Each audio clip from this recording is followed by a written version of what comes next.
haven't had them yet. This is me. You may call me with the message. Alright? Thanks. Bye. Skipping urgent message. Trying to get a line to call you. It's been, so problematic for some reason tonight. I can't get a dial tone to call you. So this is my fourth location, and the phone went through. I could have talked earlier because it was right there. So if you haven't gone this week, call me back. Bye. Just wanted to say goodnight anyway. Alright,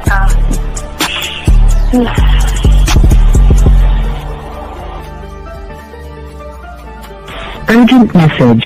Hi. I hate that your phone keeps rejecting me. You must have a really bad connection. Anyway, I don't know. It's 11:42. It's not even late. So if you're not asleep, call me back. Right, bye.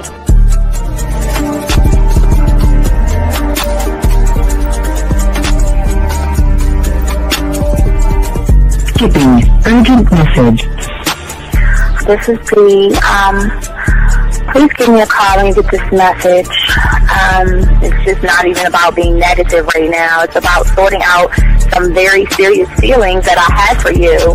And, not being able to reach out and touch you and talk to you when I think it's necessary, when I deem it, emotionally necessary to talk. Not being able to do those things, I was not ready to subject myself to that type of, and I was not able to endure it. And I think the way you're responding is just making it even worse for me.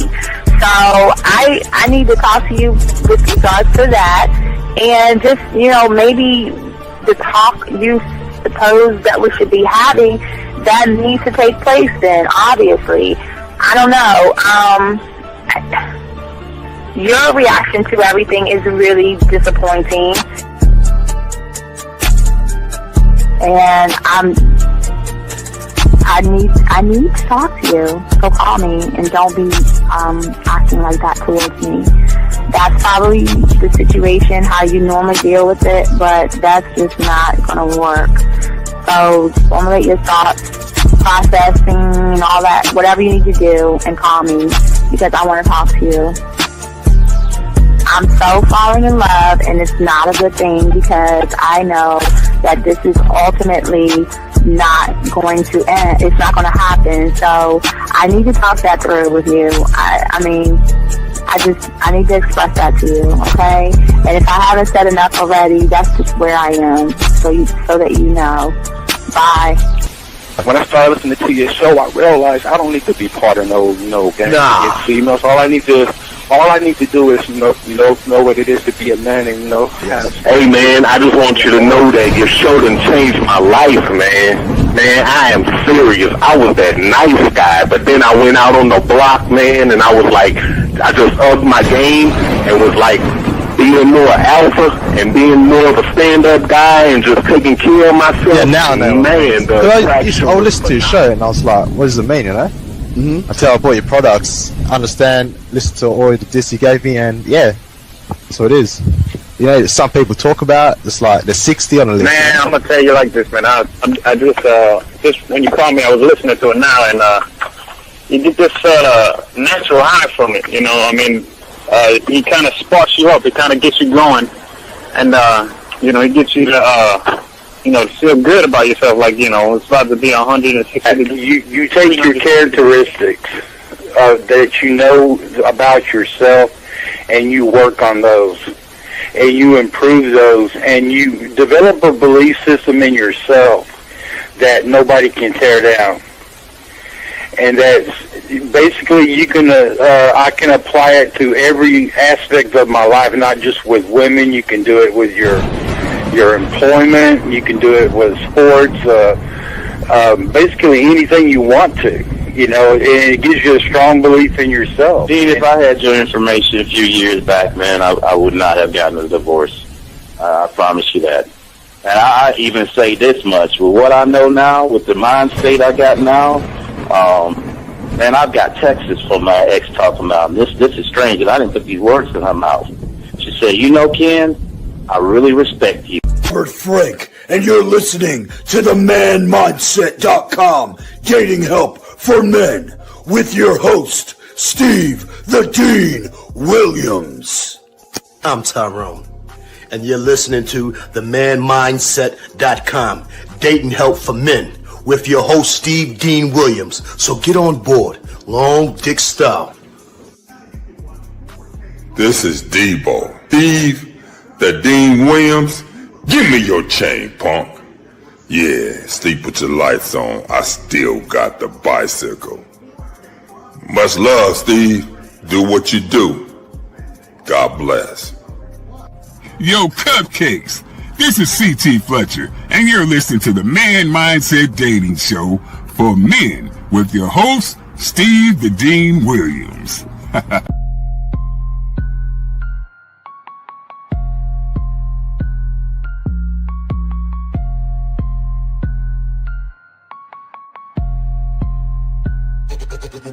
Hey, we keeping it real. Getting these women is really a skill. It's time to level up your appeal. Teach you the game, it's all right here. Next level concept. Never seen nothing like this. Be one of one, women flocking cause you got the man mindset. Yeah, you got the confidence to make moves. You getting women so you can't lose. Checking you when you in the building. Shout out to Steve the Dean Williams. I know you ready, so legendary. Gotta do it like this. Shooting shots, now you can't miss. Cause you got the man mindset. Yeah, you got the confidence to make moves. You getting women so you can't lose. Checking you when you in the building. Shout out to Steve the Dean Williams. I know you ready, so legendary. Bars coming in heavy, dictionary secondary. Mine is like a machete, cut deep, visionary.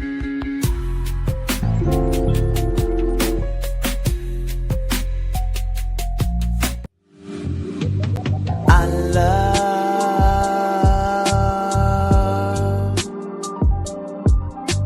the way you suck my dick, bitch, and lick my balls.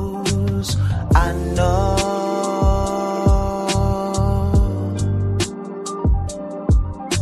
there'll never be another one like you, never at all, yeah. Come on, everybody, it's your boy the Dean. Class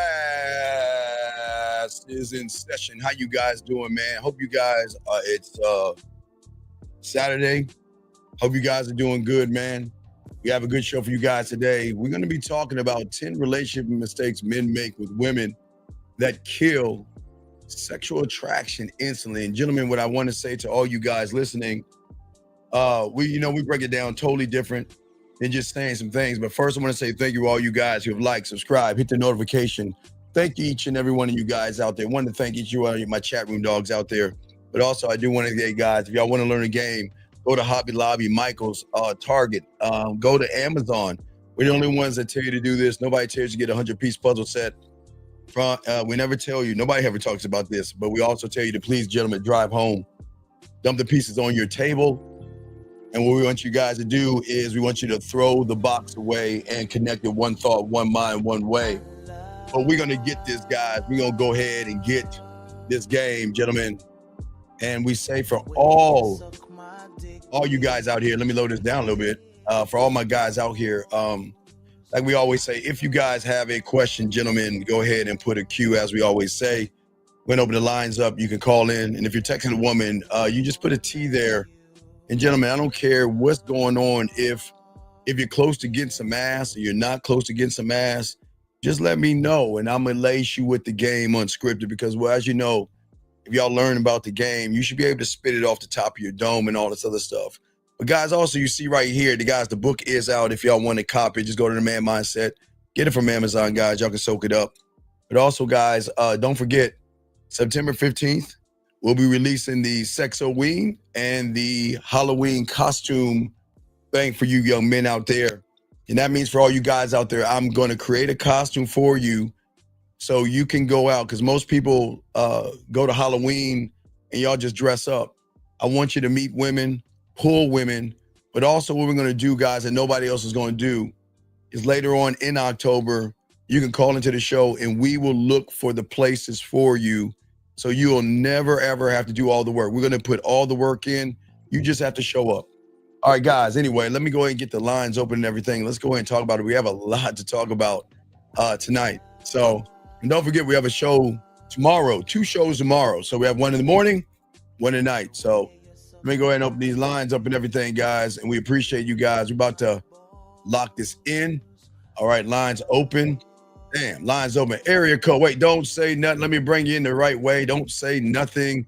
Let me ding and dong and bring you in. Where's it at? Here we go. Hey, you guys! All right, 610. What's good with you, man? What's up? How can I help you, brother? What's up? Yeah, it's Shaw. All right, what's going on, Shaw? How can I help you, man? What's up?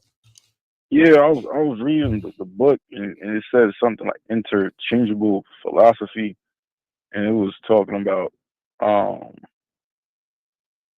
the mindset of making the world about me, right? Yeah. And I get that you were saying that the purpose of anything you do should be pleasing you, right? Yes, everything should be pleasing me. Yes. Well, not me, but you. Yes. But wouldn't, even though it's bad, but wouldn't like no, Shy. It's bad from your It's bad from your reality, Shy. It's bad from your reality. What do you mean bad? What are you talking about bad? What is bad about it? But wouldn't like comfort to me be like a Shy, comfort to you would be trying to get some pussy, dog, right now. That's comfort to you, dog. Come on. Yeah, but that shouldn't be comfort. But that's what I'm saying. That shouldn't be comfort. Comfort should be doling out your dick. You see the difference? Comfort to me is giving women orgasms. Comfort to me is making women hot and horny and think about you. All right, Shy, let me give you, I got a few of these, but let me give you an example of what it's like, okay? This is what you want to know what's comforting to me. This, when you get messages from women like this, check this out, Shy. Give me a second, brother. Check this out. So when women send you things like this, check it out. Listen. Hey, what's up, Daddy? First of all, I have to say that your voice is so fucking sexy. Oh my god, like, oh, shit. And when you call me sexy, like, oh, this shit just like, yeah. But I got you. I'll follow Daddy's instructions. And all right, so right there, you see what I'm saying, my brother? That's you see the difference? So you see what pleasure is? That's what pleasure is. So let me stop. So that's what pleasure is. Does that make any sense? Okay, so the pleasure. The pleasure is me. The pleasure is me allowing her to unlock things inside of her mind to make her feel sexy, to make her feel seen, to make her feel appreciated, to a point where she decides she wants to mess with me off of my honesty and not me playing games with her. Okay. All right, so go. We got to talk. Wait, just hold your thoughts. Let me start the show because I know you have a million questions. But you have any other questions? Let me do the show and you call back. But do you have any other questions? No, that one's. All right, well, call back because I'm sure you'll be calling back about this stuff. Okay, so call back. Okay, buddy. All right, gotcha. All right, thank you, Shy. All right, guys, lines open, guys. Let's go and get into the show, gentlemen. We got a lot to talk about. Appreciate all you guys here. Glad that you guys here to soak up the game and what we're about to talk about and discuss, gentlemen. Gentlemen, if you have a question, make sure you put a Q in there. But let's go ahead and talk about it. Let's be honest. For many of you guys out here, dating in 2025, unfortunately, is just about done. But it feels like to many of you guys, it's rigged against you. And it feels like that many of you guys are following a rule book that is sometimes out of date, okay? And I get it. As you guys grow and everything, society always tells you to be more masculine. It also tells you, unfortunately, to be in touch with your feelings, to be in touch with your woman, all right? To sit around here and wait for women to come around and all this other stuff. To sit back and hope that you can have a relationship with a woman and things like that. And that's not the truth. Hold on, let me get this right here. A lot of women in bars or clubs are around other men. So how do you protect? Okay, sir, I told you this before. I'll be fast. If I see a sign for failed or a Martin type situation, it's like 3 girls and 2 guys or 4 guys and 3 chicks or some shit like that. I run the game, dog. I've told you this several times. Anytime I go and I see a woman that is in a group of people, you just can't go right into the group. So what you have to do is you would have to meet one of the guys at the bar, talk to him, buy him a drink, let him know the next time I come around, I'm gonna say hi to you. Then he invites you into the circle. You talk to the woman in the circle, you roll out. But there's levels to this, big dog. Anyway, guys, I got a question. Go ahead and you can put a cue. We got y'all. We'll continue this thing, man. Okay. No, Scary. He's on the spectrum, so don't leave him alone. He's fine. Just let him talk. He's on the spectrum. Don't worry about him. Don't worry about him. But anyway, guys, I was saying, okay, so gentlemen, we had a conversation Friday morning. You know, we did something overnight for you guys and everything like that, and we did take those things down. But we talked about some very, very important things, and I can share with you guys. I wanted to share with them first to give y'all an understanding of what's going on with yourselves. And gentlemen, the way I described it for you young men out there, and please guys, get your crayons out because this is very important because nobody's going to talk to you about this kind of stuff the way we are going to talk to you about it. Because what I'm about to talk to you about ties in to the mistakes that y'all make and what is going to kill the sexual attraction. So gentlemen, what I was telling you guys, for all you guys out there who are sick and not feeling good, there are a lot of you guys out there that don't feel good. Okay. I mean, when you're sick, not in the head. I'm saying when we're sick. Okay. When we're sick, hold on one second. Let me grab this call real quick. Hold on one second.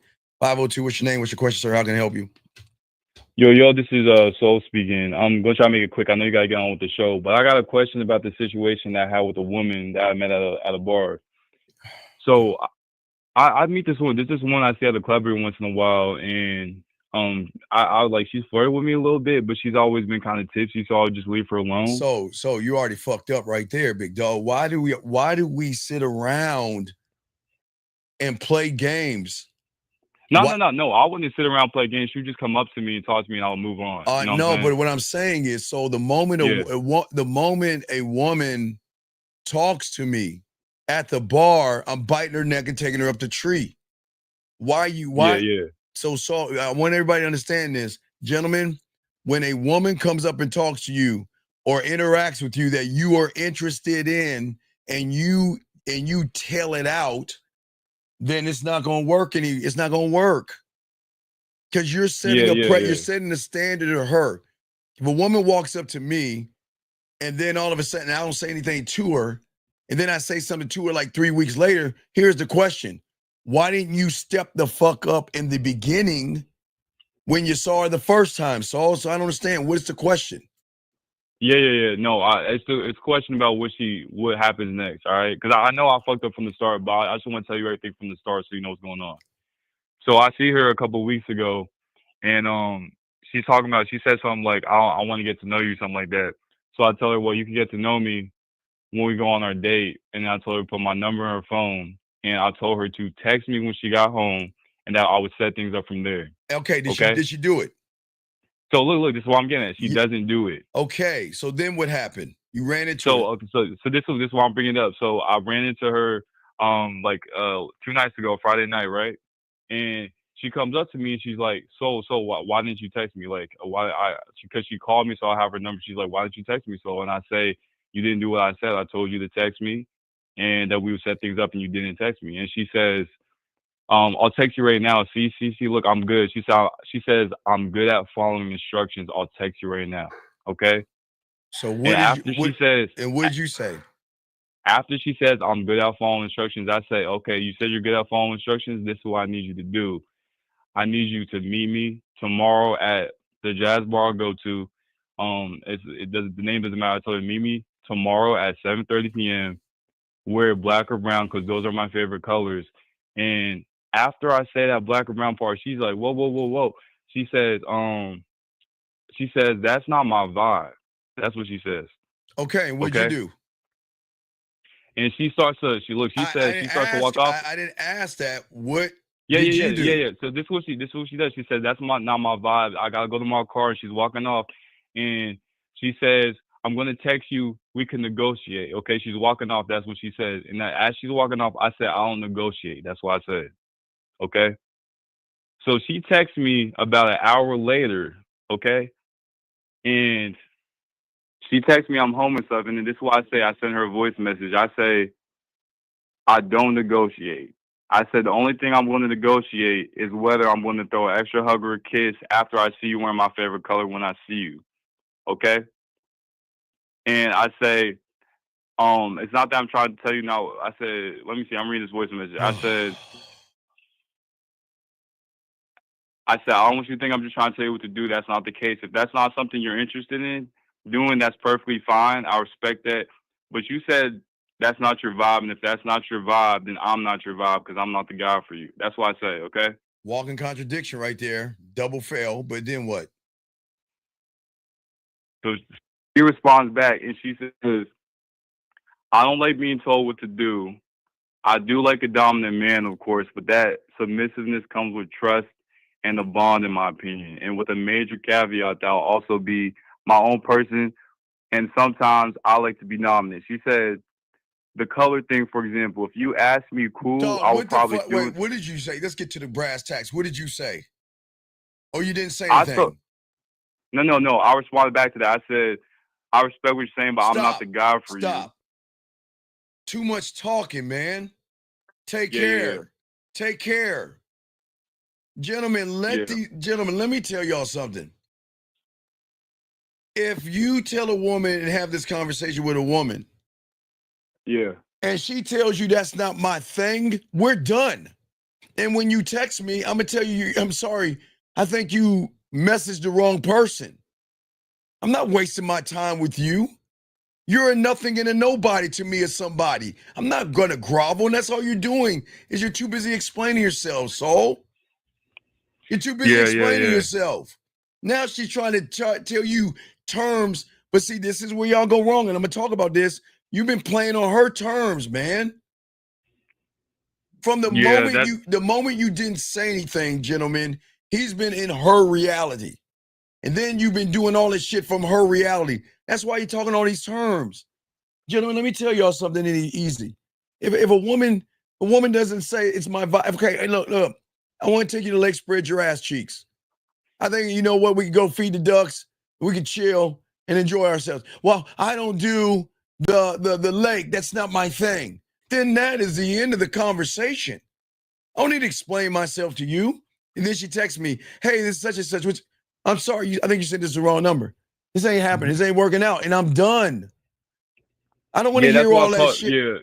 That's why I called it because when I first said it, I thought that I was just getting better articulating myself. But afterwards, I like you. No, I felt like I wasted my time. I like you. I like that you were articulating yourself. It was just the wrong time to articulate yourself.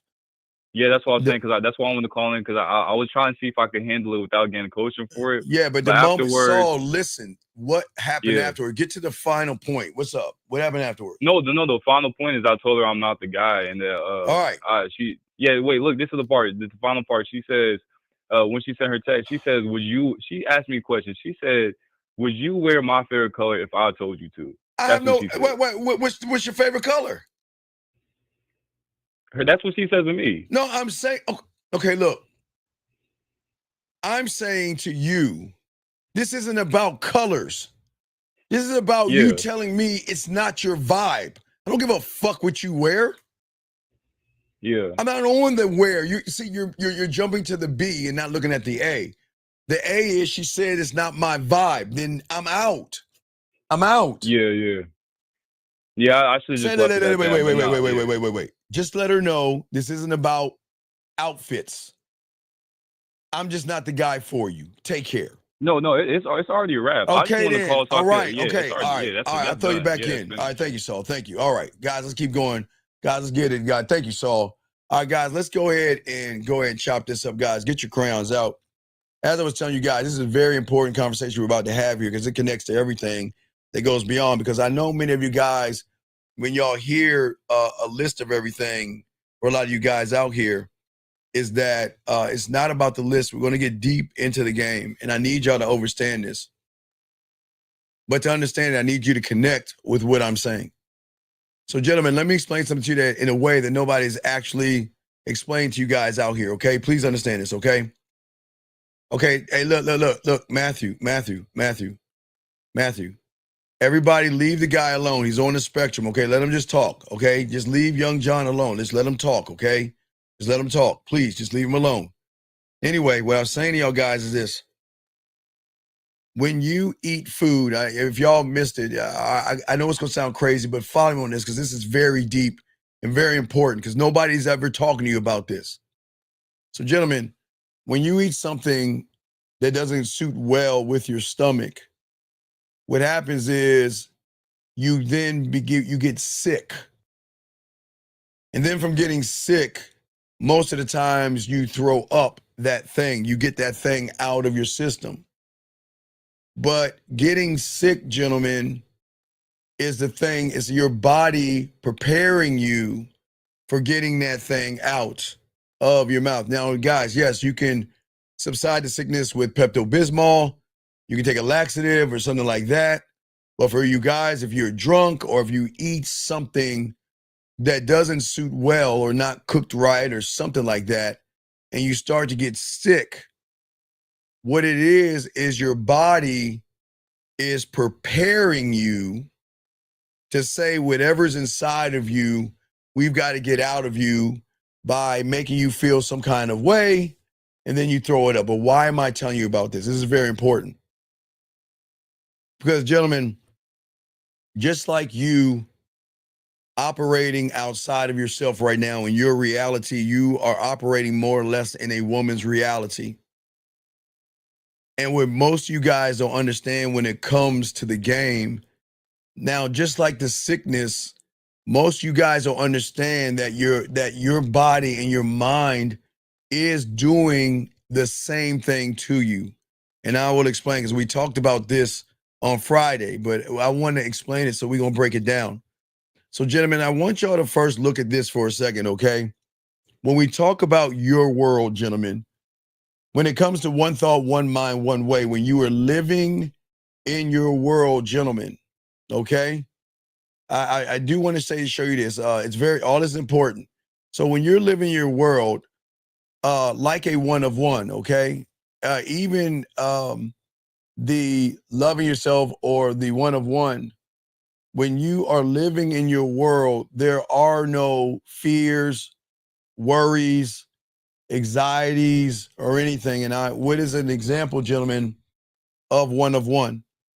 The example of one of one would be opening the door, grabbing your car keys, turning on a light switch, brushing your teeth, turning water on, grabbing a spoon, a bowl, grabbing something out of your refrigerator. When you are doing that is you in your world and in your reality at its strongest point. Because it is that point where you're not thinking about anything, you're just doing it. But the way you do it, and I want you to understand, because it's going to be about to get deep, but the way you do it is not only do you not feel anything, you've already created solutions for things. Prime example, when you go in the house late at night and it's dark and you turn on the light switch and the light switch doesn't come on because you are one thought, one mind, one way, you already solved the problem. You say, okay, well, is it electrical or is it a fuse or is it a light bulb? What could it be? And then what you do with your solution when you're one of one, you will go find an electrical appliance and you'll turn it on. So, you know, if the TV comes on, then you know it's a light bulb situation. But if you know the TV doesn't come on, and you check the fuse box and then you check and see if there's a outage in your area. But what I'm saying for you guys, when you're one thought, one mind, one way, this is how you operate as you are operating right now. And if you operate right the way you are right now, you are so deep and so caught into who you are right now that you are so laser focused that you don't feel the shirt on your back until I mention it right now. You don't think about the socks that are on your feet right now, or the shoes that you're wearing, or the boxers or underwear that you're wearing right now. You're not thinking about anything. Matter of fact, you're not even thinking about breathing right now until I brought it up, because you are locked in to a mentality and a mindset that is operating on its own, and that is one of one, okay? But why am I saying it? This is very important on everything we're saying, is we're about to break some stuff down and getting deep. Now, gentlemen, for many of you guys out here, this is why you're here, because it's my job to do everything I can to get you into this reality when it comes to women. Now, when you see a woman and you move outside of your reality, what happens, just like when you're sick, guys, remember we talked about being sick. Just like when you are sick, your body is going to trigger something in you to tell you something is wrong. Listen to what I'm saying. It's very deep. Listen to what I'm saying. 99% of your life, you got it. 99% of your life, there's no fear with your toothbrush. There's no anxiety. There's no worry. There's nothing like that. So your body, the only time your body will trigger is if you're not feeling good.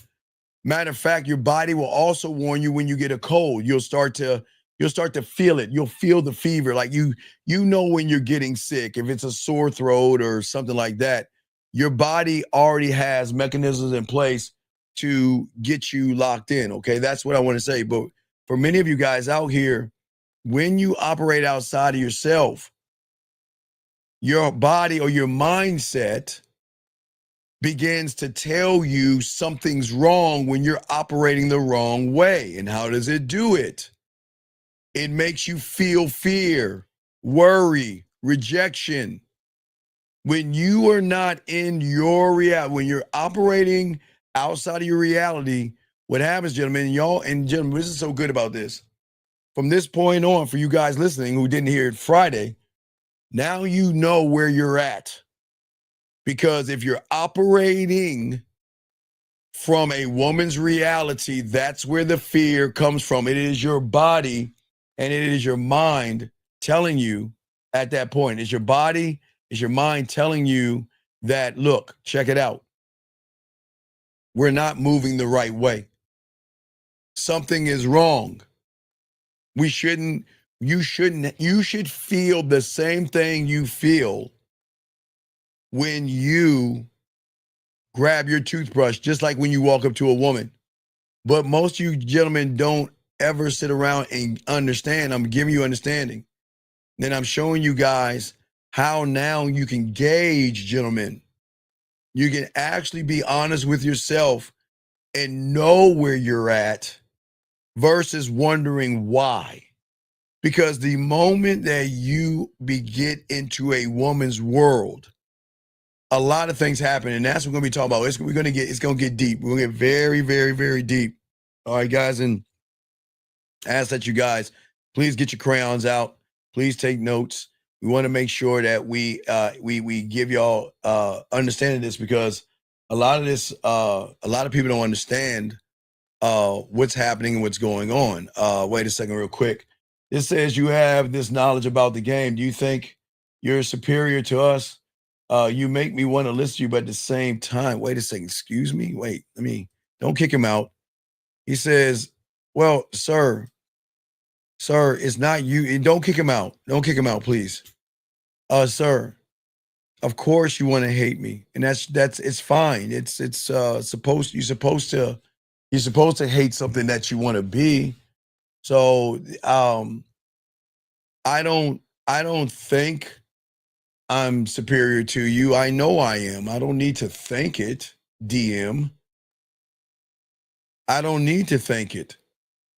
But the fact that you don't think it is more of the problem than me having to tell you. Now, if you want to listen, you can, and it's fine. And it's not disrespect, guys. It's not being disrespectful. He's just being honest. And I appreciate your honesty. But and I say this with kindness, you can be here or not, but just like a woman, we don't give a fuck what you think. but you can be here. And I appreciate what you're saying, but I appreciate the statement. I'm not taking it offensive because that's something that's part of the game. Men are going to hate you and people are going to be jealous of you. I've had even my first cousins. I remember I moved to an area in Houston, and from apartment shifting, stayed with my first cousin. And I always tell everybody I move with, I'm going to have women over, but I won't have them inside if you don't want them to. And he said, well, my girl is a little cranky, and she wasn't even living there. And he was like, well, I said, look, check it out. I'll just have them knock on the door. They won't even come in. He said, all right, cool. And his girl hated all the women that were knocking on the door to a point where he told me, he said, man, you can't stay here because my girl doesn't want you here. And I had to leave. I didn't get mad at him, but people are going to hate you, even your cousins and relatives. Anybody that can't get pussy the way I'm teaching you guys is going to be mad, jealous, angry, or hate you. So what you think and what you feel is fine, young man. It's cool. But just be respectful, but you are being respectful. And I appreciate what you're saying, okay? How do you know when you love yourself, you're being authentic self? Sir, when you learn the game, you will, sir. You're asking how do you know that you be a doctor? You got to learn the game. You don't even like yourself, sir. But let me keep going. So what I was saying to you guys out here is that for many of you guys out here, it's a blueprint. The game is when I'm giving you something that no one else is giving you. I'm finally going to give you a blueprint where you can understand where you're operating from.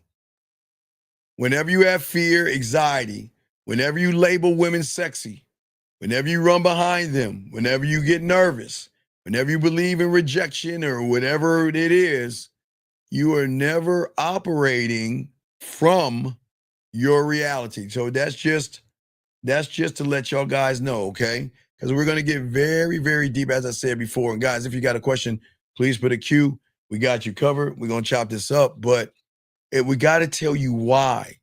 Because if you don't understand what I'm about to talk to you, you want to understand why you're going to always get rejected by women. And this is very important, guys. So please get your crayons out. We're going to break some stuff down that no one really talks about. We're always just so busy just giving you answers to things sometimes. And what's important is, guys, it's very important for us to break those things down to have you an understanding of understanding, okay? And that's what we're doing right here for you guys out here, okay? And what I'm saying to all of you guys out here, this is something that you need to know. This is something that you need to understand, okay? And what I'm going to tell you, it might sting. And just like that young man that said what he said, you might hate me. You might say something racist to me or something, but remember, it's not you. There's something inside of you that don't want to hear what I'm about to say, okay? Because all of you are living it. You either lived it or you're living it right now. Some of you guys have given women a lot of your damn time. You've given her a lot of your consistency. You've given her a lot of your patience and a lot of your stability, right? And you thought you were showing her that, you know what, I'm an interesting person to you. A lot of you guys have been doing everything you can that YouTube has told you to provide your worth, to do everything you can to try to secure her loyalty, because behind that loyalty will be sex. And you've stacked your whole life up with all these mental trophies that you want to share to every woman. The trophies of your job, the car, your apartment, your bank account. And what you have become is indoctrinated to what society calls a catch in the lie of what you think women want. It's a lie that what you think women want, gentlemen. And here's the part, gentlemen, that's going to burn, okay? Because women don't leave you guys. I keep telling you, they don't leave you for someone better. They leave you sometimes for someone who looks worse on paper. Somebody that lives with his parents. Somebody that has roommates. some guys that live in a car, somebody that's figuring out his life. The person that you're losing to doesn't have your career sometimes, doesn't have your finances, and is not even has any stability. But you have been walking back and forth, ask yourself over and over and over again, sometime in your life or even right now, why him? Why him? And as I said before, I'll tell you why, because she's not, as I told you, not ever going to choose the checklist, guys. I've always told you a woman is always going to choose the chaos. The chaos is something that women are always going to run to, and they're always going to choose, gentlemen. And all of this and everything that we talk about and everything we're going to discuss is important, guys. And if you get, gentlemen, if you guys have a question, gentlemen, please put a Q. We got you covered. We want to answer all your questions that you have, but we want you to understand that what I'm about to talk about, not only the chaos, but I'm also going to talk about the reality in which you're operating from. And many of you guys don't understand it is these things that we're about to talk about is the reason why you're always going to continue to have the same issues and problems. And it's never going to change until you gain more understanding of why it doesn't work out. Because I know many of you guys are beating yourselves up a lot of the times, really mad, upset with yourself. You don't understand. But I need you to listen closely to me, because I'm not here, gentlemen, to make you feel good, okay? I'm not here to put bandages on your wounds that you have many of, gentlemen, and it's okay. And I'm not here to stroke your ego. What I want to do is I want to take time to strip the illusions off of you to show you the edge of a truth that most of you guys are not ready to accept. And that's what we're going to be talking about, okay? Let me grab this question real quick. Wait a second. 610, what's your name? What's your question? Yeah, shot 25. Yeah, I heard you. I heard that you said that that it's a sickness when you have fear. Yes. And that's your body's trying to tell you. It's because that right, something. because you're out of order. See, when a man acts emotional or effeminate, it's out of order. Having fear is out of order. And when it deals with a woman, I didn't say a lion or a damn tiger in the woods or something. I'm not saying that. I'm saying anything that deals with a woman that triggers an emotional response out of you is out of order. So your mind and your body, Shy, is trying to tell you that what you're doing is wrong and you need to stop doing that, because you're not going to get what you want as long as you continue to do that thing. So I know that I'm the one that's doing it. No, you're the one that chooses to do it. You choose to do it. Yeah, I'm choosing to do it. Right, because I'm gonna get into that. I'm gonna get into your addiction. It's an addiction. It's addiction. Oh, we're gonna get into that. We're gonna get deep. Oh yeah. You want? It's wait. How much fucked up it is? It's not even that you choose to do it. You want to do it. You have no choice but to do it, because that's the only way. Okay, what you guys understand, because I'm gonna get into this, is that when you are grabbing your toothbrush, opening the door, or grabbing your keys, right? Yeah. You are one of one. You are aligned with yourself. And that is why you can do all the things that you're doing. You have trained yourself to that, okay? But you are in alignment with femininity and not masculinity, and you have become addicted to that feeling. Like Boxing said, it's a comfortable addiction. Absolutely right.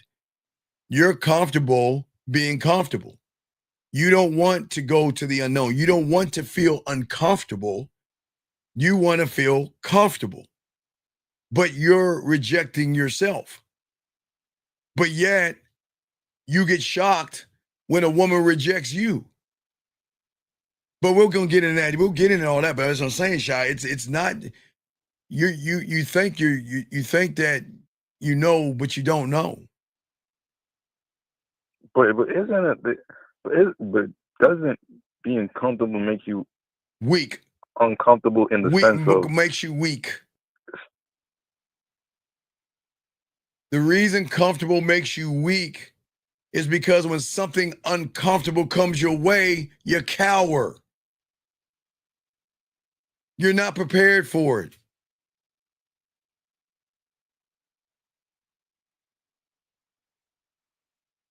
Yeah, I see that. That makes sense. Well, I try to make sense sometimes. So, because I know you said that even if you try to prepare yourself and you have the wrong mindset, it won't. No, it won't. It never works. It never works. That's the trick that marketers and advertisers and people won't tell you. It will never work. Because Shy, Shy, you want to know why it doesn't work? Because where are you interpreting the information from? Are you interpreting the information from your reality or the one that you're stuck in? Her reality. The one reality. I'm stuck in. Right. And what you guys don't understand is you're splitting time between your reality and a woman's reality, and that's the problem. You're splitting time. So anytime you mess with a woman, see a woman, want to talk to her, you're jumping into her world and her reality. And that's why your body is telling you you're doing it wrong by giving you things. Okay, you remember in Wanted, it kind of goes like Wanted. You remember Wanted? You remember the movie Wanted? Did you ever see that like I told you? Yeah. Okay. Right. So what happened?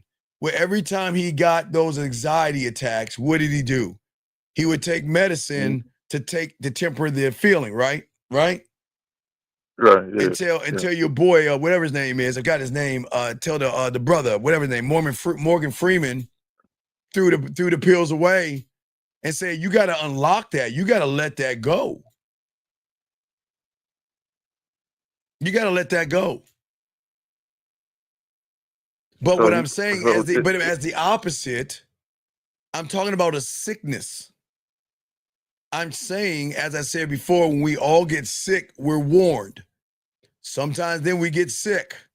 But then that's our body telling us we got to get this thing that's inside of us out of us. Now, Wanted, you should hold it in. But I'm saying in this case right here, when you're sick, you want to get whatever is making you sick out of you. Like if you have a sinus infection, right? After a while, you'll be sneezing green goop because that's the poison in your head that you're spitting out. You're getting rid of that stuff. You see what I'm saying? Right. So the thing I should try to get out is the fearing. Well, no. It's not. No. You can't get it out. You can't get out what's a warning. You can't get out something that's not there. There's no fear. There's no rejection. There's no anxiety. There's no shy. And there's no fucking, what is the word? Passive. That's a lie. Okay. There was a movie with Sigourney Weaver that came out in the 80s that she was a really fucked up person. She couldn't even walk out of the house. She was so fucked up in the head, she had to stay in her house. She couldn't even go outside. Now, she had a problem. But how can a man say, I'm shy and passive, when you can do things that are not shy and passive? But it's just odd that you're shy and passive when it comes to a piece of pussy. You're only shy and passive when it comes to women. You only have worries and excuses when it comes to women. Everything that you do and everything that you are and everything that you feel always is going to start with a woman. It's not even going to be about you. So Right. So, all right, all right. So I'm making it about the woman. You're not making it about the woman. You're more acting like the woman. It's not about you making it about women. It's about you acting like women. As I told you, women are supposed to be emotional. They're supposed to watch a sad movie and cry their little asses out. They're supposed to have ups and downs and feel like shit and all this other stuff. That's women for you, but not you. You're not supposed to do that. You're supposed to be the opposite of that shit. And for all my Bible aficionados, how is it that for all my Bible aficionados, if a woman came from a rib, then why are you acting like her? Shouldn't she be moving like you? Yeah. But isn't she though? But no. How is she's not acting? No, she does act like a man because you're acting like a woman. This is why women are aggressive. This is why women think they're shot callers and things like that. This is why women think they running shit, but they're not. They're just running 98% of you. They're not running real men. There's nothing women can do to run a real man ever, ever, ever. But the reinforcement, Shy, comes from all the information that you've gotten. You've been told your whole entire life you're just a man among men, some average body walking around hoping the world notices you. And that's why most of you guys struggle, Shy. And that's why you walk with your head bent, muttering to yourself all the time, I'm not good enough. I'm not strong enough. I'm too fat. I'm too short. I don't have nice clothes. And no woman will want me because I'll never measure up to a woman. And where do you think you automatically go when you're talking that way? Do you think you're standing like a man? Or are you drawing in and going into a reality of femininity? Being feminine. I'm sorry? Being feminine. Right, but you don't understand it because your comfort, like we were talking before, is that you're comfortable being effeminate and you don't even realize it. You don't know why you're like that right now. And that's because you forgot you. You forgot the code. You forgot the one thought, one mind, one way. You forgot what got you to the egg. It was you. It was not me. It was nobody on the internet, nobody in the world that got you to the egg. You got yourself to the egg. But the thing is that you guys don't live by the law that you created to get to the egg. And that is why you're torn apart by your thoughts and your weaknesses. And this is why, Shy, you become a battlefield of doubt. Every time you lose because a woman says no, she says no, she rejects me. And what I'm saying is that every time you allow a woman to have influence on you, you're handing her another piece of yourself, into her world and her environment, sir.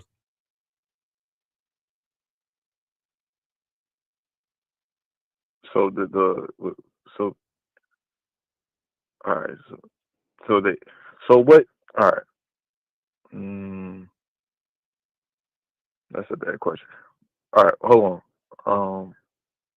So since I'm marrying the woman, right, and No, you're not marrying. What the fuck is that? Shy, listen to your language, dog. Shout out Mouse Cunningham. Shy. I understand. I'm gonna let you listen to your language from your reality and listen to mine. I don't approach women to beg them to be with them. I put my bid in to give them an opportunity to get on my dick. You date women, they date me. You get in relationships with them, they're in a relationship with me. You live with them, they live with me. You're engaged to them, they're engaged to me. You marry them, they marry me. Do you see the difference? I'm never leaving where I'm at for a woman. I'm never doing it. ever. But yet you guys are doing it all the time. Does that make sense? Yeah, the fact that I'm not rooted In yourself, yes. I'm Yeah. Because you're already okay, you're rooted, but you're rooted in the wrong reality. You are rooted in her world. You're not rooted in yours ever.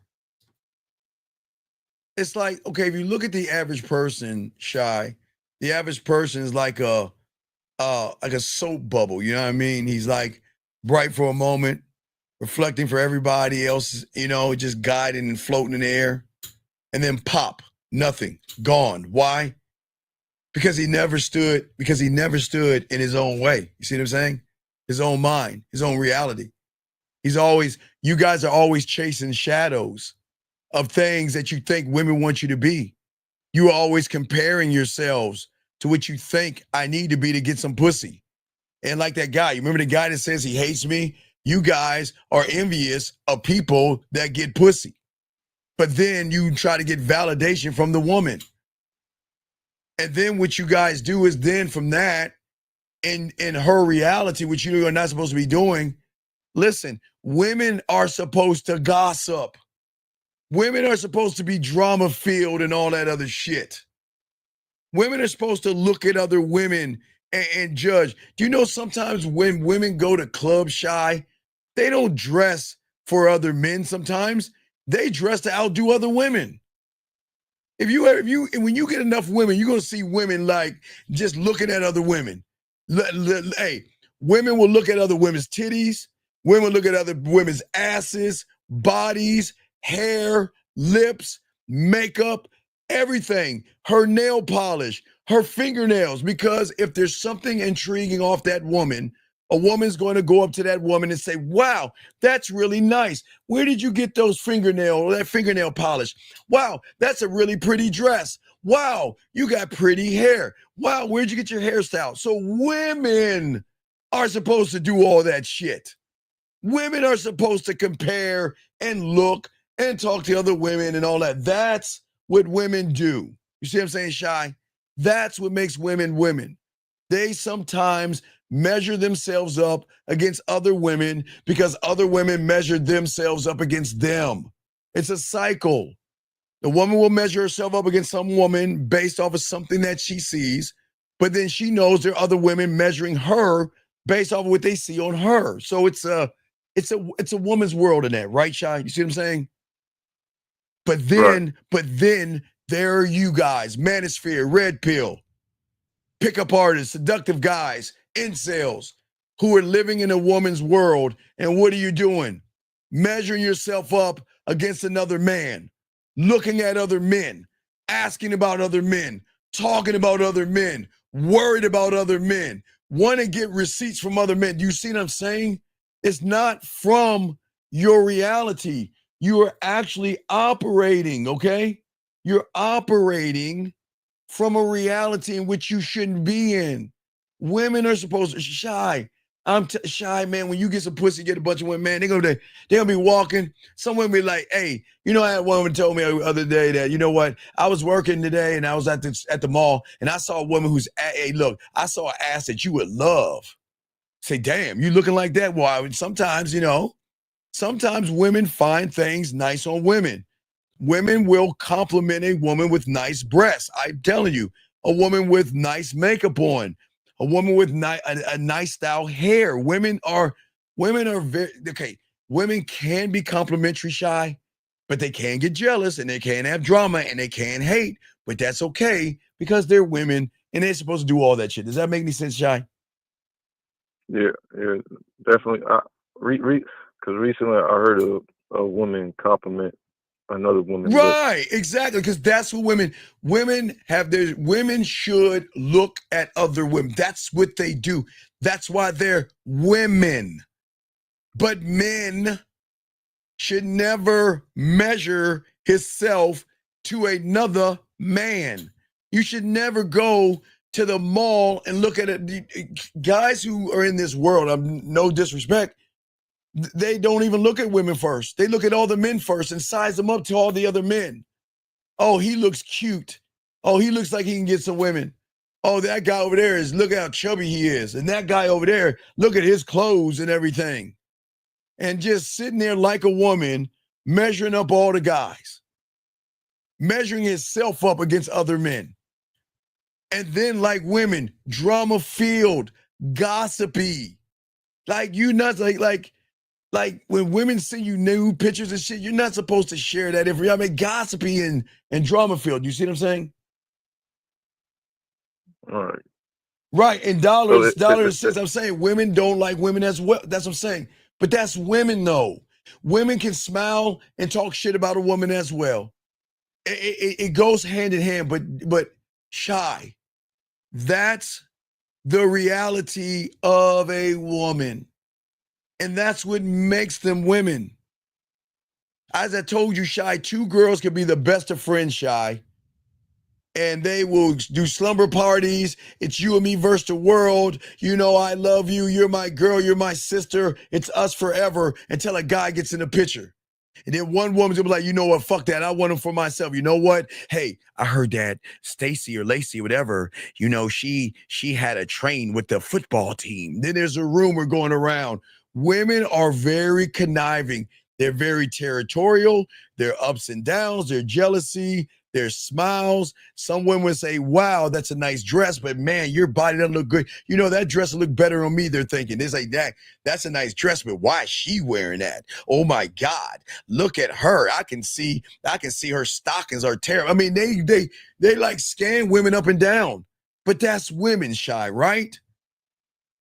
But what I'm saying is guys today are doing what women are doing, comparing, envious of other men. Where, like, did you see the message the guy sent me? Earlier? Yeah, the earlier message the guy sent me said, you know, interested, but you know, I want to hate you, right? I want to hate you, but that just like what? A woman. That's what women do, but men don't do that. Men don't go around and say, hey, boy, look at Dave G in that stance and the way he's throwing that baseball. Man, I just like how his stance is and how his, I mean, men don't be doing that shit, but what I'm saying, when you're operating from femininity and not masculinity, you're actually rejecting yourself. And when you're rejecting yourself, you are only putting yourself in a position to get what by a woman? To get ruled? Rejected, motherfucker, rejected. This is not hard. This is kindergarten. All right. Okay? I'm just saying that. Myself.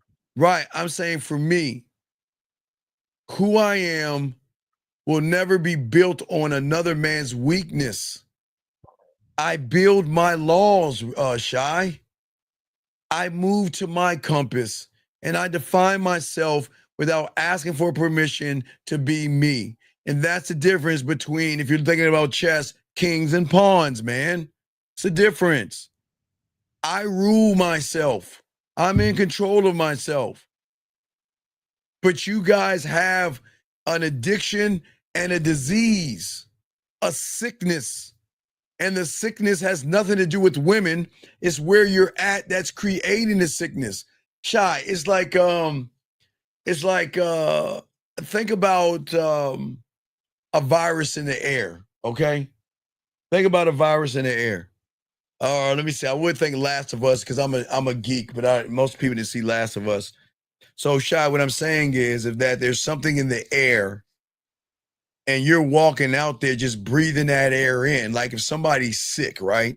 Someone has a cold and they're sick and they go, achoo, and they're and all that other stuff, right? And you're in that same environment, you're gonna you might not get sick, but sometimes you'll get sick off of that, right?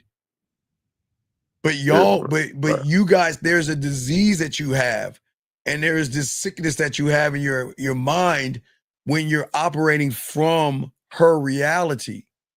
Because the disease, it's a disease and it is a comfort and it is addiction called I'm not enough. Now, why is it a woman thing? Because women are allowed to say I'm not enough. They're supposed to have ups and downs, Shy. They're supposed to eat their chocolate cake and their fucking cookie dough ice cream. They're supposed to feel good today with a red dress and feel like shit tomorrow with a blue one. They're supposed to be I'm not enough. That's why it's okay for them to have affirmations on their wall, write in their damn journals and stuff. That's what makes women women, okay? They're never going to be enough because they're a fucking woman, because she needs the structure of a man to show her how to be a greater woman. But they don't know that yet, but we'll talk about that. But you see what I'm saying? But when you're operating in that place, she's immune to that because that's who she is, emotional. Let's say the virus of emotional that's flowing in every woman's reality, just floating in the air aimlessly. Right, Shai? You see what I'm saying? Right. And you guys are in this environment breathing in all the estrogen, the mental estrogen that she's giving out.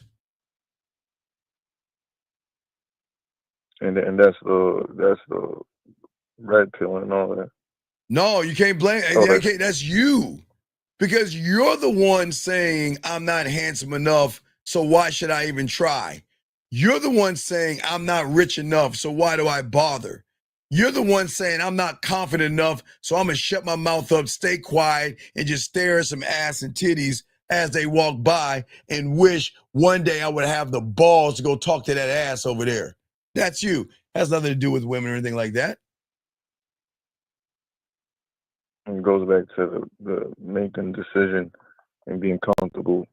No, no, we're going beyond that now. We're on another level. We're looking at where the source is from. We're talking about the source, the foundation of this shit. Because all you guys beat yourselves up. And you're mentally stabbing and beating yourself up in your own mind with your own mind. No woman has to reject you. Why do you think that is? Why do you think a woman has to reject you? No woman has to reject you. And why do you think that is, Shy? Because I'm already doing that to myself. Right. You've already rejected yourself before she's even seen your fucking face. You've already rejected yourself before you walk up to her, before you talk to her, or before you swipe left to right. You've already rejected yourself. And see, what I'm saying is I don't suffer from that disease. And it's not because I'm perfect. It's because I never doubt myself. It's because I never entertain weakness.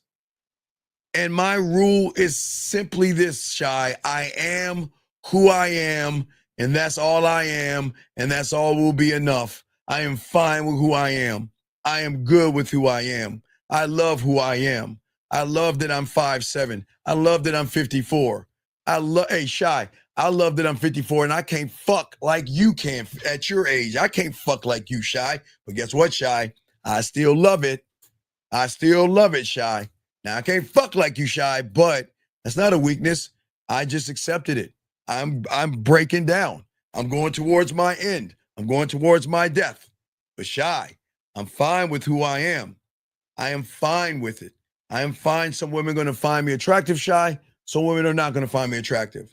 Some women are going to say, damn, you're too old. You're like my dad. And some women are going to call me daddy. You see what I'm saying? Well, for 1950, that's dad. But does that make any sense, Shy?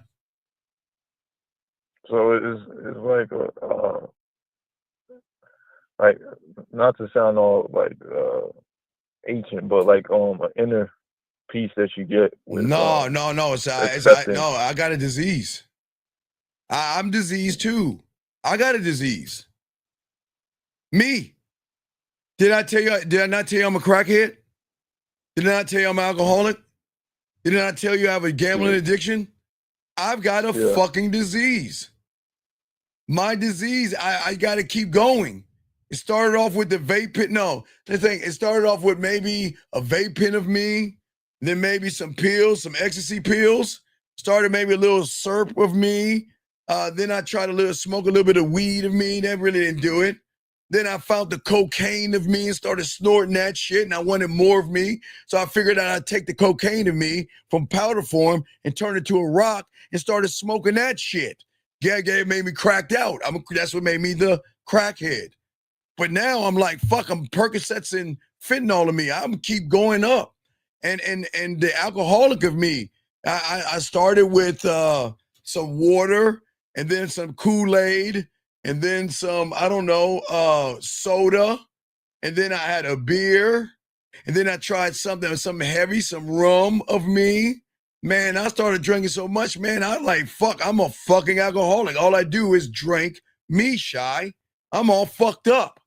Then for me, gambling on me, it didn't start light. It just started, well, you know what?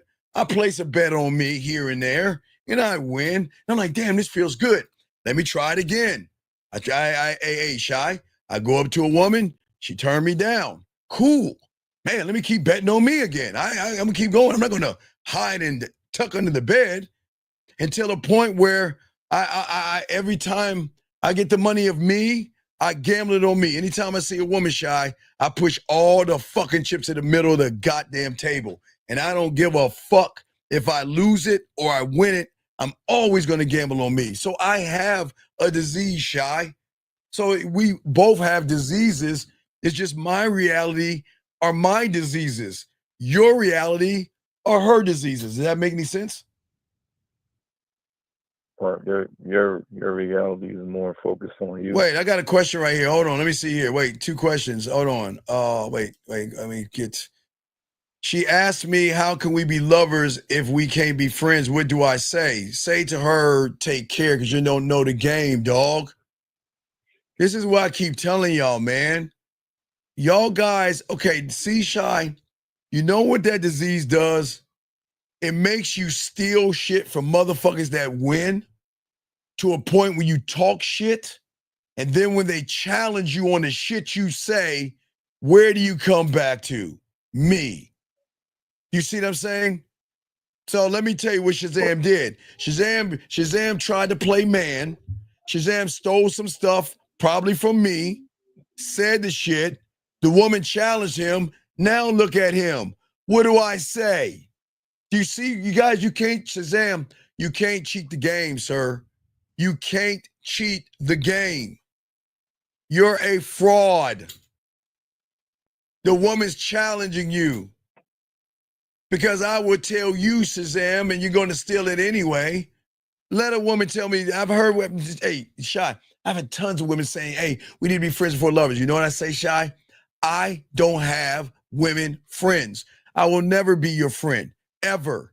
Now, after we get done fucking, or you suck my dick, then I could be your best friend. You can talk to me while hey, after I bust that nut, you can talk to me about your dreams, your aspirations, what you like to do for a living, all that shit if you want to. I'll listen. I'm cool with it. We can hang out, but we're going to be fuck friends. We ain't going to be friends. I'm never going to be in no friend zone. But I don't believe in being friends with a woman. Why the fuck would I do that? Right. Wait, so not even cordial. All right. What the fuck is cordial? Wait a second. Time out.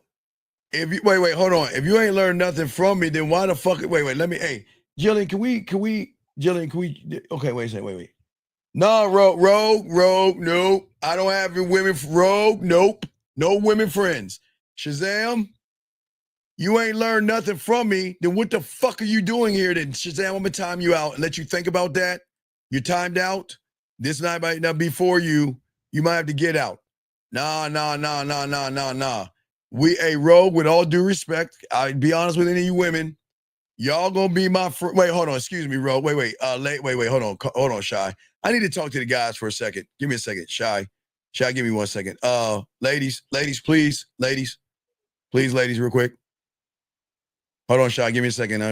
Just give them a chance to cover their ears up and everything. All right, that should be good enough. That should be good enough right there. So, Shy, check this out. A woman asked me, we ain't friends. Shy, let me tell you something. I would tell any woman, because I don't want to disrespect that woman. I would tell any woman, we ain't anything until I get you to bust that nut. until I make you play with that pussy. We ain't gonna be, ain't no friendship. There's nothing. If you ain't coming or doing anything with me, we ain't no friendship. Now, hey, Shy, I'll be cordial because I'll say hi, but I'm not gonna say like what's up, what you've been doing, and what you're up to. If someone speaks to me, if a woman speaks to me, Shy, I'll speak to her, right? If a woman says, "Hey, Steve, how you doing?" I'm not a dick. I'm gonna say I'm fine and keep it cordial. But I'm not gonna go into all this. What are you up to? Because the moment a woman starts to tell me what she's up to, I'm gonna have to cut her off at that point. And say, "Whoa, wait. When did you think that you could just talk to me like we're buddies or something? When do you think we're in the friend zone? You see what I'm saying? We can't do that. You see what I'm saying, Shy? Right. Because she don't deserve that part. No, they don't. Fuck no. You gotta earn. Hey, look. You have got to show me something more than I can't do friends. I don't do that. All right, ladies, y'all can unplug now. Y'all good. All right, Shy. Well, I got to continue the show. You got a question, call in because they're going to keep getting deep. But good questions, buddy, okay? Great questions. Thank you, Shy. All right, guys, lines open. We got y'all. Let's continue the show, guys. What I'm saying for you guys out here. Oh, wait, there was another question. Let me answer that real quick because we are breaking this game down. And we're going to talk to you guys. Let me see. We're going to talk to you guys about rejection and stuff like that. Let's see here. I got a question right here from this young man right here. He says, after I got the picture and told the woman why I look forward to seeing her on a date, she said she wanted to take things slow and start off as friends. All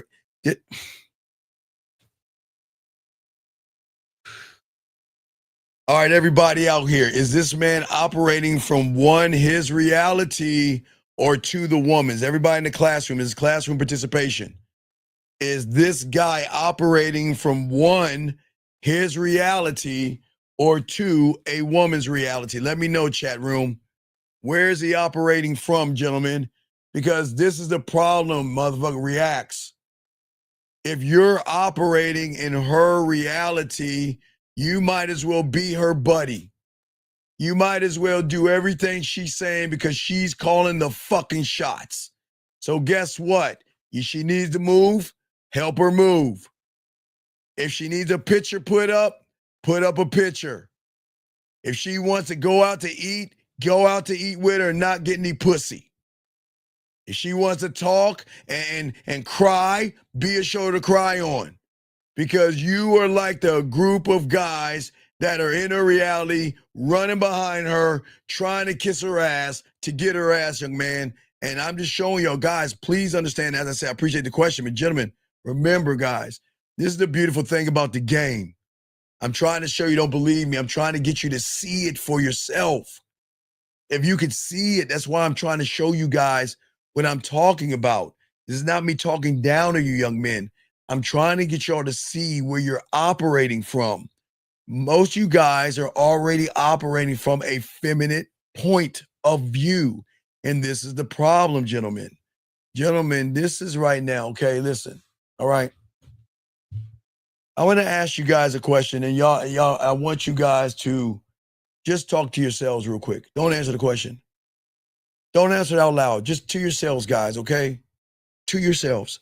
Gentlemen, how many of you replay conversations in your head? A woman laughs, you replay it in your head. She doesn't text back, you replay it in your head. She gives you a cold look or rejects you or says, I got a boyfriend. You play it in your head for days and days and days like it is a song that is a hit on the radio. And for many of you guys out there, you whisper to yourselves, she doesn't like me and I'm worthless. And you spiral into your own undoing. Let me grab this question right here. If you have ever been in her reality if you have been in a reality from the beginning, how do you shift your reality? Rich L, be a student of the game and learn the game, sir. You have to learn the game. You have to learn the game, sir. Rich is, okay, Rich, I'll simplify it, Rich. I think you knew, but I'll simplify it. If I want to be a doctor, the only thing I can do is go to medical school. I can't be a doctor anywhere else and do surgery. I've got to get certified and all that. I got to be a student of something. Let me grab this call. 857, sir. What's your name, sir, and how can I help you? Hey, my name is Arvin. I was the guy. I'm on Dogs React. So I asked you that question because what I ended up doing was letting her go, and I wanted to know if that was the right play or not. Okay, but hold on, dog. Wait, let me get back to you real quick. What do you Sure. think? What do you think your problem is, and why I don't believe you? My problem, No, I'm not. And I'm just saying. What do you think your problem is, and why I don't believe you? I guess my problem would be, I Because don't you know. I'm just not you just certain told on you no everything. no you just told me you acted on it, right? Yeah, I did. And So I then, thought, no, I'm gonna tell you why. no, wait, no. Yeah, Then you're full of fucking guys. Wait a second, time out. I'm gonna read what you said. yeah. Go You ahead. just fucking lied in my face. You just wrote right here above me. You said, after I got this picture from a woman, I look forward to seeing you on a date. She said she wanted to take things slow and start as friends. You said, Yeah. should I let her go? You didn't say Yeah, I I said let her shit. go. No, Yeah. stop. You said, should I let her go? You asked a question. Then you want to come on the show and fucking lie in my face, acting like you let the fucking woman go? Yeah, I Come on, asked that dude. question because I was getting to the word limit. So that's why I asked that No, question, because it was still sir. gonna answer. No, sir. You could have said I let her go, then wrote another story. You said you're asking, should Didn't you let let me. her? Dog, come I on, man. have the messages if you want me to send it to you too. Sir, I don't want to see that shit.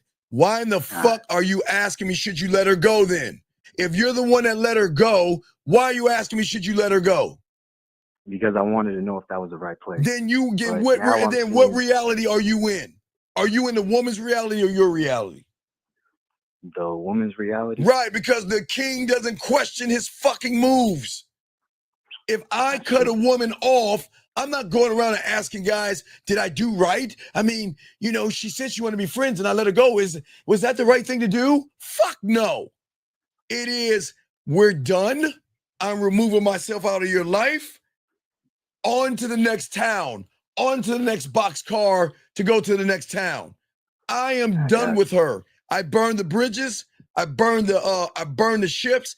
I don't look back. Now, if she crawls her ass back to me, that's different. But I don't ask anybody, did I do something wrong? I question it myself. A man doesn't do that. You see what I'm saying? Yeah. So I was just doing that because I consider you my mentor. No, So it's all respect. that's Listen, why I was asking it's that. it's all respect, but you've got to listen to the show that we're doing today. Yeah. I never want you to ask me if you should. Okay. I want you to ask you. Okay, listen. I appreciate you asking me that. Okay. Yeah. But here's my job. This is my job. My job is not to say you're seeking my permission. Okay. Okay. For a lot of y'all young men, I get it. There's two things that happen to a lot of young men, big guy. Okay. And this is not your fault. You are trained by your mother to seek guidance and permission. You are trained by your teachers to seek guidance and permission with book smarts. You see what I'm saying? Yeah. But what has happened is that when it comes to the game, you don't have to seek my permission. I'm here to guide you. Yes, I'm here to guide you. But you can never question what you do, because the moment you question what you do, guess who has more influence on you? She does. She does, yeah. Right. You see what I'm saying? That's what we're talking about operating. Right, big dog. That's why we got to that's why that sickness is there, because sometimes y'all do things and then you question what you do versus standard. Now watch this. Now I take that guy Shazam, right? Or a lot of guys. So a lot of guys, now watch this. Now I can understand why you're saying where should I go? Because I'm giving you something. All right, you learn from me to get the picture and tell her why you look forward to seeing her on a date, right? That's what you got from me. And that's okay. And once you utilize that, the problem is it's okay to take it, but you've got to go a step further after you take it to be prepared for two different answers, one positive and one negative. Because if you don't go past the point of taking what I have and using it for yourself, meaning it goes to your blacksmith and it goes to be yours, then you're going to ask me where should I go, because now you're taking my information, but you're not going forward with it. Does that make sense? You're not going, you're not moving forward with it. You see what I'm saying? Yeah, I guess I was more so asking the question just because, like, I learned the 5 steps from you was put the bid in, set up the story, set up the date, send the picture, and then after, that's when I could start doing my own game. Well, yeah, no, but I'm saying it's nothing wrong. I always tell you guys, you always hear me. Anything I say to the guys, y'all take, which is fine. It bothers me that you don't game it out. If I flip it, let me give you an example. If we were roles reversed, I'm calling you, and I'm like, okay, well, I listen to you. You're like, okay, well, you know what? Asking for a picture just so you tell her why you look forward to seeing her. Okay, I'll take that information. Now, as a student, if I wasn't a student, I'm just gonna take the information for what it is. I'm gonna do it, and then because in my world, I don't believe it works. So I'll like, fuck it, I'll do it. And then it works. Oh shit. Now the student is going to take the information, and then the student is going to go, he's going to game it out. He's going to sit there and say, okay, all right, now I told her to send me a picture while I look forward. But now let me game this out. Let me look at the negatives. I'm not going to accept a sloppy second photo. You see what I'm saying? If she says, I don't know, I'll think about it, I'm done. If she says, go to my Instagram and look at those photos, I'm done. Yeah. But on the other hand, if she sends me a photo, what I'm going to do is I'm going to notice something on that photo and figure out something on her to make her smile, laugh, and blush. And then she gets, for the first time, to hear the word sexy and beautiful, right? And gorgeous. Oh man, because she's showing me in action. But see, I game it out, right? I take the thing, but I just don't sit on that thing. You game it out. So I game out the positives if she says yes, where I'm gonna go, and then the negatives of where she says. Just like I say for you guys out here, I tell you guys how to greet a woman when she comes over. I tell you guys, walk up to her, look her up and down, take your left, take your right arm, put it around her waist. Bring her up close to you. Tell her how nice she smells, how good she looks. Take a step back. Twirl her around. You turn around. Grab her hand. Waltz her in. Then say, oh, yeah, I forgot. Turn around. Grab her hips. Let her ass close the door. Give her a kiss, right? Now, they do all that, but they don't game it out. It's like they'll do all those steps. Like, but what do I do next? So if it were right, so with me, it was like, okay, the next thing I'm going to do is I'm going to, if I have her in my place, I'm gonna say, go ahead and make yourself at home. Relax yourself. If I'm a guy that doesn't want people to have their shoes on my carpet or wooden floor, I'm gonna tell her to take her shoes off. But if I want her to walk around in her thing, I'm gonna say, make yourself at home. What would you like to drink? And then I'm gonna go get her something to drink, right? Because I'm gonna game this out. I'm gonna get her something to drink. And then from getting her something to drink at that point, then I know that because I set up the pictures, like the museum with the lighting on top of them, they're going to be drawn to that picture. They're going to walk over there because every woman I've done that with, I don't talk to them at the door. I talk to them by them staring at the artwork. That's not about 97% of the time. It's the artwork. The other two is that she'll follow me in the kitchen. The other one, she'll sit down. But it's very, very like it's look at the artwork, follow me into the kitchen, or sit on the couch. That's it. That's all I know. But I've already gamed it out. I've already gamed that out to game out that part of it. You see what I'm saying? It never ends. You have a whole plan. Yeah, I'm always gaming. Boom, boom, boom, boom, boom. So we just can't stand on one thing, if that makes any sense. But yeah, that makes sense. But listen, what you're saying is that you're gaming it out for the positives. Right now, I got a negative. No. I told you positive and but I said for you, game positive and negative. I'm saying that if she's saying she wants to take things to start off as friends, then I've got to blame. Then you're not listening to me the way you should listen to me. You should always let a woman know from the get-go what you want from her. Yeah, I told her I wanted to get to know her in a more intimate way. Right, and I don't When I want. put my bid in. Okay, right. You want to get to know her in a more intimate way. So Yeah. now, if you want to get to know her in a more intimate way, and she says I want to start off as friends, then I've got to then educate her on Yeah, me. what intimacy is.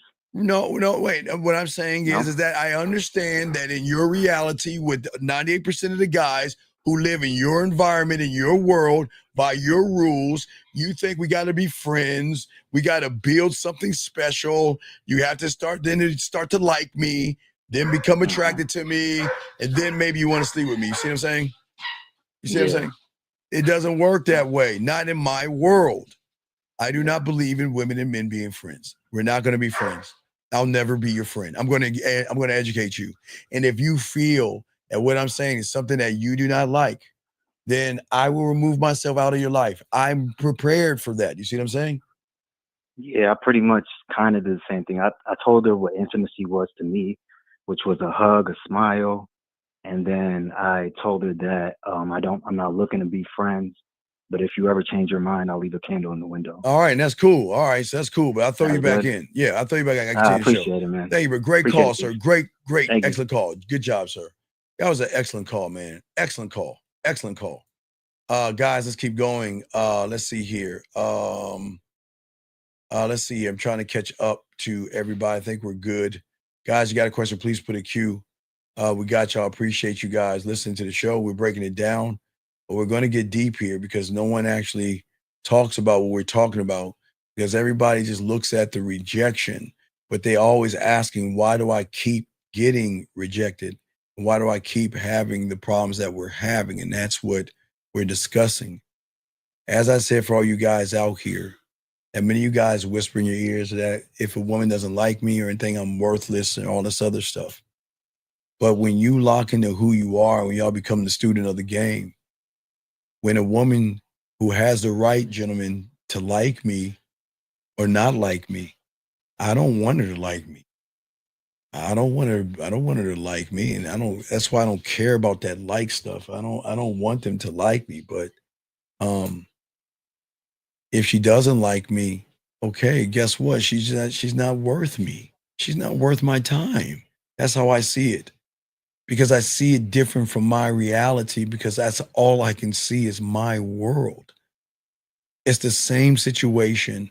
It's just a different mindset and a different reality, where one reality is broken, the other one stands on who he is. That's all we're talking about, guys, because many of you guys out here, most of y'all guys are locked into certain things. Let me continue this. Hold on. I think I got a question right here.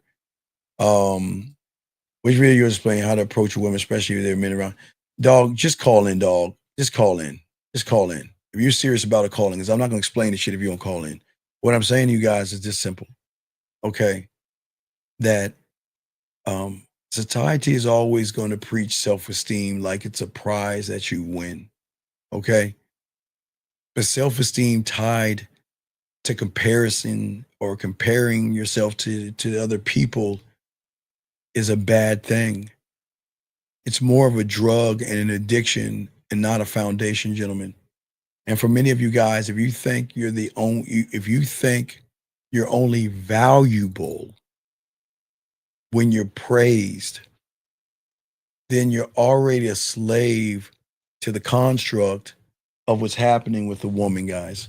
And gentlemen, like I said, if you got a question, please put a Q. We got y'all. Lines are open. We're breaking this game down for all you guys out here. See, gentlemen, as a man, I don't ever play that game. As one thought, one mind, I never need applause. I don't need likes and I don't need validation. I'm in my own mirror. I am my own judge. I am my own jury, and I am my own law. And that is why when I walk into a room, okay, in my world, in my mind, and y'all gonna think I'm crazy, but my question to you is why don't you feel this way? When I go somewhere, I feel like I'm bending the air around me. That's how much I believe in me. Women don't fall for me because of the way I look or my wallet. They fall for me because how I carry the world around me. And number two is that I'll never depend on a woman for my self-worth. And the moment a woman can recognize that, she knows that I'm never playing in the reality that she is in. Because many of you guys out here, you're beating yourself up. Gentlemen, when you are in everything outside of you, when you make everything about the woman, man, I want to sleep with her today. When you lie to her, all these things manipulate her. All these things come from the construct of a woman. And that's why most of you guys are actually beating yourself versus learning the game and building yourself. And we're going to get deep in this.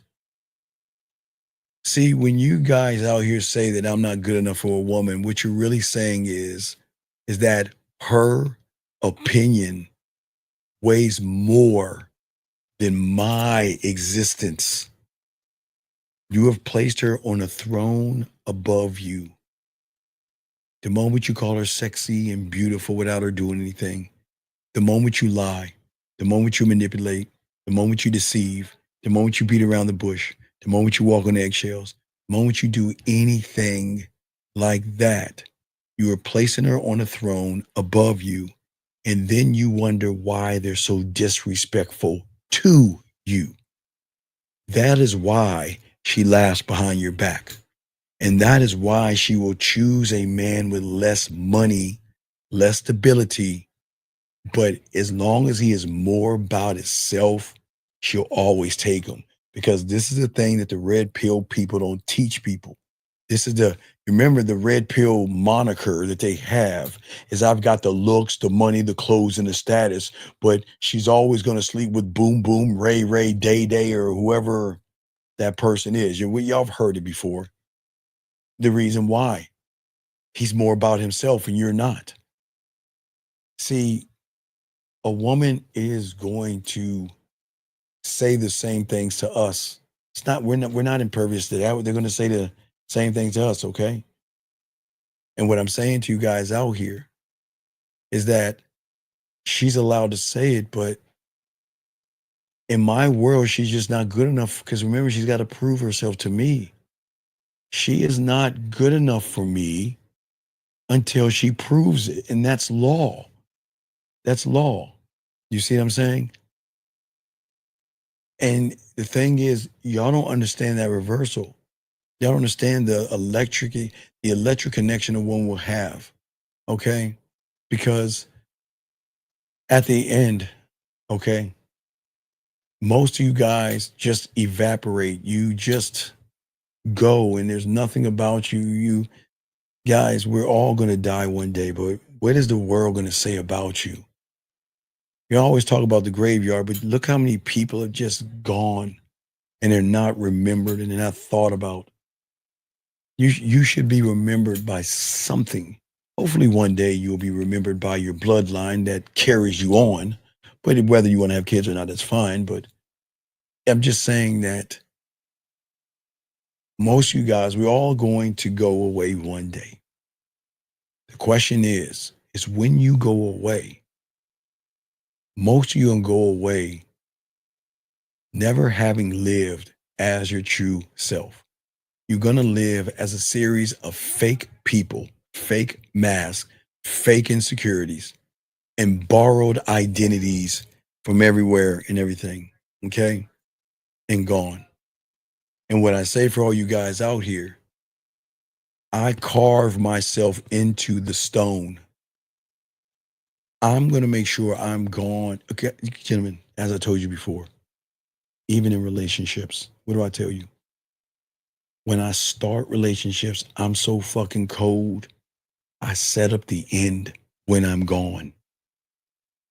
She doesn't need to mourn me because she will have access to me in a way that you guys will never have or do it unless y'all learn this game. But see, a woman will walk away from me and a woman will walk away from you guys out here. But what I say for all you guys out here, a woman may walk away from me, but she'll never forget the weight of the motherfucker she's walking away from. Men may envy But guess what? They'll never ignore him. See what I'm saying for you guys out here? You've got to live for yourself and get out of the world that you're in. And this is what's so important we're talking about. But you have to ask, gentlemen, you got to start challenging yourself. You got to start thinking things about yourself and trying to figure out how this world is going to work for you guys out here. Because we got to get deeper. We got to get deeper. Okay, guys, we're going to get deeper. Don't drown on me. I got you. Got a question to ask? I got you. Call in, I got you. Okay, listen. The thing that y'all don't understand, and this is not knocking your parents, grandparents, or anybody. The world doesn't teach you the stuff that we talk about. The world doesn't teach you this, okay? But what you don't understand is the world will be happy selling you tickets. It will hand you from her reality. That world will hand you affirmations, slogans, pills, YouTube guys that tell you a theory, people that tell you that's growth. It will whisper to say, guess what? Say you're good enough. Say you're getting better. Say you're a man. Say you're this. You know, guys, there was a time years ago, you remember, there was this influx of guys growing beards because they were like, if you're a man, you have to have a beard. And they take a lot of these young men sometimes out into the woods and play like Boy Scouts and chop down trees and take their shirts off and dance and act like warriors and think that I can be a man in a day by going on some excursion and running around the woods with all these other men. What I'm saying for all you guys out here. Very important to what I'm talking about for you guys out here, okay? But I'm saying for all you guys out here, they're always going to say things to you. They're always going to tell you simplified answers. But the reason that you're going to accept the simplified answers because of the reality that you're in. Let me get this question right here. He says, we're talking about being music in your live the other day. So when you were writing and rehearsing new songs, how was it you were consistently making new songs? Well, Limitless, because of the Limitless, in my mind, I've got seductive songs that I can write, sensual, sexual, smooth, kinky, seductive, nasty, dirty, naughty, freaky, combination of both. How you gonna miss me? How you gonna come with me? I mean, it doesn't stop. The music is always in my head. I just don't have time to put that shit down. It never cuts off. Your imagination never shuts down. So you're like, how are you consistently making new songs? What do you mean consistently? Because I'm a consistent motherfucker. Because Limitless, my reality is not yours. Once you can come over into your reality, everything's going to change for you. That's what I'm saying, okay? That's what I'm saying, okay? That's what is so important about what we're showing you guys out here. But for you guys out here, I know you hear the affirmations of other men telling you you're a man. I know it sounds good because here's the problem. A lot of y'all go around, I'm a man. How does a man? What is a man? And a man this and a man that. But you see how you even reject yourself? Because if you put yourself on this high pedestal saying, I'm a man, and then get dog walked by a woman, what does it do to your mindset? Area code 647, what's your name? What's your question? How can I help you? Oh, this is Matthew. What's up, Steve? What's going on, Matthew? How can I help you, buddy? Yeah, real quick question about the obedience show that you did with Fifth. You said that loyalty builds safety, safety creates trust, and trust gives permission for it to open up. But I didn't understand the first part where you said loyalty builds safety. Could you elaborate on it? Because I'm loyal to me. I'm loyal to me. And the reason I can build safety with her is because I'm not lying to her like you motherfuckers do. She might not like what I have to say, but she can never say he made me feel uncomfortable with his lies. Now, I told you I'm going to make her feel safe, but also I'm going to make her feel unsafe as well. Unsafe. Right. Right. But that's from my reality. So safety and unsafe means that safety, she feels connected, but unsafe, she doesn't know why she wants to do all these nasty things and stuff. She doesn't know why she's like doing what she's doing. Like, why do I feel so connected to this guy where I can do just about anything with this guy? Because she feels safe with Right. me. But she's And gonna like express herself. Right, exactly. Okay. Okay, I was looking at it the wrong way because Yeah, you I was always thinking to myself. yeah, I know. Yeah, It's yeah. okay. It's okay to, but remember, you got to look at where you're looking at things. Are you looking at them from reality 1 or reality 2? Reality like 0 at this point, Well, but yeah. reality 1. I don't know reality, a woman's reality. Yeah, you're still looking at things Right. in that reality, okay?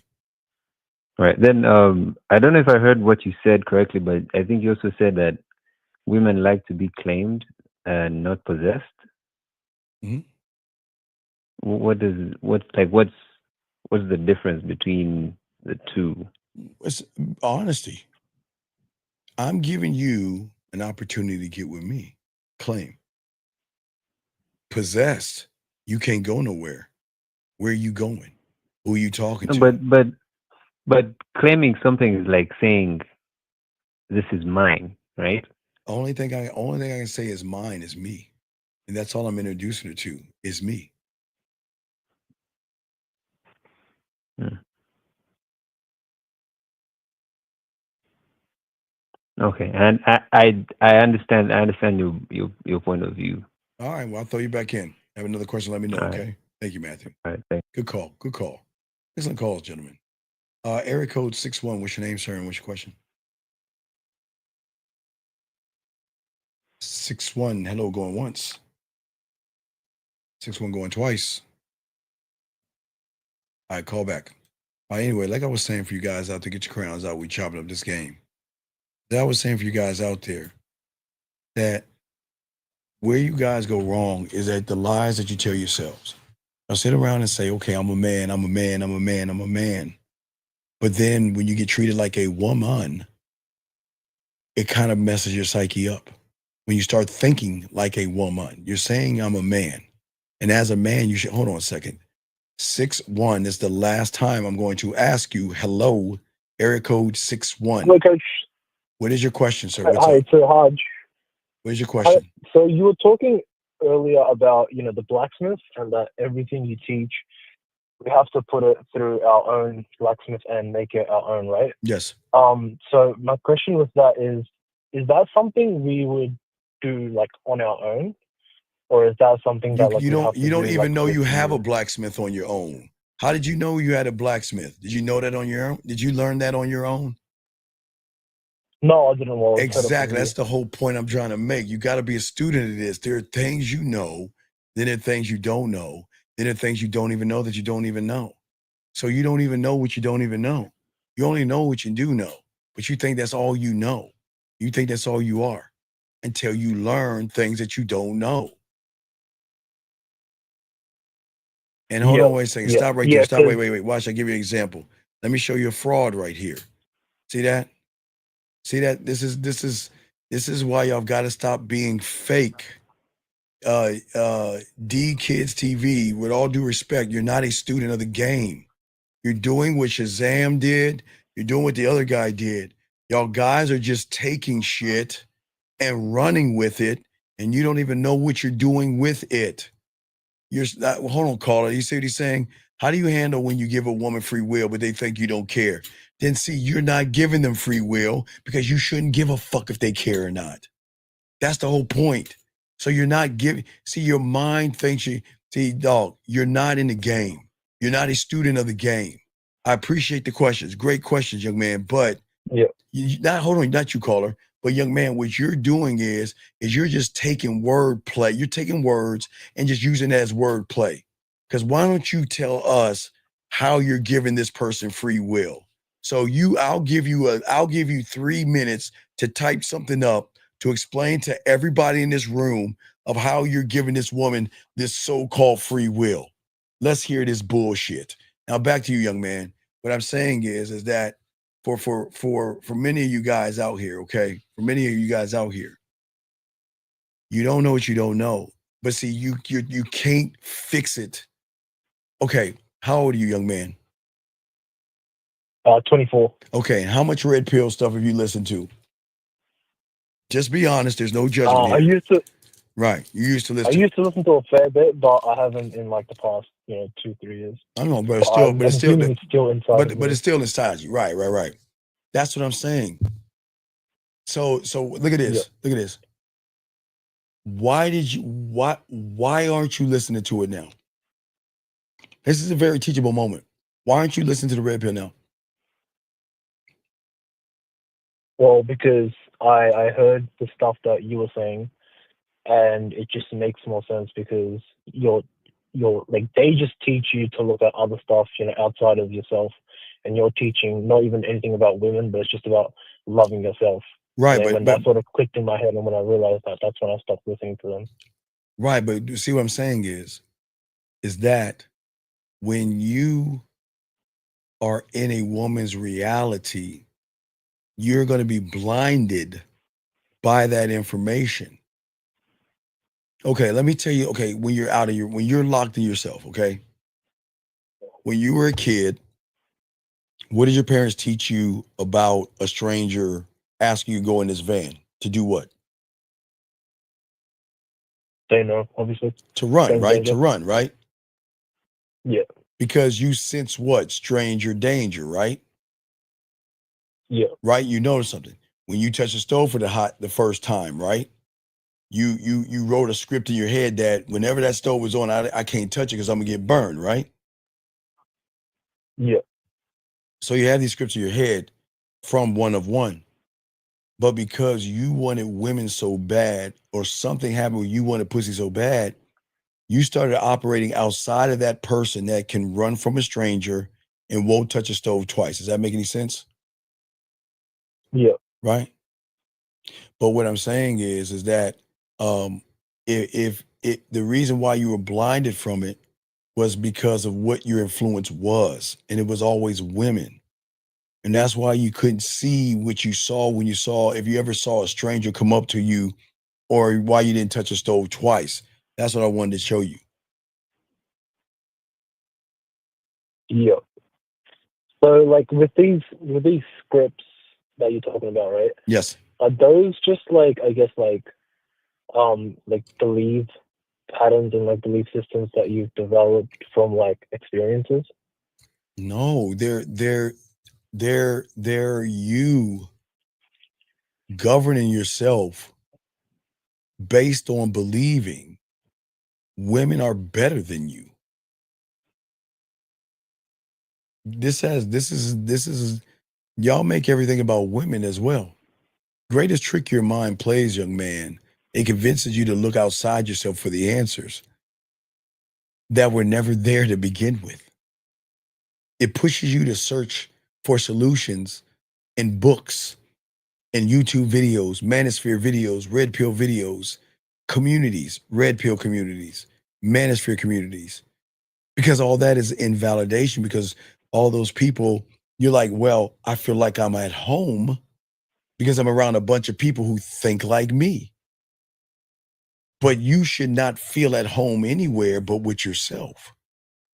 Does that make any sense?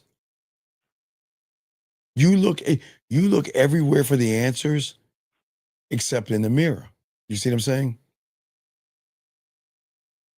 Does that make sense? Yeah. And see, that's why a lot of young men, they get addicted to this thing called I need to fix myself. They will scroll on YouTube.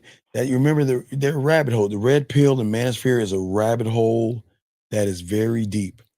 And you could be on YouTube for hours and hours regurgitating the same information over and over again. You see what I'm saying? And then you'll go on Reddit posts that have the same information, or forums that have the red pill, or you binge on things that have the same thing, right? To a point where you start chanting those things. But deep, deep, deep, deep down, nothing ever changes because your mind has tricked you into thinking consumption equals transformation. Consumption is the only thing that you consume. It doesn't mean you're going to change. How much red pill? You say you were watching red pill stuff for how many years? I would say 2-3 years. 2 or 3 years with that consuming, thinking that I'm gonna know about female nature. Who gives a fuck about female nature? I don't give a fuck about female nature. See what I'm saying? Does that make sense? Yeah. Sorry. Can you just slow it down a little bit for me for something that you said? So you're saying that like the reason why I was consuming red pill content was because I wasn't looking at the person in the mirror and I was Okay, looking at women. Is that what you're saying? You're okay. You're not a woman. I'm saying you move like a woman that will always chase dresses, purses, shoes, and shiny shit. A woman will always keep chasing that perfect dress, or that fall fashion thing, or that spring, or that winter. They're always chasing and change. That's why they're the greatest consumers, because the world knows how to market to women fashion, and they know they can tie it in its securities and insecurities, right? So the women are allowed to chase that ghost because that's what women do. You shouldn't be chasing a ghost, because the ghost you're chasing, if it has something to do with women, then are you actually chasing the thing that you should be chasing? No, just because the one would be the woman, right? Right, exactly. Okay. You get caught in that rabbit hole, you get consumed by that thing, man. But then it's this illusion. Like, okay, for women, listen, they'll never get it until they're with a man. They're always going to chase happiness. They'll be it'll be a red purse today, a black one tomorrow. Women are always going to chase that fucking ghost of happiness until they meet a man that can show them where happiness is. You see what I'm saying? But for you guys, you're chasing somebody that's chasing and doesn't even know themselves that well. You see what I'm saying? You're chasing after them. You're chasing somebody that can, again, watch the fucking Notebook and start crying. You see somebody save somebody and put her hand on her heart and welled up in tears. You see what I'm saying? You're chasing after that. You're chasing after somebody that will put on makeup to cover up her blemishes or whatever, which they can. But I'm saying you're chasing after that. You see what I'm saying? Not only nobody, listen, young man, not only chasing after that, you're hating that. Not only hating that, you're being told that you need to be 6 foot tall for that. You need to have muscles for that person. You need to have clothes and status so that person can recognize you. Do you see someone who can't even recognize themselves? But they're telling you you have to have all these things to get them to recognize you, but they can't even recognize themselves. So make that fucking make sense, please. Because the math is not mathing. Make that understand, okay? Yeah, that sounds crazy when you put it like that. Well, you put it the only way you know, from another reality. I'm not in that reality. So I'm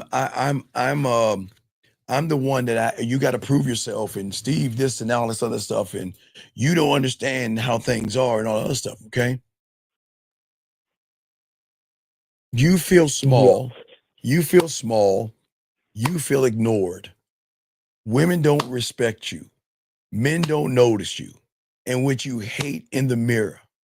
And then all you do is say to yourself over and over again, like a woman, how do I fix the outside of me? Is it going to be the blue dress? Or excuse me, for you guys. Is it going to be the suit, the expensive suit? Do I have to do a surgery to be taller?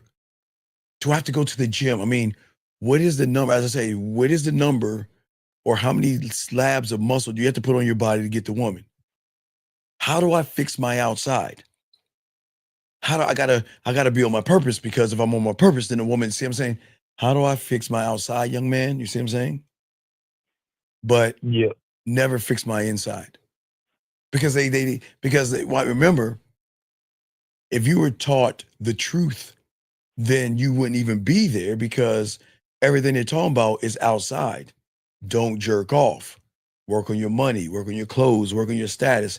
Because if you do that, you'll get the thing that is even looking down at you.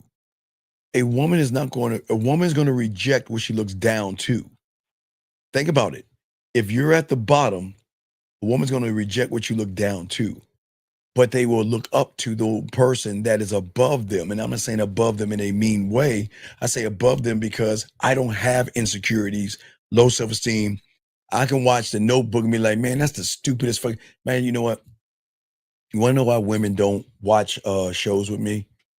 Because they know I'm always critiquing and telling her, see, that's a bitch right there. You know what? If you were in that situation, instead of just looking at you, I'd be fucking you right there. I mean, that's how I talk to them, Carl. I mean, I'm talking that shit to them, you know? And they hate that. That's why I can't watch a movie with you. And that's why, they never add, I would say, no, I would never watch a chick flick. Now, what is so cool is that they don't, because they know I'm not judging. I'm just saying I wouldn't look at that bitch ass shit. I say we'll watch a show and be like, let me ask you a question, because like there was a show called Friends. I guess I never watched a Friend episode. I never watched one episode of Friends because I never understood why men and women are hanging out with each other and they ain't fucking. So I wouldn't even watch the show. I never understood that. But someone was watching one day and I asked, I said, is he trying to fuck her? She said, yes. They just have this chemistry where they just haven't met themselves. I'd say, wait. Hold up. You telling me that he wants to fuck her, but he's acting like he don't want to fuck her. But then he want to hang out with everybody and pretend that he doesn't want to fuck her? I said, what the fuck is this? What is this bullshit? Stop, Steve. I like the show. Why? Because it's romantic. It has that romantic element of building up to them getting together. I said, let me tell you something. If I was that motherfucker and you wasn't giving me no pussy, I wouldn't be look, first off, I guess I wouldn't be on that show. First off, I wouldn't be hanging out with y'all motherfuckers. And if I was hanging out with you, I'd be fucking all them women. If I was hanging out with you, I would be fucking all those women. That's my friend. That would be my show called Friends.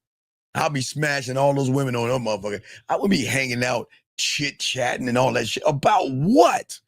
Knowing these guys want to fuck them women. But you see what I'm saying? I'd be totally different. You see what I'm saying? Yeah. So what I'm saying is that when you were young, you had thought about the gym not because of a woman. It was the desperation to get a woman. For a lot of you guys, you buy expensive clothes hoping that fabric will be something a woman will notice about you, because women notice, that women love outfits. I mean, that's what women do. They like fabrics and all that other stuff. That's why if you ever notice a woman, if you see them at a fabric store or something like that or anything like that, they're always touching fabric. They love the feeling of a fabric on their body and all of this stuff. But this is where a lot of guys go wrong, if that makes any sense. Yeah, no, that does make sense. But for you, like, I guess for like the level that you're at, how you say like when you go and put your bid in with a woman, it's always from the point of view of like giving her the opportunity to fuck with you. That's all I can give her to show you if she's good enough, to right. Because in my eyes, no woman is good enough until she shows me she's good enough. But But here's the kicker. See, y'all guys accept good enough for now, and then when that shit dips, you keep the fucking woman around. That's crazy to me. Listen, if I'm good enough for me 25 hours a day, 8 days a week, and even on Sunday, then I expect her to be good enough for me 25 hours a day, 8 days a week, and on Sunday. Watch your eyes. There could be a little dip, because they're not used to our kind. They're not. Remember, women aren't used to working. You know what I'm saying? Not their work environment. If you never had to work and you got everything you wanted from a bunch of guys, you wouldn't work for a motherfucker like me, or you would think you don't have to until you realize you have to work. Now, that's what I'm saying. There would be a dip. You see what I'm saying, big dog? That's to be expected because women aren't used to realizing that, wow, I finally met someone who doesn't look at my ass and titties and is hold me to a higher standard. So then I've got to jump out of that world of just standing on my body, and I got to be a fucking woman. I got to show him that I'm worthy enough to be with this person. So it will be a dip. But if it's a fall, I'm dropping her. If it's a fall, I'm dropping her. I'll accept a dip. But if it's a fall, she's gone. I'm not wasting my fucking time whatsoever. Period. I'm out. I'm gone. Does that make sense? Yeah. Period. And that's not being moody. Yeah, I'm but dead serious. I'm dead ass serious.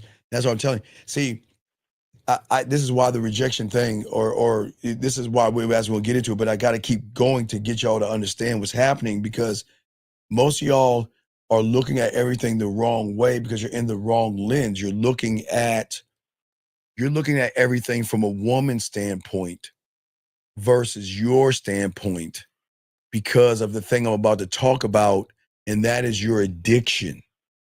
Your addiction. You guys from the woman's environment are addicted. Now, women can be addicted to affirmations. They can write in their book and all that other stuff. Diary journal, they got different names for it. But women can do whatever they want because that's what women do. But we don't do what women do. You see what I'm saying? Yeah, no, I do. But like the question that I wanted to ask was, like in order to like do that, I guess like to be the guy that's like, you know, views it as, you know, she has to, you know, I guess show me that she's good enough. That would require like a very high level, obviously, of like self-worth and not having any No, it is insecurities just whatsoever, operating, right? as I showed you, operating from your reality once you learn the game. You don't have to, okay, what y'all don't understand is women know the ones that can fuck over, and then they know the ones they can't fuck with. They know. They know. They know that in that. And wait, hold on, caller, because I don't want to blow their heads up. Wait a second, caller. I got to start doing this. I don't want to blow their heads up, ladies. Ladies, ladies. Give me a second. Let me just gonna make sure they. Just a second. Sometimes ladies take a few seconds. Here, lady, please cover your ears and all this other shit. Okay. What I'm saying to you, big dog, is this. These motherfucking women, think about it. 98% of them will do their bidding. They know they can get whatever they want from 98% of these suckers out here. Whatever their heart desires. And young man, without giving up no pussy. Without giving up any pussy, she can get whatever she wants from 98% of motherfuckers. So she knows what she can do to them, yes? Yeah. But when she get with a real motherfucker, she can't, this is what fucks her up. She knows her value ain't shit to us until she proves it. And we ain't doing a motherfucking thing. Fuck no. It's crazy. You see what I'm saying? Yeah. Yeah, I see what you're saying. It's just like my question, I guess, is more about like insecurities and stuff, and like I guess But having there's like no, so there's low no, okay, self-esteem listen, and stuff. this is my point. Your insecurities are coming from an environment outside of yourself. You are still in the world of women.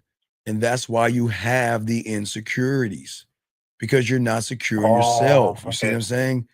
What I'm telling you Yeah, guys is okay. something. You always know where you're at by how you feel. It's that simple. Okay, when you brush your teeth, are you insecure? No. When you eat cereal, are you insecure? No. Pick up your car keys or your wallet. Are you insecure? No. Where you at? Where do you think you're operating from? Your reality. yes, Of like yes, of women. because you're No, secure. that makes sense now. Well, So like the only reason I have insecurities is because it's just all about fucking women. That's all it is at the end of the day. Right, but because like but that's the insecurity because your problem is you want to fuck women. What rule does it say that we got to run behind pussy? We don't what rule what world are we in that we think we got to run behind them? You can make them run behind you. That's what I'm saying. Okay, watch this. Yeah. Watch this. I'm throwing another layer on this. Watch this. When you turn on your TV and you see a toothbrush commercial, who's running behind you? The advertisers are marketing to you. They're running behind you saying what? Buy my toothbrush, yes? Marketers, advertisers saying, buy my toothpaste, yes? Buy my jeans, buy my clothes, buy my watch, buy my stuff, yes? Yeah. So why can't we say that to a woman as far as buying my dick? Why do we have to say what's the cost of your pussy? Why would you do that?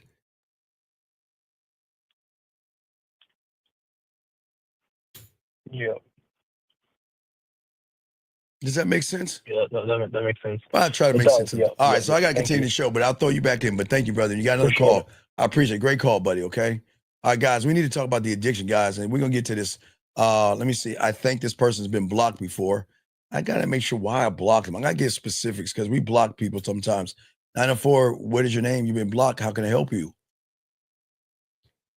Let me try you again. You hung up again. 904, you've been blocked. How can I help you? What is your name? You've been blocked. How can I help you? Yo, what's up? Sir, what is your name? What's your question? This is DeQuavius. Okay, you have a good day, sir. Come on, man. Come on.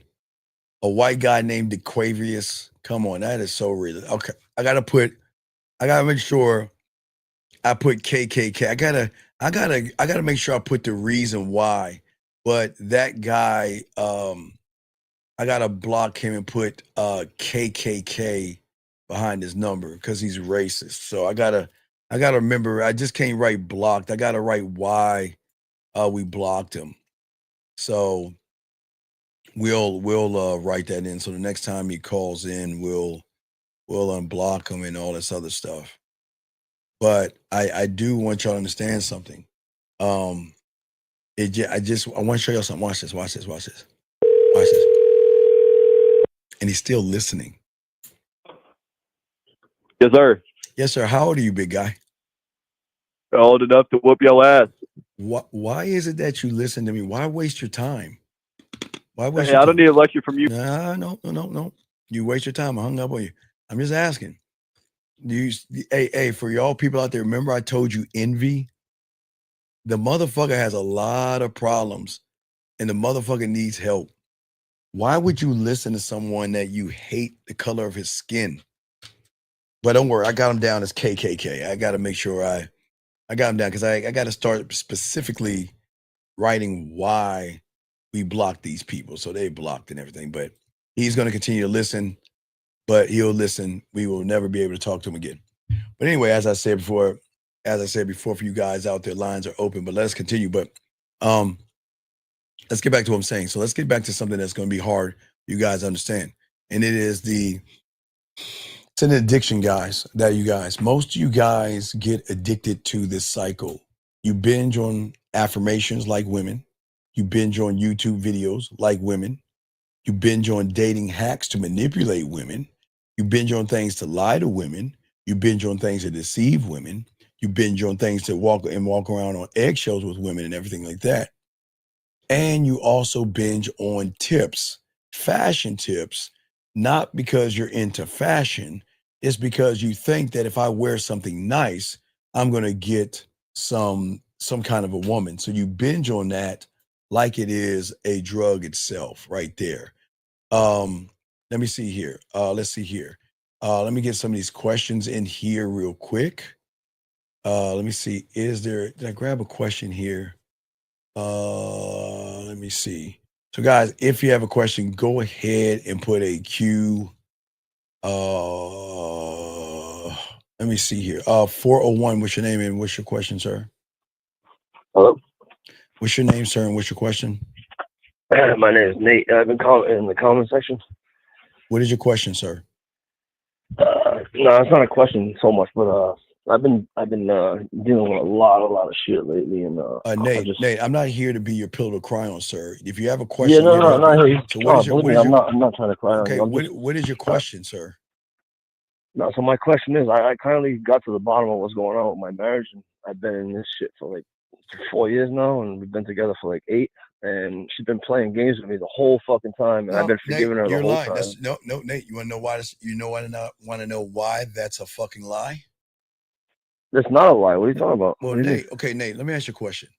You called me. Did you call me for me to hear your fucking crying, or you want to hear the truth? What do you? I'm Well, asking no, you. yo, Okay, you know what's crazy? I've been watching you, and I fuck with you, and I Nate, respect you, wait, and like I feel like you're coming at me like all Nate. crooked right now, and I'm I'm trying to coming vent at to you. you, I'm honest, coming at like you crooked. honest to God, I'm coming like at God's wait, honest truth. Nate, You know what I'm saying? Nate, I'm coming at you crooked because you need to be broken and out of the fucking reality that you're in and get out of your Well, panties that's and what listen. I'm doing lately, You're not and it's doing like that, she want nothing to Nate. do with it. You're And she's not. like, Nope. like you know what I'm Nate. saying? Like, Nope.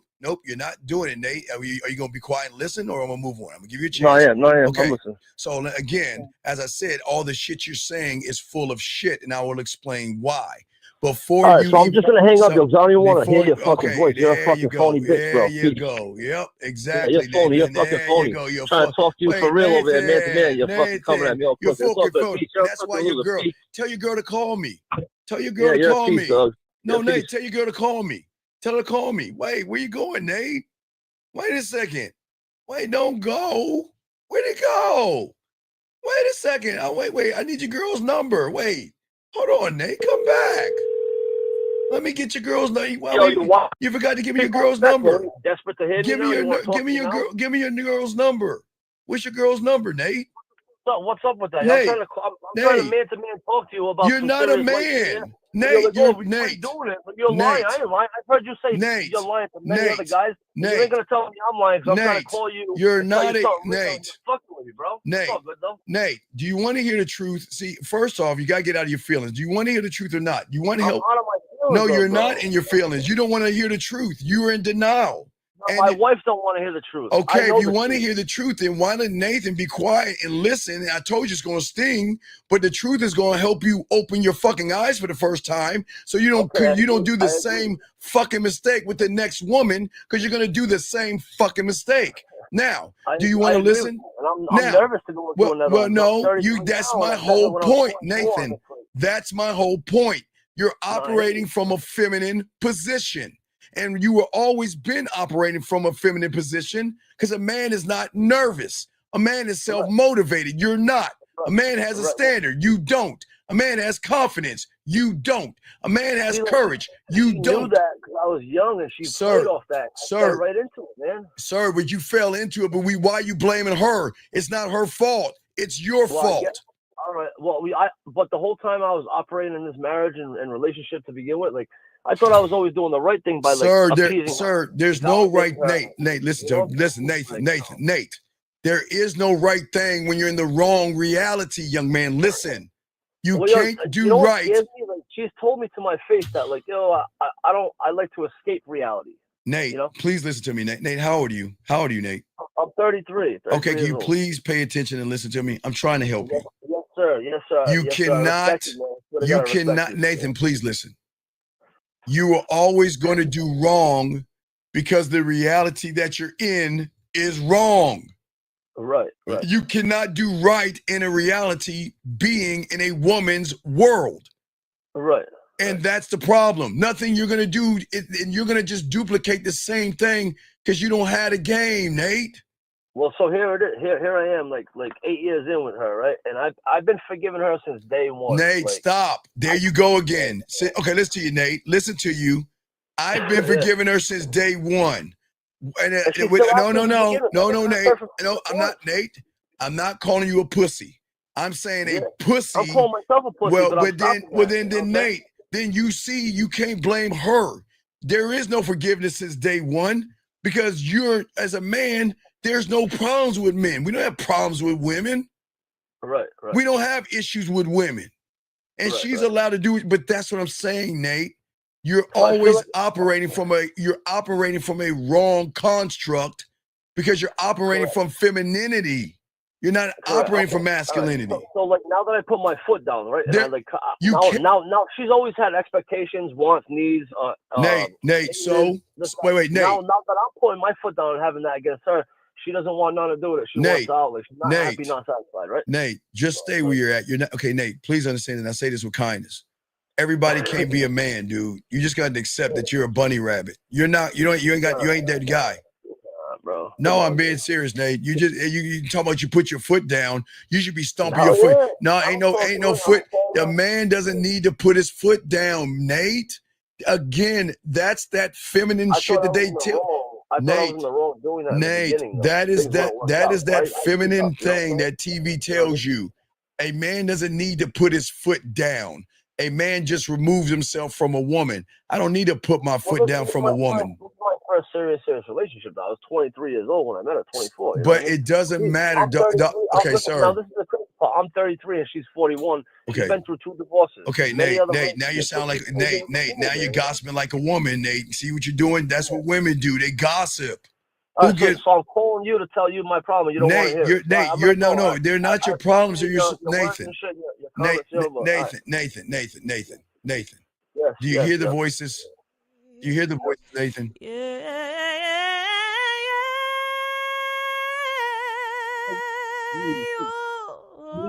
I guess you can have someone else call in and shit on them, yo. I was trying to talk. He's a cupcake. I know that you're feeling a lot of things I call you, so have a good nothing but a cupcake, cupcake.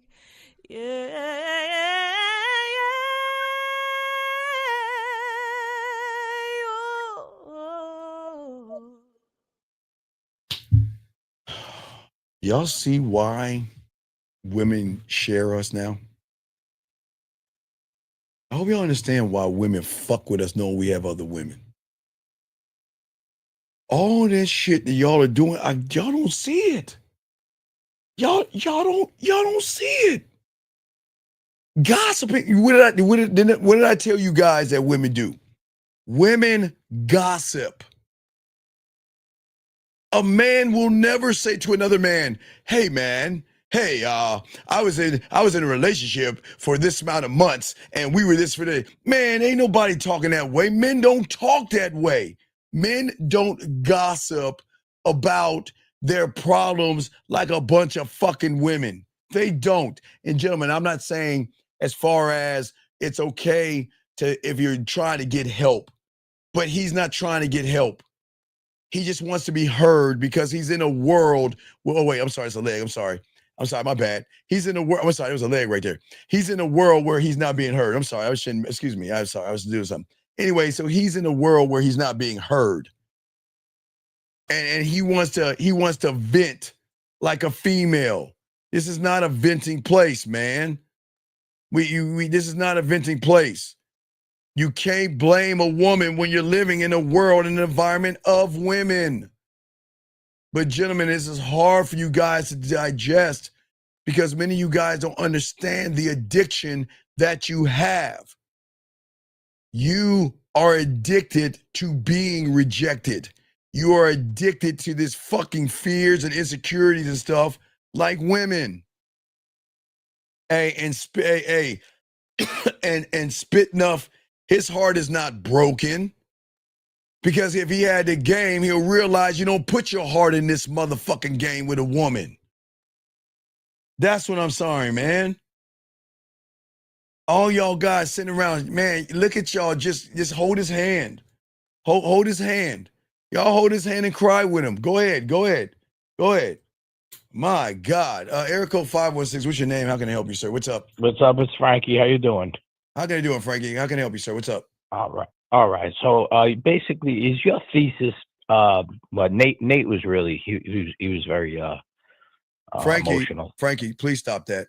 Don't do that. See, now you're doing it, Frankie. I felt Come on, bad. I dog. felt bad Why? for Nate, but is your thesis based on, you know, do not allow someone, or we're talking about females here, do not allow a female to do to you what you don't like, and just like cut it right from the start? Well, no. I allow a woman to do whatever she wants to do.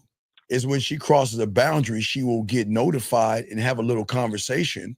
And if she So doesn't if want something to, bothers you, no, nothing but no, it doesn't bother. A woman can't do anything to bother me. She doesn't have that kind of weight on me. That okay, so listen. you're unfazed, in other words. Well, as a man, what should phase a man? You tell me a woman, you just, what can Respect and loyalty is what I okay, what I require. but you can't ask for respect and loyalty if you don't know if you don't respect and you're not loyal to yourself. Well, that's true. And Yeah. so that means you guys come, okay, honest, listen, you guys don't respect yourselves. You guys are not loyal to yourselves, and you guys don't love yourselves, but yet you demand women to do all the shit that you're not doing for yourself. It doesn't make any sense. You see what I'm saying? Right. So we have to set an example, in other words, in order to be received the correct way. Yeah, because it's all about you, buddy. It's about you, young man. But see, but you can't see it until you learn and be a student to realize that where I am at is I'm not in the right place. Okay, what's your name? I want to call you young man. What's your name? What's your name again? Frankie. Frankie. Okay, Frankie. All right, Frankie, check it out. You're operating in two realities, Frankie. I'm gonna give you an example. When you go brush, as I told the other guy, when you brush your teeth, you're in your reality. You grab your keys, open the door, turn a light switch on. Do you demand anything from your keys? No, it's just habit. Right. It's a habit that you created, right? But you've also created a habit of low self-esteem and self-worth to place a woman above you. And the moment you place a woman above you when you were young, something happened and something triggered in you that you placed women above you. So once you've done that, now watch this. Now again, Frankie, when in 99% of your life, you are all fucking man when it comes to what it is you want to do. When you want to get out of the bed, you get out of bed if you can. Yeah. When you want to turn the remote control, you do it. When you want to eat something, you buy it or you fix it or you eat it. But when it comes to a woman, you jump into her reality by the way you feel about yourself. Does that make sense? It makes perfect sense. Now, do I, as a man, okay, so I had a horrible upbringing. My mom rejected me. Okay, wait, stop right there. Frank, as a man now, Frank, okay, do I watch this. use that? No, Frank, use we that can't. as, No, we can't because that's a female god. Okay, so we Frank, just have to forgive her, and that's it. Well. All you have a choice. You forgive and move on, or forget, or move on, whatever. But what I'm saying is, it's hard to forget. No, but no. Okay, and I'm not saying it's not hard to forget because I'm not. No disrespect to you or your mother.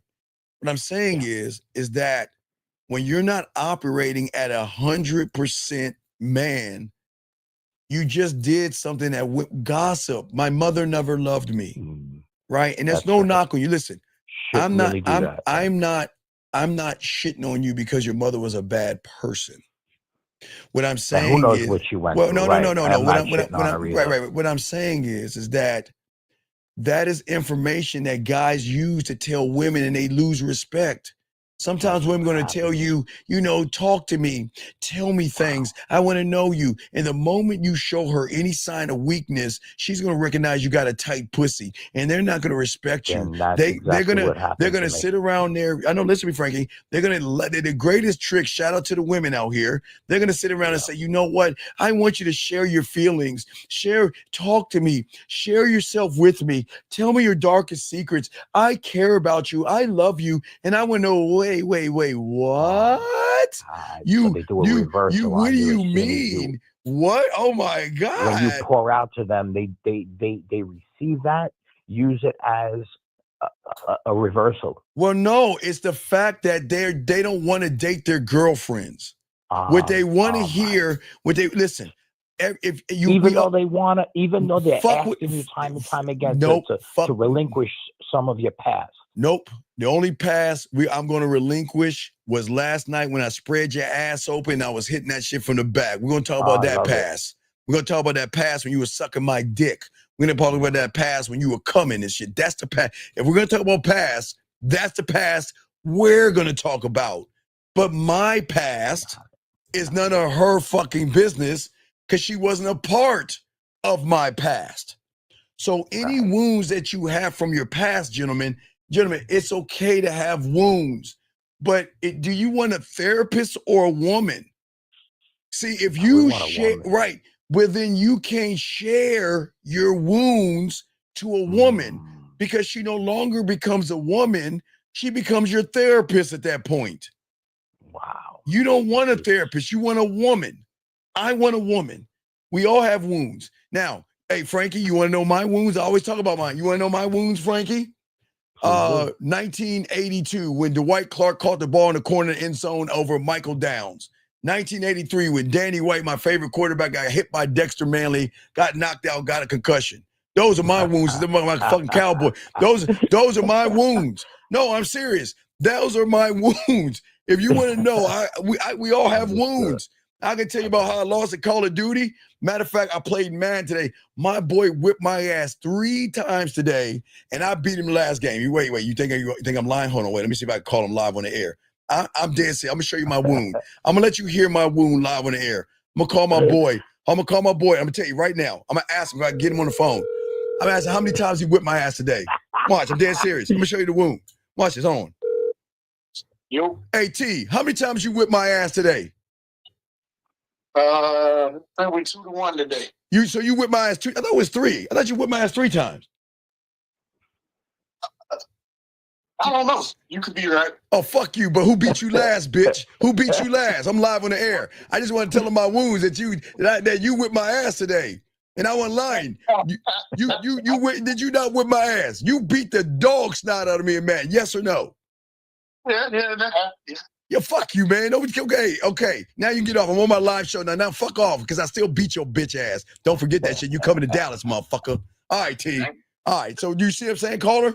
Those are my wounds. But you see what? Do you think I'm going to share it? I'm just sharing it with you now because I'm being dead ass honest. My wounds are different. I'm competitive, and I hate fucking losing in Madden. He beat my ass. I think it was 3 times. I'm about to blind out. I think he whipped me 3 times in a row. And I finally got him the 4th time. But those are my wounds. But a woman will never be my wounds. So in other words, that's your system. Those are your issues because you're competitive. Yes. You want to show them that you're competitive and that you're and then you're manning up. Well, no. I don't want to show them I'm competitive. I'm just trying to win. I'm trying to fuck them up. I'm trying to put my foot on their neck and keep it on their neck. That's the kind of shit we talk. Right? You see what I'm saying? Okay.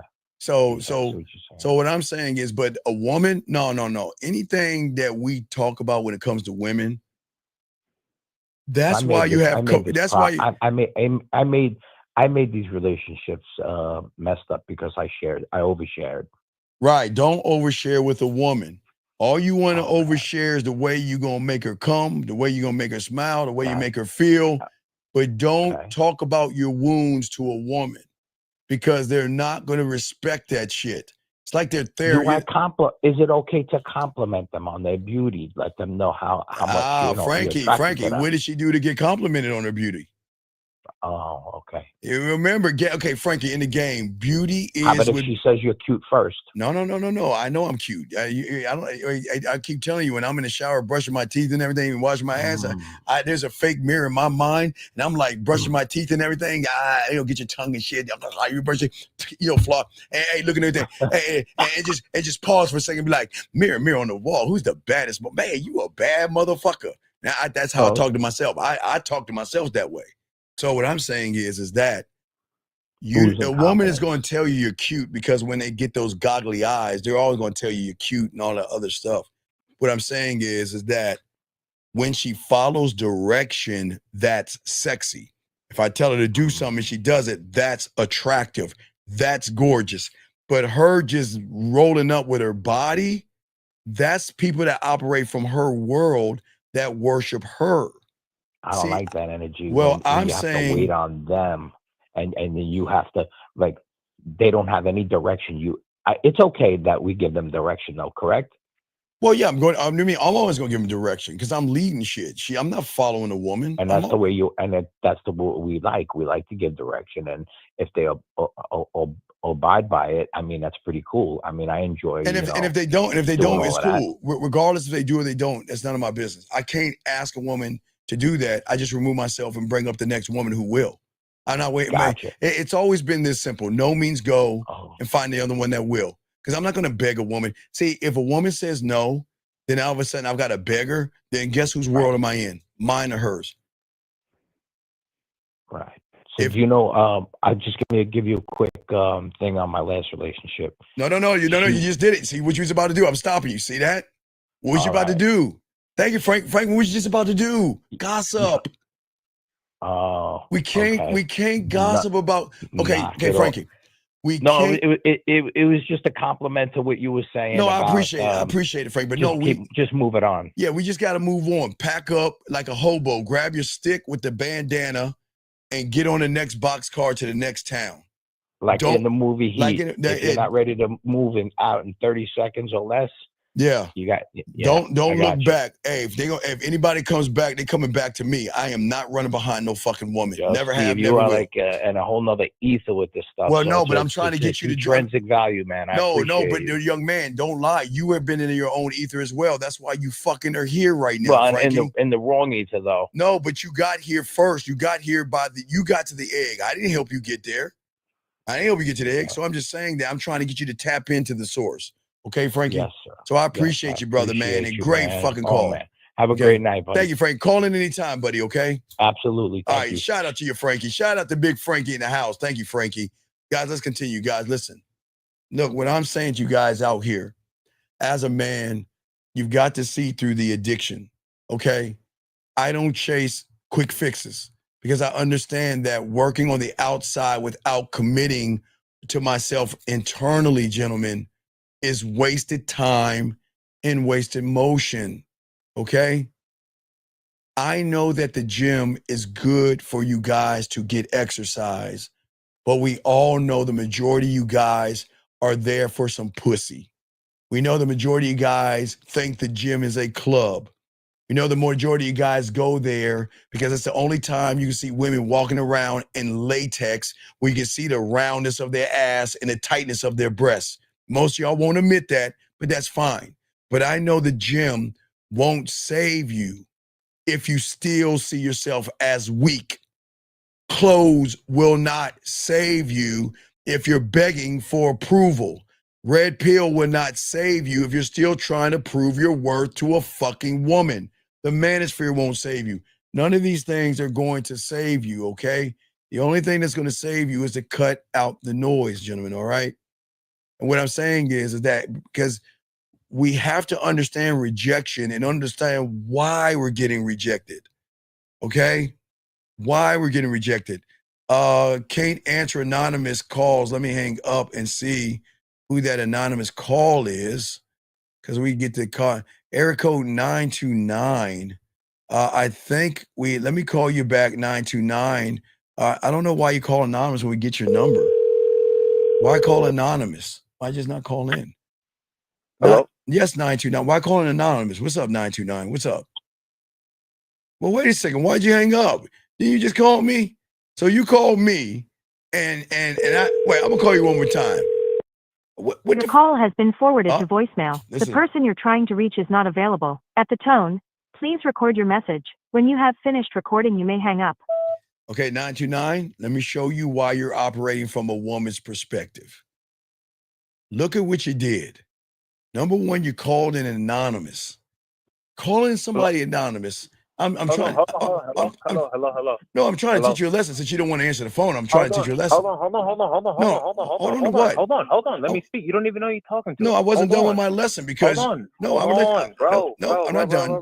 Bro. You called Sir, me. No, you called me first. You called me first. And I hung up because it was anonymous. I was gonna call my number on blind. What is your question? Hey, come on. Wait, you hung up again. See? Okay. Well, anyway, I was trying to help him. See, guys, y'all think I'm the mean person. I'm saying a man calling it anonymous is like a man putting out an emoji. Y'all need to learn how to stand on who you are. Even the racist guy didn't call it anonymous. God damn. And I got to give him credit. And he's racist. And he didn't call it anonymously. Isn't that amazing? Wow. Anyway, so as I was saying before, guys, is that for most of you guys out here, is that I know a lot of you guys think about if I get stronger, women will want me. If I dress better, women will respect me. Because a lot of y'all guys have seen TV shows where they tell you, you know what, you get respect by dressing nice. You'll get respect by getting muscles and all this other stuff. Or let me give you a few lines to use so you can win in this. And this is not how it works, guys, because listen, always remember, nobody's going to tell you this. The question that you got to ask yourself is, where are you operating from when you hear the information? And this is the most important thing, guys, is y'all all going to miss this. If all you are doing, if you're in the woman's reality right now, meaning, guys, if y'all are just joining us, that means fears, anxieties, worries, insecurities, and everything. You are operating from the construct of femininity, which means anything that you're trying to learn, anything you're trying to grow on is not going to actually work for you. Let's see here. This person said, I have a girl at the gym that me and her are close. How do I get out of the friend zone? First off, can you write like a adult? I have a girl at the gym that me and her are close. How do I get out of the friend zone? Okay, Big Brother, rewrite it. Rewrite it, okay? Rewrite it. Because this might be the reason why she's not talking to you. Can you clean that up? I'm acting like you didn't write it. I'll keep going. What I'm saying to you guys out here, that many of you guys out here don't understand what you're doing when you guys don't understand yourselves. You are reinforcing the negative, okay? And here is the problem and the poison and the prison that you're living in. When you are living outside of your reality. Now, remember, gentlemen, as I told you, you are living in two simultaneous realities right now as the world is spinning, that's revolving around a sun or a fire fuck ball that is floating aimlessly in space. That's how deep the game is. But you guys are in two realities.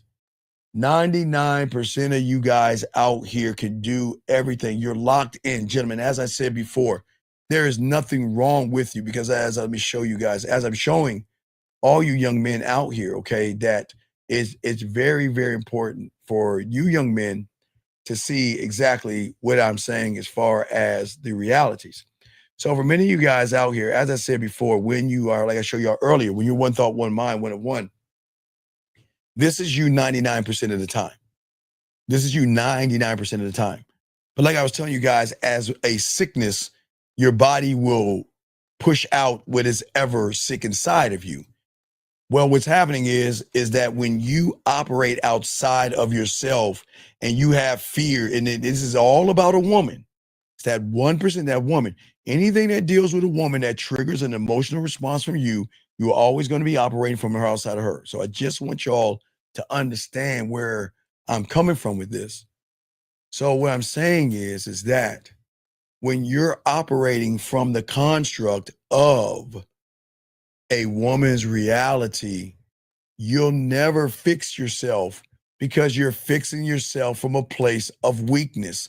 And that's why the red pill guys are so tantalizing to you guys. That's why y'all love the homosexual talk. That's why you like women. Y'all like to talk about other men. Like women, y'all like to look at other men. Like women, y'all like to judge other men. It's just weird how y'all do that, but it's okay. It's a gentlemen. If y'all have homosexuality or bisexual, that's fine, but this is not a place here for that. But I'm not here to knock you. If you think about men, you want to look at other men and gauge yourself to other men. I'm not knocking you guys for that. I'm just saying, all you guys out here, I'm saying for all you guys, that's very important, is that you can't build yourself from a weak place, okay? And see, every attempt that you try to prove. Now watch how fucked up it is. How many books is it going to take to realize you need to learn the game? How many guys telling you theory and lies and telling you to wear clothes and outfits and work out at the gym and go get surgery to be taller and all other stuff? What it does is it reinforces the addiction that you have. And a lot of you guys don't realize this.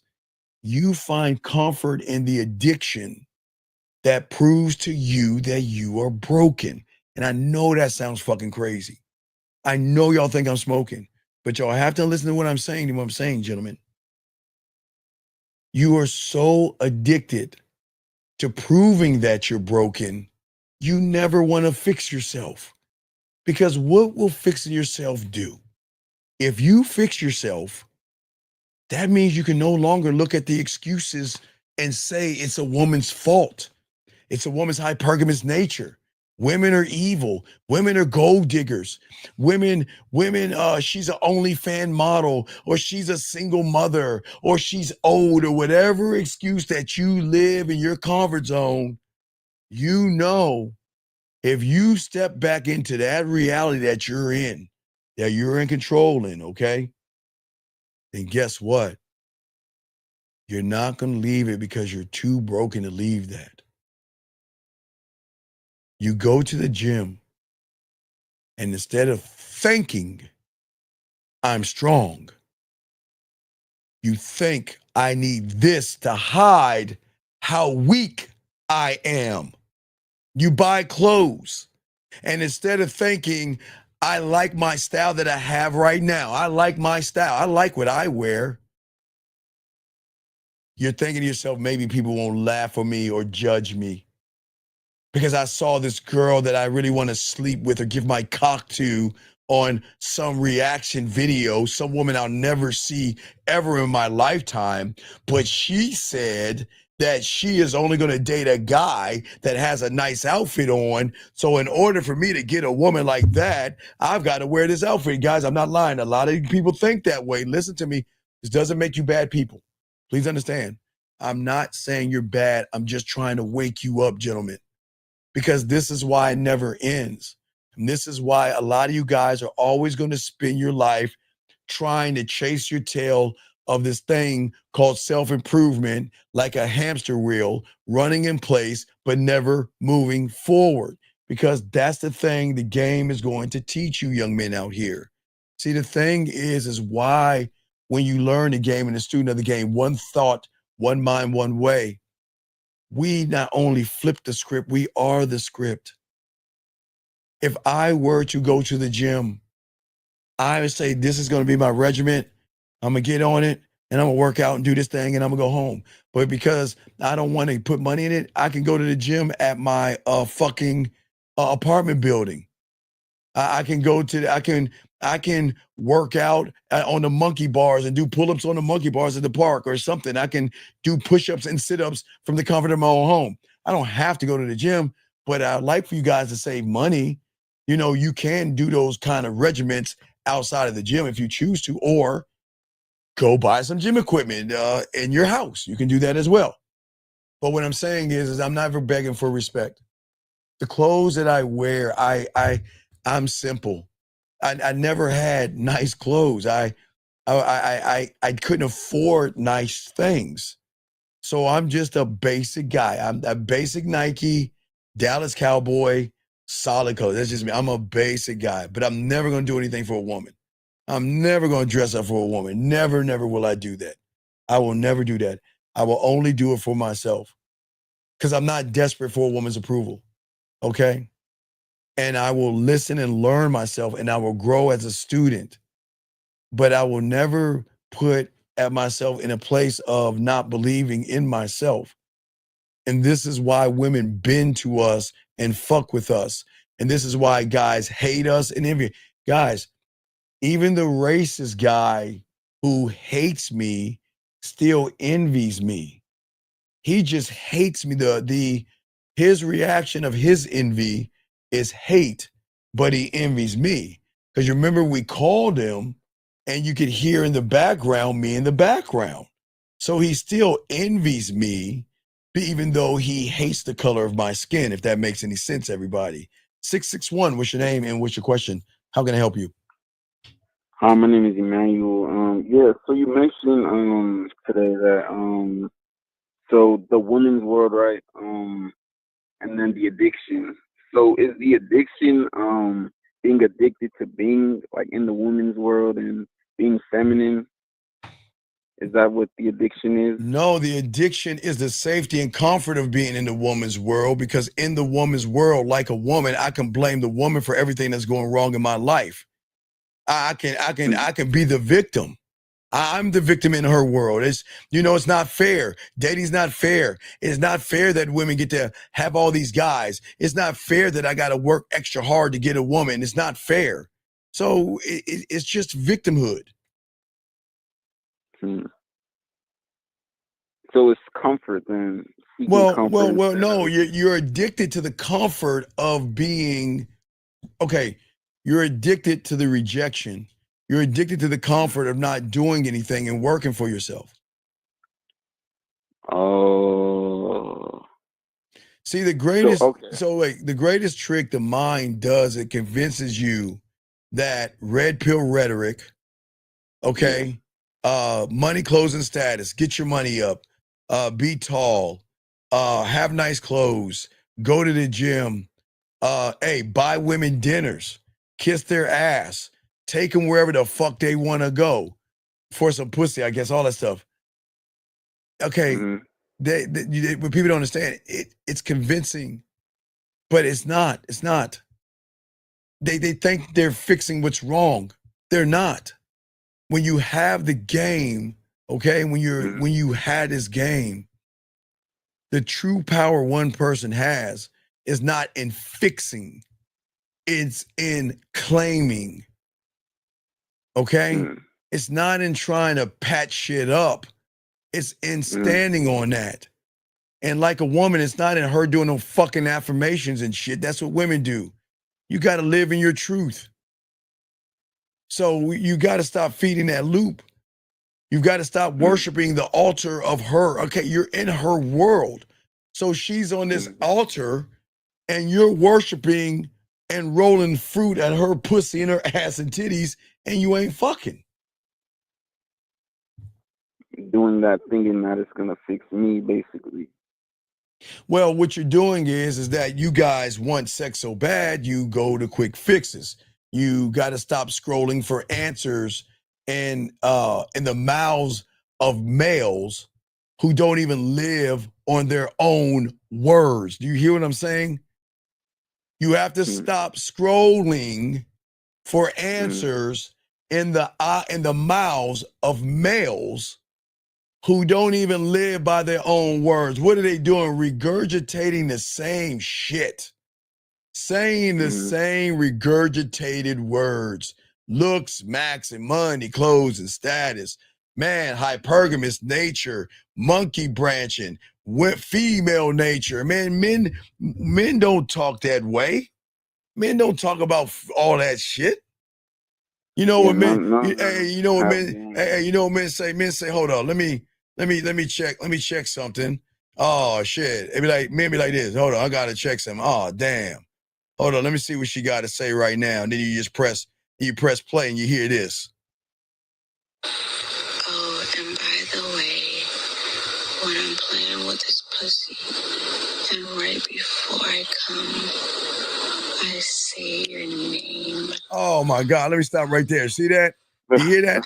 I mean, hey, but those are man problems, right? Right before what she say? Right before I play with that pussy, I may turn it down. You don't need to hear the noises. But right for that pussy, I say your name. Well, what? I guess that's our problems, huh? I guess we got problems too. Those are our wounds. Those are our problems. I mean, the question is that when you get a message like that, the question is, what do you want to do with that? Like, I mean, what do you do with that when a woman sends you messages telling you when she plays with her pussy, she says your name? What is one to do with that?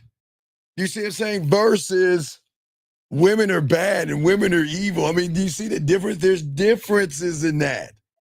And y'all guys should, I don't understand, you guys should have tons of women saying this kind of shit to you. talking yak. Matter of fact, I haven't got this one right here. Client, right here.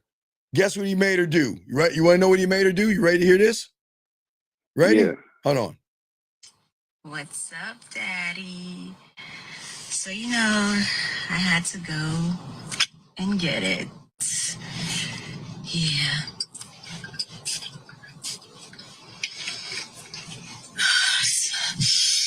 Damn, that shit smells so fucking good. You want to know what she did? You know what she's spraying? She's spraying the cologne of the Allure. He made her get some Allure cologne. Yeah. And she's got the bottle. She made a video showing she's got the cologne. See, this is what I'm talking. This is what sexy is. That's some sexy shit. That is Hey, when I tell you sexy, that's sexy. Not only going to the field trip and getting the cologne, but making a video. Hold on, she's spraying it. Listen what she's saying. Listen how she's saying, how she's spraying it. Wait, let me see if you can hear it. Listen. Yeah. Listen. Damn, that shit smells so fucking good. Oh my God. Hagen. My dog. This is my Hagen dog. You see that? You see that? But y'all want to complain about women. When y'all live on this side, women gonna do that shit. Do you see how happy she is to follow direction and be obedient without any kind of yelling, screaming? Do you see how happy she is and shaking her head and holding up the cologne and spraying it? Talk about that smells so good. Because, hey, guys, I love my Allure cologne. She's holding a bottle like this. Now, hers full. I need to get another one. But I told you guys, hey, these are my babies right here. These two are my babies. This blue and these are my babies, right? But she was holding this joint right here, spraying it all on her body. But, man, taking it all in, man. Come on, man. That's what I'm saying, man. Exactly, beautiful. Rent free. Shout out to beautiful. Rent motherfucking free. There you go, beautiful. Shout out to beautiful. You're absolutely right. You see what I'm saying? So what's your question, big dog? What's up? Yeah, so basically, it's not really living in the woman's world, you're just blaming women for, No. You're okay. Okay, listen. You okay. Okay. You either going to be in your reality or you're going to be in her reality. All right? Okay. The only way you're going to know where you're at is by how you feel. When you brush your teeth, is there any fear or anxiety? No. Is there any worry or indecision? Not at all. So that means you're living in whose reality? Your reality, right? Yeah. When you open a door, whose reality are you in? Yours or hers? Mine. Because there's no worry or fear or anxiety, yes? Correct. Now, how do you know that you're in hers? Is when you're nervous, when you think about rejection, when you feel that you got to lie to her, manipulate, play games, beat around the bush, walk on eggshells, tell her what she wants to hear, offer dick pics to her, run behind her ass and approach her, try to date her, try to fuck her.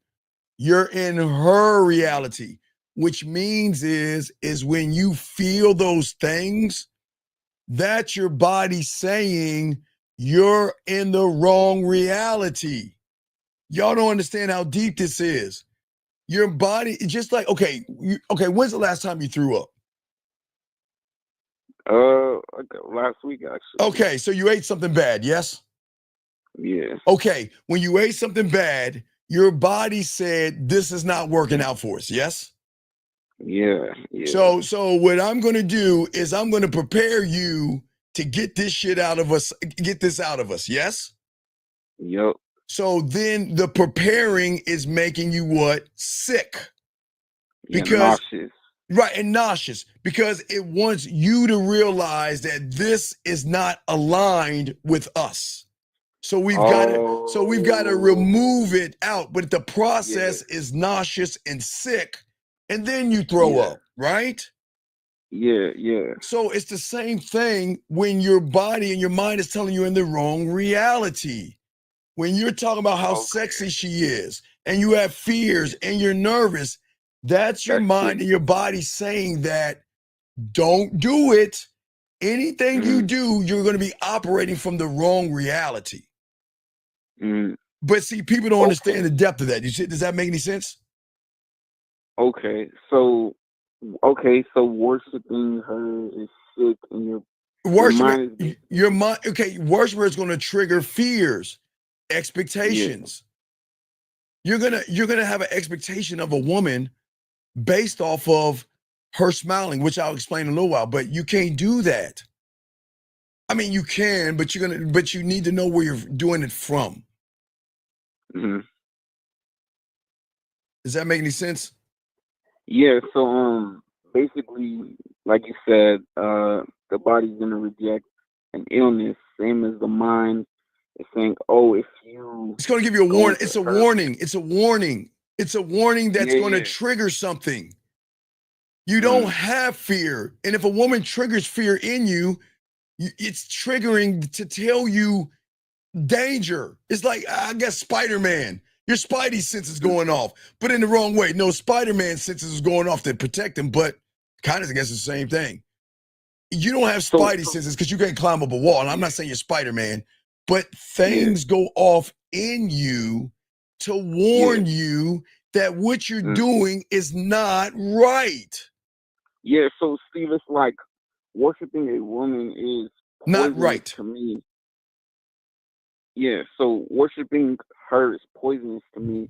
So if I see her and say, "Oh my God," like I'm nervous, and all that stuff, right? Because I already worship her, right? Because you're already in her reality. Yeah. And my mind, but what you're saying is reinforcing why you're there. Because guess what? That's the addiction of the comfort. You're comfortable with worshiping pussy, but you're not comfortable with worshiping yourself. I'm trying to get you to do something. I'm trying to get you to worship yourself. Y'all are fucking fighting me tooth and nail on this shit because you are so used to worshiping them. You're so used to running behind them. Is that just because like that's what I'm used to, or no? That's what you created, and you became addicted to it. See, the thing is, what people don't understand, your greatest addiction will never be alcohol, drugs. Okay, it's not. It's not scrolling your phone. Your greatest addiction is the way you fucking think about yourself. It is the greatest fucking addiction. Okay? Unlike a bottle or a thing of pills and drugs or whatever. Okay? You don't even see it as a problem. In fact, most of you guys defend it. Most of you guys have problems. Okay, remember the guy, Nate, that when you listen to the guy that called in that wanted to give me his fucking gossipy story, and I told him you're the problem. Steve, see, this is what I'm talking about. You don't want to listen to what, see, you defend it, right? The guy that's having the racist guy that's having problems with women, he calls in and does what? He's racist. And then the other guy that called in and hung up anonymously, he ain't even called back. But the thing is you cradle that addiction like a pet. You justify it like a loyal friend. You know it kills you, but you're happy with rejecting yourself.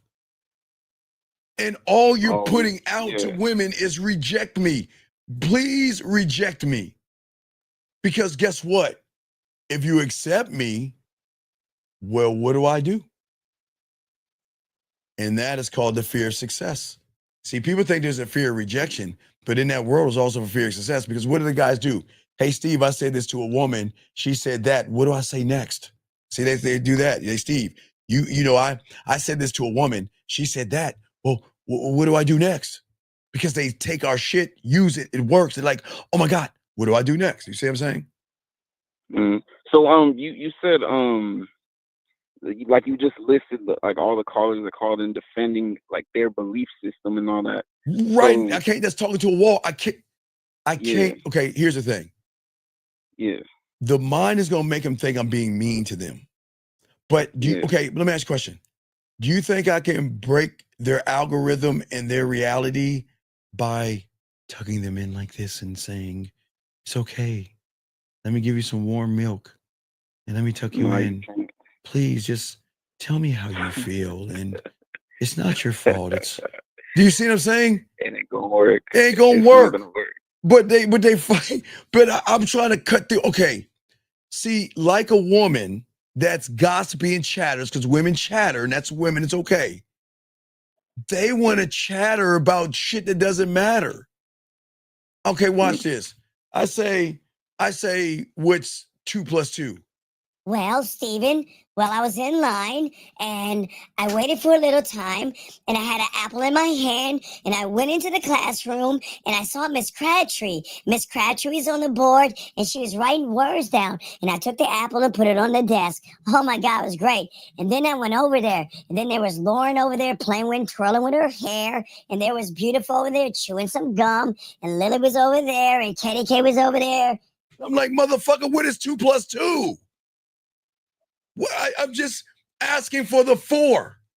What does the story matter? Because where's the story coming from, big dog? Where's the story coming from? A place of her. Not believing Wait, in what reality is it coming from? Oh, the women's reality. Right. So what does the story matter if the story's coming from a wrong place? A feminine. Right, there you go. Yes, because you're just gossiping. Do you know how many times we call people and say, what is your question? Then they want to tell us this whole rant. Well, Steve, before you hear my story, I need you to hear me out. I don't need to hear you out, because just like a woman, they don't understand. I already know your story. Your story's going to end up you not believing in your fucking self. That's why we're undefeated. Does that make any sense? Yeah, it's like like you just said, the callers defending like basically beliefs that don't serve them. You know, right, because that's the addict. Okay, have you ever seen an intervention? They're like, hey, what's going on here? Well, Robert, we just here because there's certain things that are going on.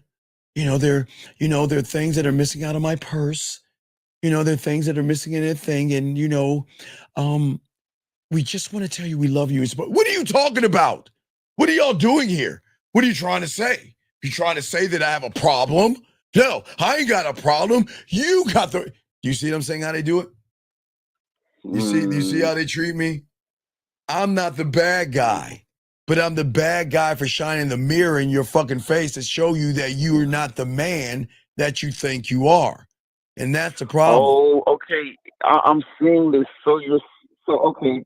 So the person who has the bad belief system, the bad habit, is still gonna defend it because they're comfortable being that destroyed person because they're just so used to that. Right. And it's hard to go against those beliefs because it's going against the grain. Right. And just like a woman, they just want to be heard. They don't want it fixed. Do you think women? They don't want to change. Do you think women? Exactly. You think these women actually want happiness? You think these women actually want the shit they say? They talk to. All they do is pop their mouths. But that's women. That's women. But these guys want to feel like what they're saying is important. I'm saying you're not looking at what's important. You're looking at the bait. I'm looking at the hook that's attached to the bait, which is more important. And they don't see it because they're addicted in the rejection. And I'm saying you don't understand. No, you don't understand, Steve. But wait, I don't understand. You're calling me asking for help. I'm trying to help you and you're fighting me.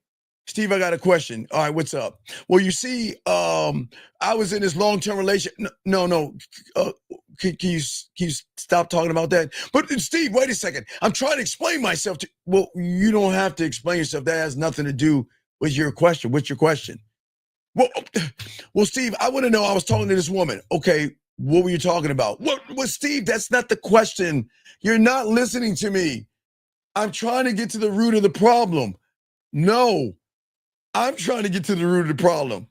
But you can't see the root of the problem. You're looking at the end result of the problem.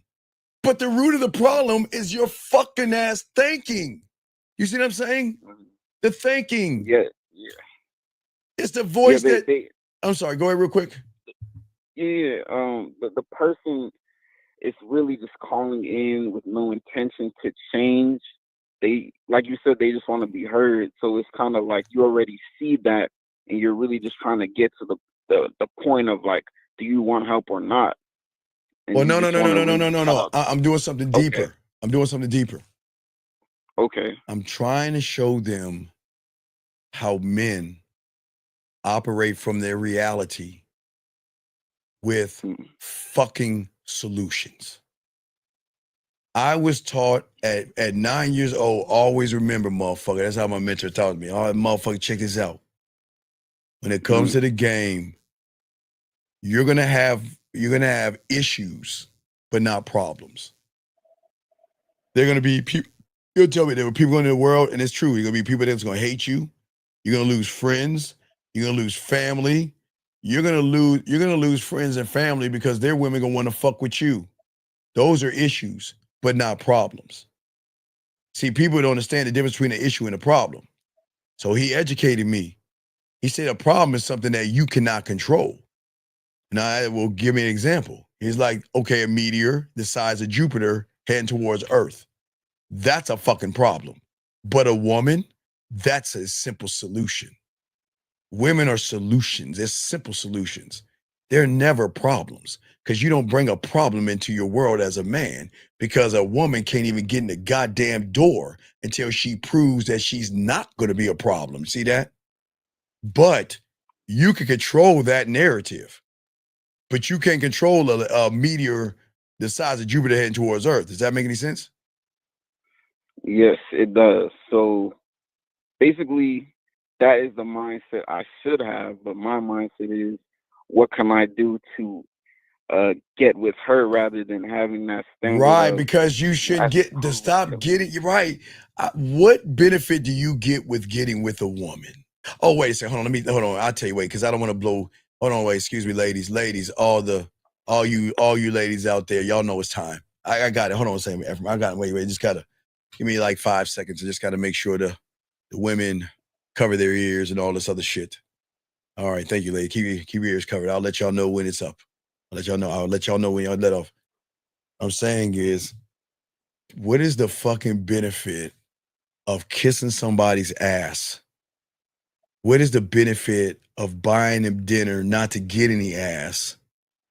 What is the benefit of buying them Christmas gifts, fucking Valentine's Day gifts, and birthday presents for pussy? Well, and guess what?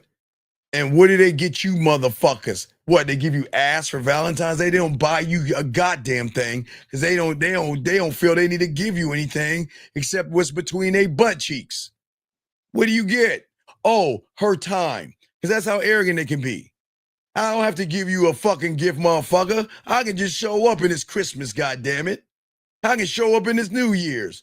I can show up and it's your birthday because I'm the thing that you're revolving around my ass. And you know some of these women think that way. You see what I'm saying? Mm-hmm. And as I'm saying, what is the benefit? But it's not their fault. It's me because I'm the one that's giving them that power over. No. Watch this. Watch it go get deep before they unblock. Okay. It's not your fault. It's the fault of every motherfucker before you. It's their fault. You're just reinforcing that shit. So it's not your fault. When you meet her, they all fucked up. They think they deserve dinners and shit. They think they deserve you kissing their asses and shit. Taking them where the fuck they want to go. Fuck out of here. They don't deserve that shit at all. So I'm basically just following a broken system rather than creating my Because you own. are the broken system. So if you're a broken system and she's a fucking broken system, where's the connection? You feel more connected than her than you do yourself. Because every guy that has been trying to get her pussy, 90% of them, that's why they all fucked up right now. Because they think they're special because 98% of them told them they were special. They think they're special. But is she, but wait, but does she actually feel special? Now watch, isn't it crazy? Watch this. So they make her feel special, but you want to know why she isn't special? Why? Because the motherfucker that makes her feel special, what is the motive of making her feel special? Is it to make her feel special because she's special? Or because I got to make her feel special, try to fuck her? Oh yeah, the second thing. That's where you got the church macking, the friend macking, and all these other fraudulent motherfuckers. So this is what fucks with her insecurity because she doesn't know what's real and what's fake. Because everybody who has been real has been fake. It's hard to find a real motherfucker that does what he says and keeps it pushing. They don't meet men every day. It's very rare that they meet a man. But they don't know how to act around a man because how do you act around something you're not around? How do you act around someone that loves himself? Someone that worships himself, values himself, and puts himself over your fucking ass and titties. How is a woman to handle that when all she knows is that they worship her ass and titties more than they worship themselves? Huh, right. You see what I'm saying? So yeah, it's really not their fault that their heads are like blown up and stuff like that. It's just really the dudes that have done that. Every dude that they ran into. Right, but you reinforce it. Pedestalizing. Right, but Yeah. you reinforce the pedestal. So if she's already pedestalized before you meet her, you just take another wood plank and slide it right under her throne to make sure it sits high enough so you can get on your knees and like, oh, great one, oh, mighty one, what can I do for thee, pussy? Oh, mighty one, how many dinners do you want? Oh, God, let me be your friend. What do I need to say to get, hey, not even to get your pussy? Yeah, they don't even get the pussy. They do it for a fucking like. They do it for a good morning text message. These women are so fucking smart. They know how to dole out pussy crumbs because these guys accept a crumb over the cake. Damn. I know. So I'm just basically reinforcing that belief that she needs to be pedestalized for doing nothing. No, you're not doing it. You're thinking you need to do it. See, the thing about the addiction that you have is that you guys don't even call it an addiction. You lie to yourselves and say, this is just who I am. This is just how my mind works. This is just me. I'm just never good enough for her. I'll never be good with women. I'll never be right with women. I'll never get the woman I always want and desire. You shouldn't be, you shouldn't. Because why are you desiring her? She should be desiring you. She should be worshiping you. She should be running behind you. And that's not a bad thing because that's guidance. See, y'all think when I say women run behind us, this is not a dictatorship. This is someone she's running behind because she's meeting a rock, not a piece of tissue paper, a rock. So they should run behind that because if they're up and down, don't you think they need stability? Yeah, they do. It's something different from them that they could actually rely on versus someone that's running behind them and is like them.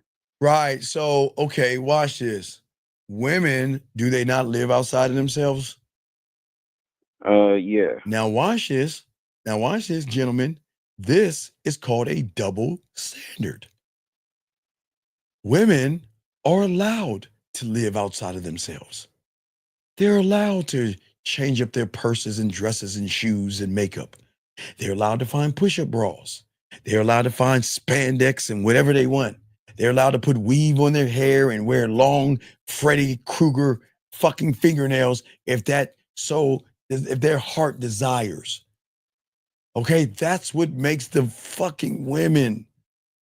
They're supposed to have pieces of paper of today you're beautiful and today you're special and today you're perfect and you're good enough and you're this. She's supposed to have that because she's an emotional person. That's what she's supposed to have. She's supposed to, dear diary or dear journal. That's what she's supposed to have. Everything outside of herself because she doesn't know how to chase the inside until, big dog, she meets a man who lives where? On the what? The inside. Oh, rather than on the surface or outside of himself. Right. So guys in her reality, right? They don't just overthink. They build their identity on that thinking. They become addicted to living outside of themselves. That's what I'm saying. Instead of being grounded, that's the broken system. right? It's a broken system because the parts are broken, right? So what I'm saying is the problem is that instead of being grounded in who they are with the game, they always are going to define themselves, not by the man in the mirror, by what a woman thinks about them, what another man has and what they don't, what society tells them what success is, what a YouTube content creator tells them how to get pussy, what strangers online think or condemn them. They feel that when you're outside of yourself, you don't stand on your own being. You stand on borrowed fucking opinions, fake standards, and fleeing approval from women if they give that to you at all. And this is why they feel invisible. This is why a lot of young men have depression. This is why a lot of young men have midlife crisis, or grown-ass guys have midlife crisis, because they feel miserable, small. And I'm not talking about PTSD, from war and stuff like that. I'm talking about depression, feeling miserable, feeling small, and they feel invisible. They feel like I'm around everybody, but no one sees me and no one recognizes me, right? Because they're not rooted in men. Right, because it's a sickness of satisfaction. Men are satisfied with this addiction because it's so satisfying to complain about it, right? It's so okay, so even through depression, yes, like they know they have a choice to stop, but they don't want to. So they'll even go through depression, go through the worst thing, but refuse to change because they're just so loyal. It's the greatest moment that I told you in the Tudors. I always tell you, it's called The Death of the Princess. I forgot to see it. Y'all got to watch the thing. So Henry loses his wife, right? King Henry loses his wife, right? And he goes in seclusion. He's all fucked up over the breakup. So he calls his joker in. And he's in seclusion and just all fucked up. And he's like, let me see if I can't play because I'll get dinged. But he was like talking. He's like, I miss her, Will. I miss her very much. And he started crying and shit, right? And his guy looked at him. He said, this too shall pass. Why go on dwelling in darkness? You know the land of the wounded king thirsts in something, like how he said, he's like, if you're a wounded king, your kingdom is open to be taken over. So Henry was crying, right? Henry's like, oh, well, I miss her so much. And then when he said that shit to him, he was like this. He started raising up. He was like, and he like moved, he's like, what have I been doing all this time? And he take his hand and did this. He rubbed his mouth like that. And then he woke up. Now, I'm not saying you're going to feel pain. Gentlemen, you're going to have wounds.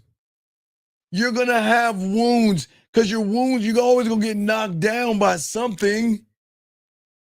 But you got to have that wake-up call to get the fuck up. Man, he was crying. He was all broken. He's like, I miss her, Will. I miss her so much. That's how it was, right? And he's like, you know, why go on dwelling in darkness? The land of the wounded king is thirst for rain at his majesty's whatever, meaning that as long as you sit on your fucking ass crying, your throne is open to be taken. And that motherfucker was like, he got up and he's like, oh my, what the fuck? What the fuck have I been? And then he looked up and then he just got himself back together, man. And then he just went like this, just rubbed his fucking face like that. And there's also like, yeah, motherfucker. Now he's back. Because he's not living in the realm or world of a woman. You see what I'm saying? Because when you're in a woman's world, you complain about it, okay? You love making excuses. You love sitting in victimhood. You love being able to say, it's not my fault. It's easy to say the world is unfair from that position. And women don't like men like me. And other guys have it easier than me. Tall guys are better than me. And it feels so Think about this. Do you know how fucking good it feels? Okay, when I was in Trinidad, let me tell you something. Okay, let me tell you how fucked up. So I was in Trinidad, I think it was 20, I forgot when I went to Trinidad. It was the early 2000s. I went to Trinidad, okay? And when I went to Trinidad, I was on the beach. Now, mind you, they were selling shark on the beach. Just hold that thought, okay? So selling shark? Yeah, it's cooked shark. They take shark and they sell it. Shark, cons, and all that shit. Okay. So I decide to get on a little raft, a little floaty raft, and decide to fucking get out in the water. I got out in that water and I started close to the beach. But my bitch ass didn't know about this thing called what do they call it? A fucking current. And before I knew it, I was at the beach and that current started yanking me off the island of Trinidad. I was taking me away from the island. And I had to realize I can't fight the current. I got to figure ways to go with the current and maneuver my ass around and get off that fucking current. But remember, they were selling shark on the beach. So what the fuck do you think was probably underneath? What the fuck you think? Right. I'm like, oh my fucking God. Why am I telling you this? The reason I'm telling you this is because it's so easy to go with the current. Yeah. And it's so easy to be a victim. It's so easy to blame. It's so easy to wallow. It's so easy to feel good. But you know what is hard as fuck? Turn around and go against that current. Yeah, turn around and start to go against that current of getting out of the reality that you're in. You remember? Okay, I told the other guy the other night. Did you ever see Castaway with Tom Hanks? No, I haven't. Oh, it's a great movie. Oh, it's a good movie. God damn it, it's a good movie. Now, women will cry. It's a really touching movie. It's like one of those hard, like if you with your girl and watch that, she gonna cry. It's one of those movies, she'll cry. But he got trapped on a fucking island and he couldn't get off that island because there was this one current. He would get away from the island, but it was this current that was so great, it pushed him back to the island, right? Until he had a piece of fiberglass. I don't know, it's part of a fiberglass something. I don't know what it was. So then he decided to build a raft with his ball Wilson, because he was talking to his ball, a beach ball, a volleyball. He was talking to Wilson, and him and Wilson got on the boat that he created, the raft. And then when he came to the current, he let that thing out, and the gust of wind got him past the current. So once he got past the current, he was in, and then he can float away. You see what I'm saying? But that's what I'm saying for a lot of young men out here, is that I'm trying to get them past that current, but they won't allow me to give them the plank to get them over the current because they want me to hear their fucking feelings. And Steve, you're not listening to me. And Steve, you're yelling at me. And Steve, you're being mean to me, because they don't want to break free. Because breaking free means what? It's the greatest thing. Guess what? If all my life I've been living in a woman's world of excuses, and boy, is this comfortable, and I break free and get past that current, what does that mean I'm breaking free of? Blaming women. Right. There won't be any more excuses. No more victimhood. No more hiding. At that point, I really actually got to be a man and realize I'm the fucking problem. But I can't do, man, fuck that. I'm going to swim my ass back to that current. I'm going to swim my ass back over there. Fuck that. Hey, look. Fuck that. I'd rather go to a place where I will swim I will swim on a raft called Going Your Own Way until I hit that current and push me back. And then I gotta they gotta be on my purpose and push me back. And then it's money, clothes, and status, push me back. Then it's don't jerk off, push me back. And look smaxing and drizzle and Riz. And what is 100 men versus a bunny rabbit or whatever the fuck they do. Whatever they come up with, it's always going to blame the woman. And it will never be my fucking fault. Because I'd rather be safe here blaming women for everything that's wrong with me than being a fucking man and taking the fucking accountability and saying it's me.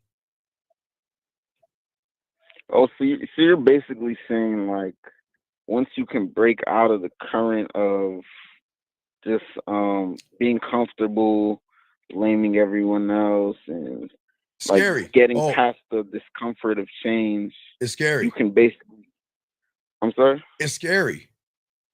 Yeah, definitely. And because hey, wait, big dog. Yeah. Even when Tom Hanks got free, motherfucker was still laying on his fucking floor like he was in a cave.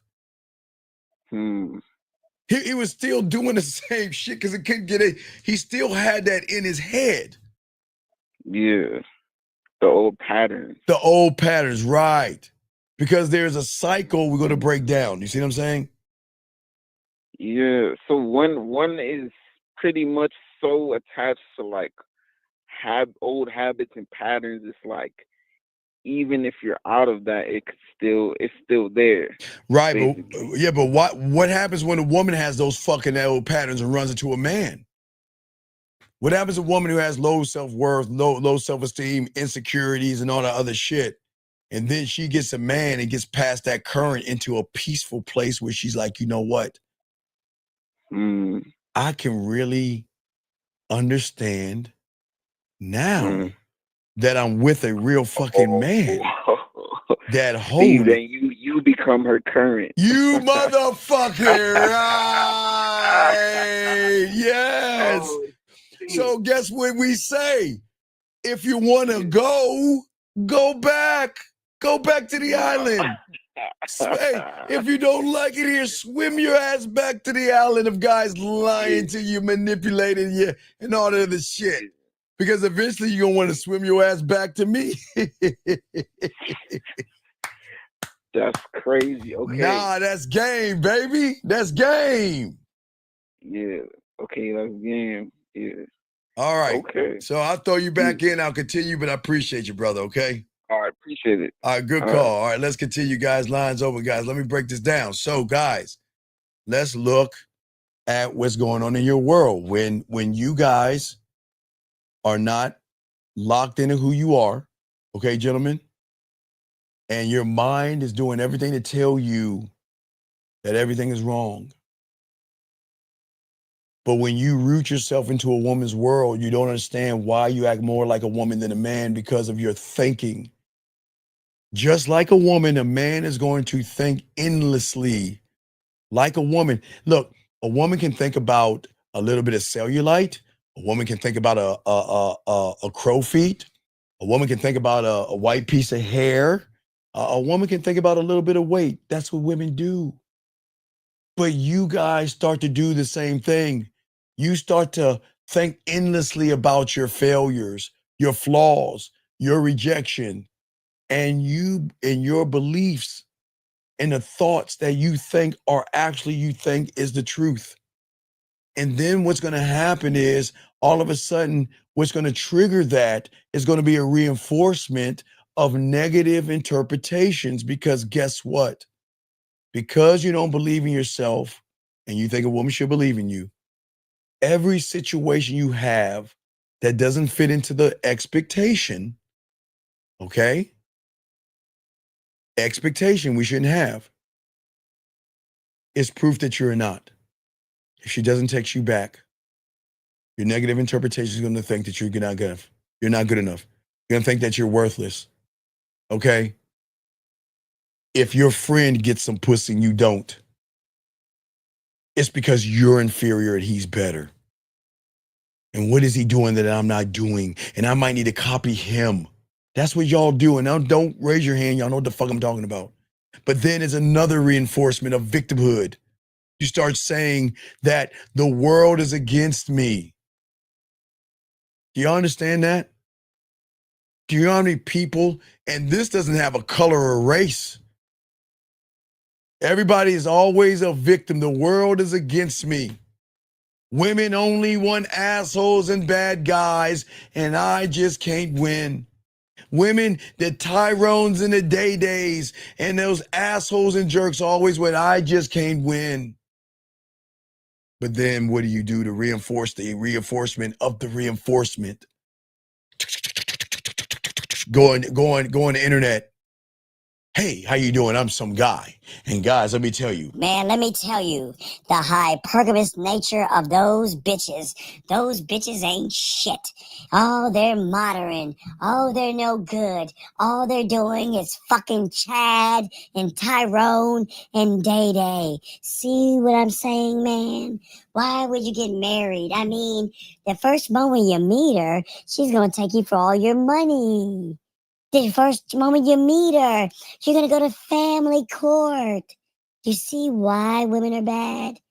But come here. Why don't you take your shirt off and let me look at your body for a second? I know women, hey, don't trust women. Take your shirt off for a second. Let me look at you for a second. Mm-hmm.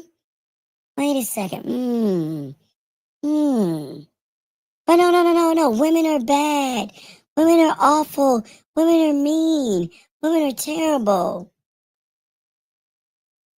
Let me look at your chest for a second and see. Let me judge you. Y'all think I'm joking. I'm dead ass serious. I'm dead ass serious. You got these motherfuckers that's going to tell you all these shortcuts. Hey, you want to be a doctor? Go to the gym. If you want to learn how to fly an airplane, get your money and your status up. I mean, who wants to do the work? I know you don't want to do any work, and you're not going to listen to anybody to tell you got to do the work. You want a quick fix. If I told you the truth, you wouldn't listen to me. You wouldn't regurgitate what I want to tell you. If I told you you had to do hard work and go against the current, no. Hey, go to the gym. Upgrade your clothing. Matter of fact, get an operation to be a little bit taller. And they don't even understand that shit. Because what your mind is going to do is say, move from weakness. And then the lie or the connection and the one behind that is the excuses that you make. When nothing changes, because it shouldn't change, you would just accept this is who I am. I wasn't born tall enough. And women will never like guys like me. And then to create the lie behind the lie, behind the lie, behind the lie. Whoa, there's another lie. You will then defend the addiction. When someone challenges you to rise above what you are, you resist and you attack the messenger. You mock the truth. Or you say that guy's an arrogant dick. He's a fucking asshole. Who the fuck does he think he is? Hey, do you know that pickup artists, what they call us? They gave us a name. Gentlemen, pickup artists give us names when you have game. I swear, they call us naturals. I swear that's what they do. Oh yeah, you're just a natural. I was on a thing talking about fatherhood to some guy before. I told him in the game, he said I was 9 and tell him to yak. He said, oh, hey, Steve, you're a natural. See that? They're even gonna label guys because they want to give a label and excuse. And then there's one more, guys. Y'all thought it was over? Oh no. There was a lie to reinforce the lie, to reinforce the lie, to reinforce the lie, to reinforce the lie. And then there was one more, and that is reinforcement. Reinforcing the message, because a lot of young men feel like, well, if everybody's doing it, then it must be right. Look at their subscriber count. If everybody's watching, then what they're saying must have relevance. Hey, Steve, you only have what? You only have 10,000 followers. Why would I listen to you when I can listen to this guy that has hundreds and thousands of followers and he's telling me the right things? Steve, you're not blaming women, you're blaming me. But that guy who has all those followers, he's blaming women. Steve, you only got 5,000 followers, and you know what? You're blaming me again. What the fuck, Steve? When is it ever going to be a woman's fault? Why do you keep blaming me? And you know what? I'm going to reject your message. Fuck you mean love yourself. What do you mean love yourself? Fuck that.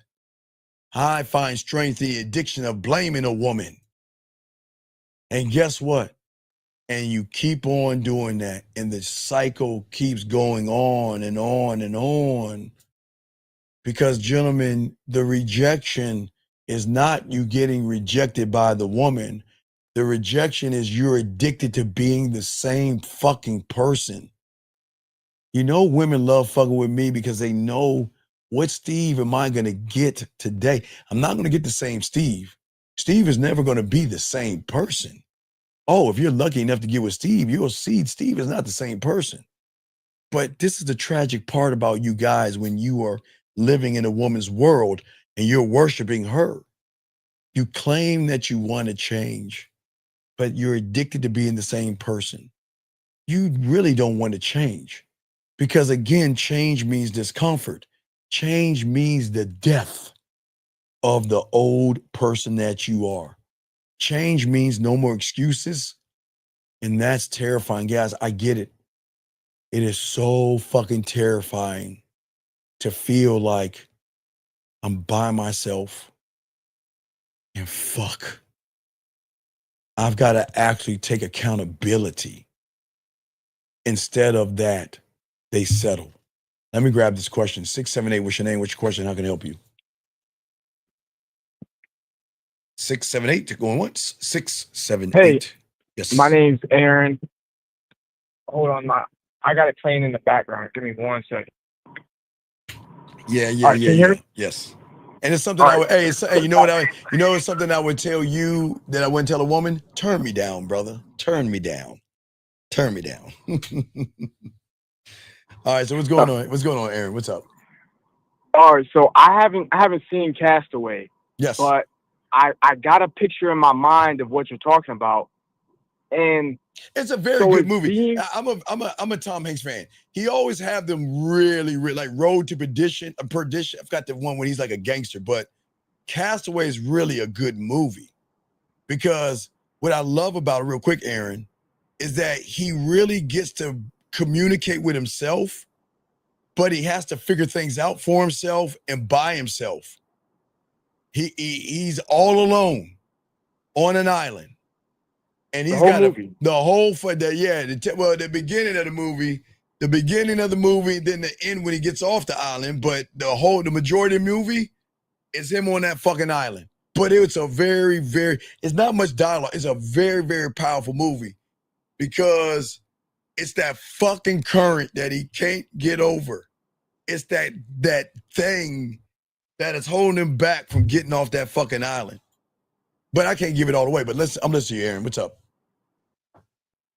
Is being in the Grand Canyon the same as when he was off the island, but he still like that stage where he's off the island, but he's still acting like he's no, that's you said in the cave. I picture somebody who's like shriveled up in the corner or something. Well, yeah, he like was kind of it was kind of shriveled up because he was laying on the floor, flickering the lights like he used to when he was in the cave. So what I'm saying is when you leave a cult, it doesn't mean you are off. The cult is not inside of you; it's still inside of you. That's why a lot of young men who have been indoctrinated with the red pill, they still have that indoctrination in them. They still have it in their mind. Just because you walk away from the red pill doesn't mean it's not still in you. Because the moment you have accepted it as truth, it becomes your truth.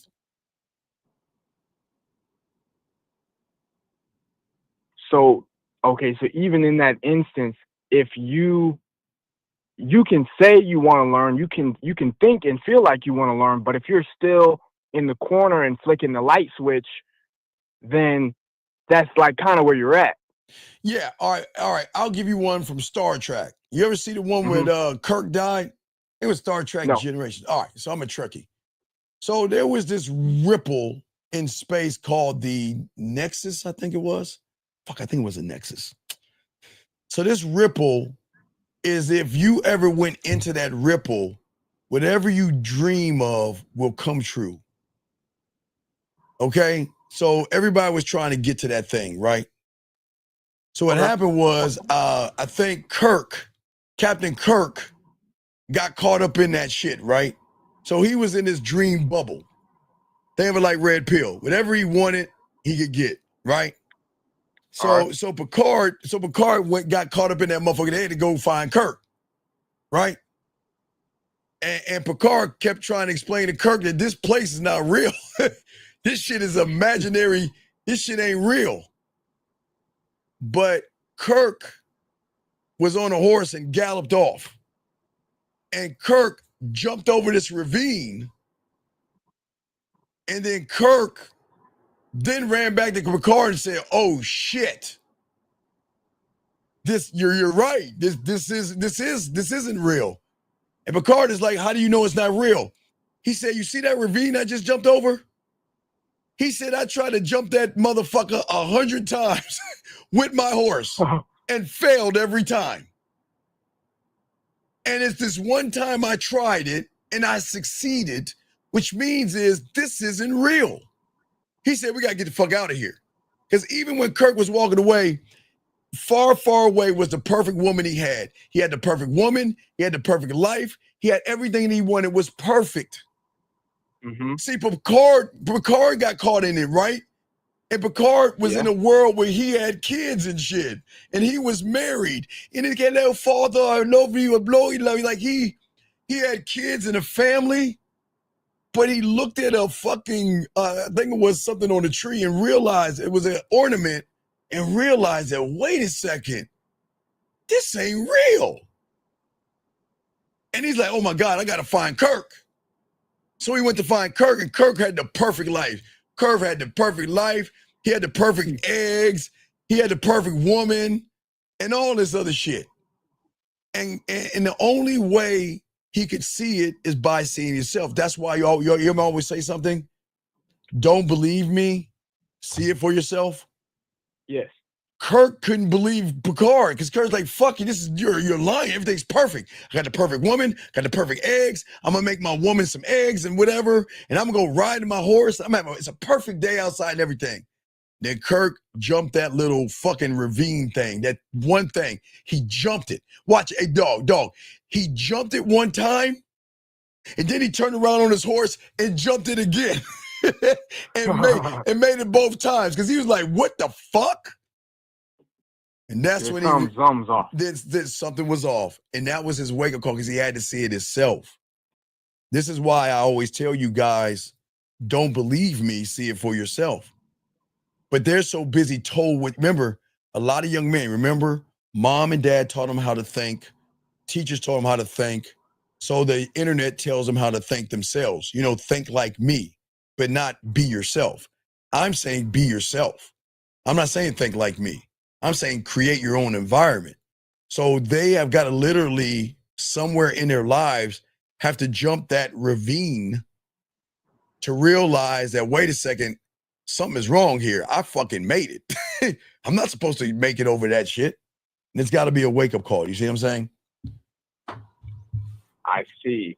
Because we're in a fake, okay, if we're I'm not trying to get technical, but if you think about a program, it's like we're in this program of a reality that we have not actually programmed for ourselves, unless you understand the game. Your reality, Aaron, I can never tell you your reality is wrong.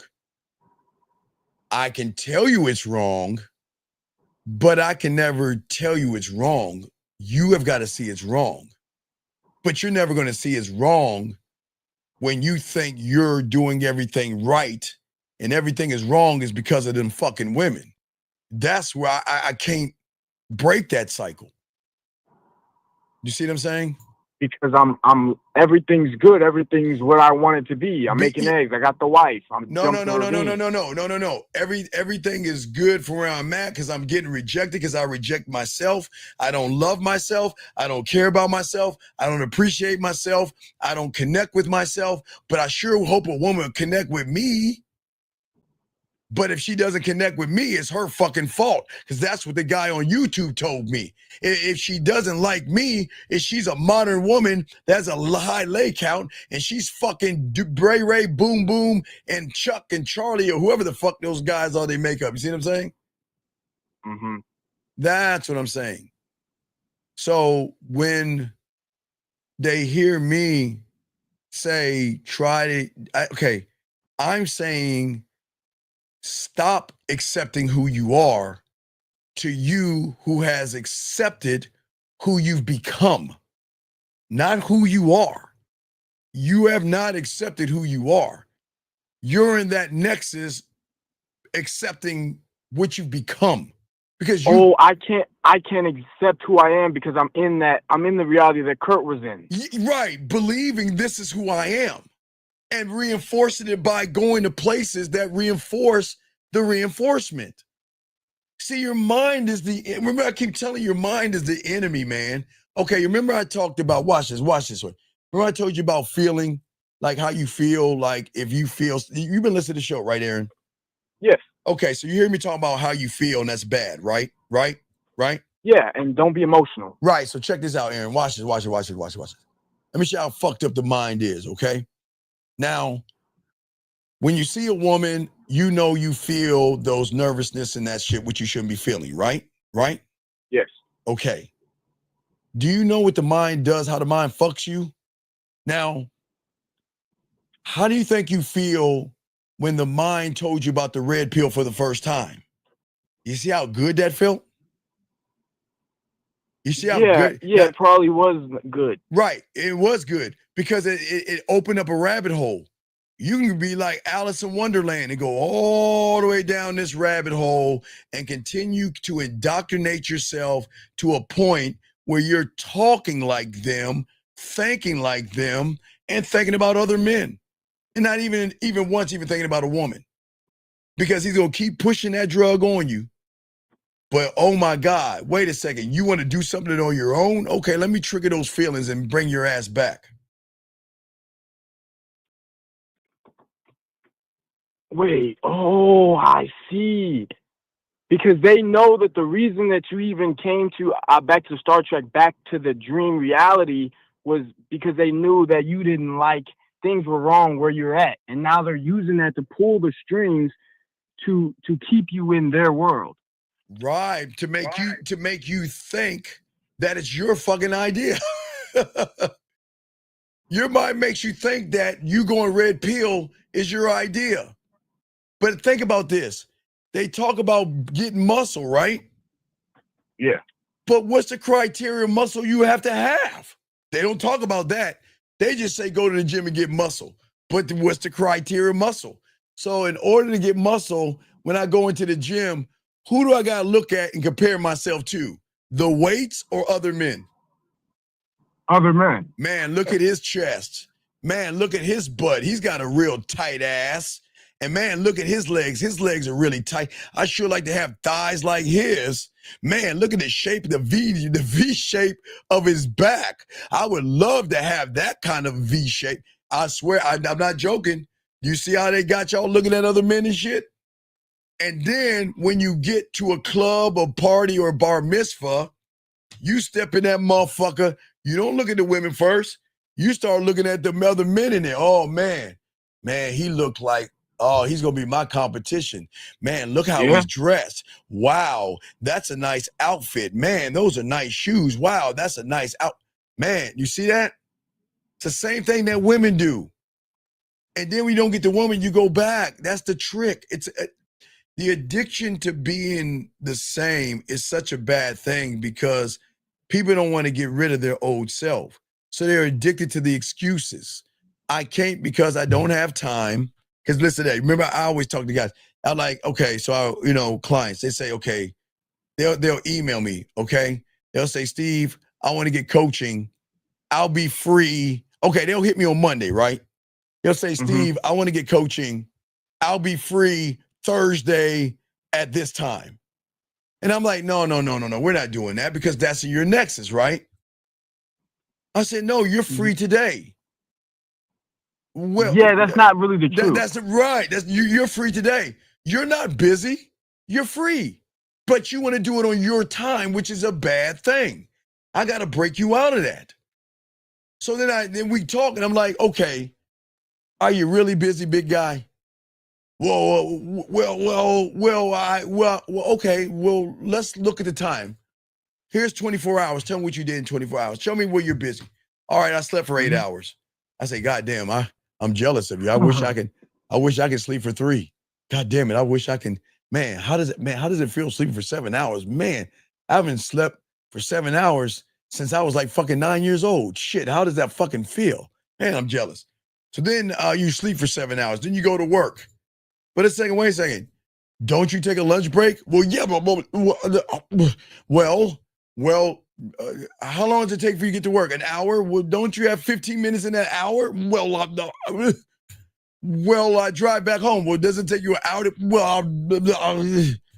And then what do you do afterwards? Well, nothing really. I just sit around, watch TV, and scroll through YouTube. Do you see what I'm saying? Yeah. It's every excuse in the book. And this is why you lose, because when my mentor gave me a chance at 9 years old, that's all I can base it off of. Me at 9. We all wanted to learn the game, right? My motherfucking mentor kept telling us, y'all, I ain't teaching you motherfuckers a motherfucking thing. Cause y'all lazy as fuck. Y'all want to learn shit. Fuck y'all. We kept bugging him. Right, kept bugging him. And what he said was, at the end of the day, was that he said, all right, who wants money? That's all he asked. Who wants money? And little fucking kids, we all broke and shit. Hell yeah. Yeah, I want money. We all raised our hand. All of us. It was a bunch of us in this motherfucker, right? So he dug in his pocket and pulled out, it was a few pennies, a few nickels, and a few dimes. And he threw that shit on the ground and just stood there. That's all he did. He just stood there. That's it. And everybody who went down to grab for those nickels and pennies and dimes, do you know what everybody else was doing, caller? What do you think they were doing? Laughing. There you go. Yep, laughing. Man, look at these dumb motherfuckers. Man, look at these dumb motherfuckers. Why are they scraping over a penny? And why are they scraping over a nickel? Man, that's stupid as fuck. So once it got over with, you know what he did? He said, everybody that was down on those ground, stand over there. Everybody else get the fuck out of my face. Like, oh, wait, what are you talking about? He said, game 101. I asked you, did you want money? You guys said yes. But you thought money was $1, a $5 bill, a $10, a $20, or a $50, or a $100 bill. He said, I gave you an opportunity to go after the thing you said you wanted. Because that penny is a penny more than you have in your bank account. That nickel is a nickel more than you have in your bank account. You said you wanted money. So if your actions are not in line with your behavior, then you cannot be a student of the game. For those reasons, get the fuck out of my face. And that's how I became a student. Because I was put to a test. I do the same test. You know, I tell guys to do, go get your puzzle pieces. And you know, motherfuckers don't even do that. Not worthy of the game. Not worthy. I do a lot of things, but I'm just saying that was my test. And I've got the bruises and scrapes that still show today. My knees are scraped up like a motherfucker, dog. We didn't have Neosporin back in those days, guys. We would peel, as kids, we would rip our scabs off. We have a scab, we'll rip that motherfucker off, man. But you know, different times were different back then. We would rip our scabs off, and there was a little bit of alcohol involved in shit. But we were all scabbed and fucked up. Y'all had Neosporin, so y'all can get rid of the lines and stuff, the marks. All right, so you have any other questions? I can continue real quick. No. All right, so watch Castaway and let me know what you think, okay, brother? For sure. All right, respect. All right, guys, lines open. Then we're gonna keep going real quick, guys. For all you guys out here, we telling y'all appreciate each and every one of you guys. But let's continue this real quick. See, guys, it's not just addicted to the excuses; it's addicted to not winning. Okay. The darkest truth that many of you guys out here, y'all are addicted to not winning. Winning will automatically mean responsibility. Gentlemen, I promise you all that I am. I hate it when a woman is down for me. Fucking, it's the worst feeling ever, guys, for me. Because the way I am, I don't care when they say no. And I don't care when they leave. And I don't care when they go. But when they want to hang around and they want to fuck around with me, that's where I have the problem. Because, gentlemen, I challenge myself all the time. And I'm always lose. When I win, guys, I lose. Because if I get her, it wasn't on my terms.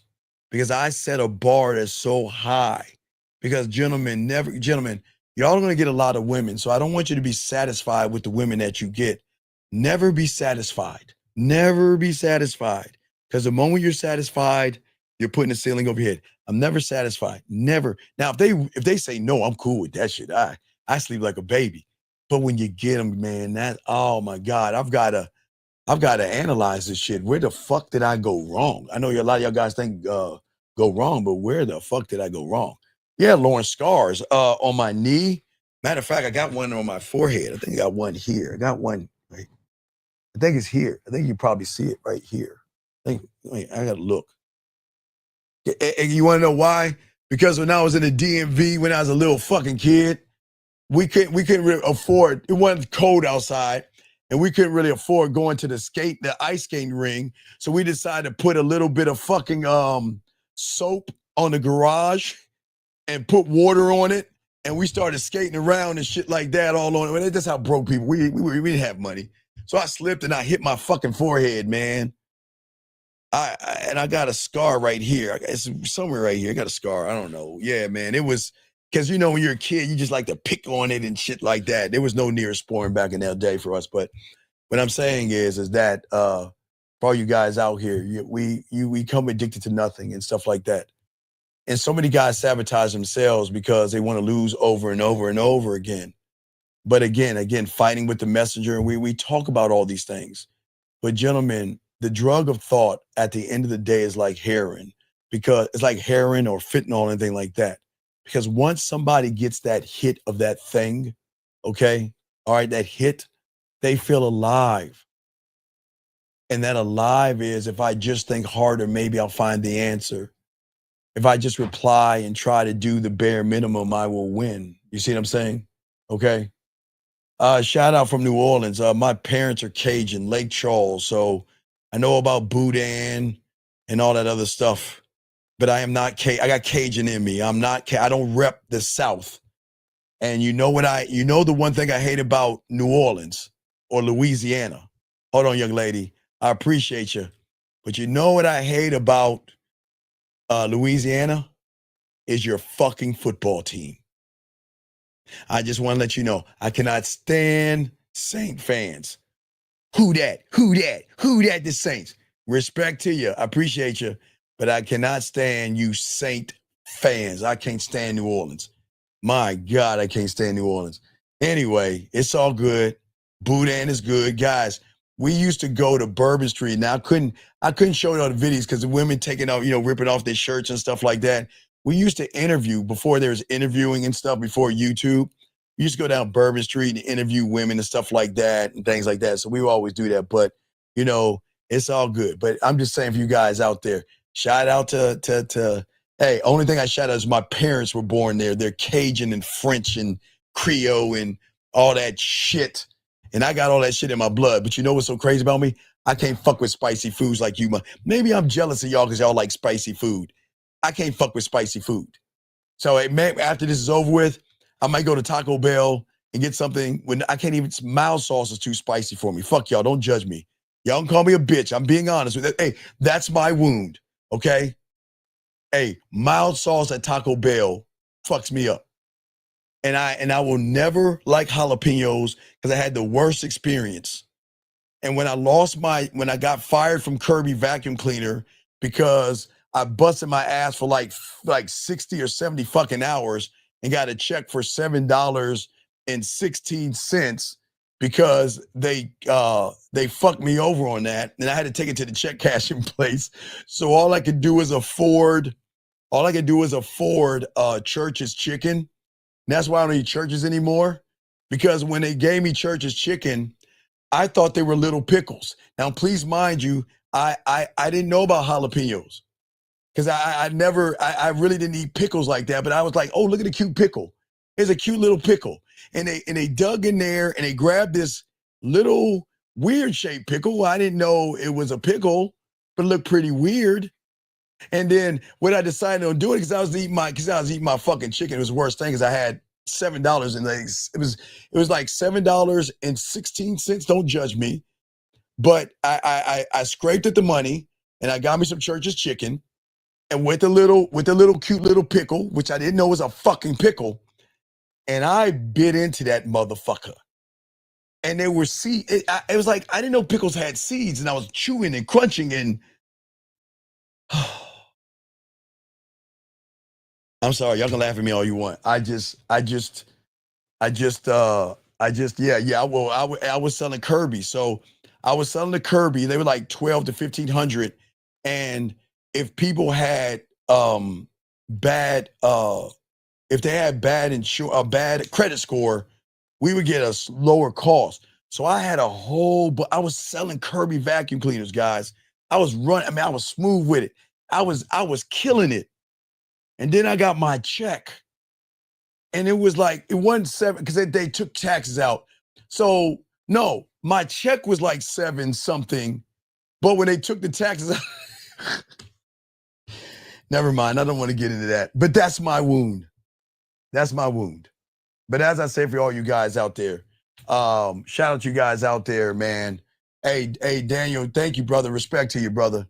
But I didn't do it. You did it, sir. Respect to you. But let me get into this real quick because we got to talk about this real quick. Guys, we are going to do 2 shows. We have a show tomorrow, Real Game No Theory with the guys. Then we'll do another show tomorrow. But what I'm saying to you guys, let's look at this. It's very important. Let's get into this. Okay, guys, at the At the end of the day, because we guys are built on rejection when you are living in the world of the woman, okay? No, let me tell you something.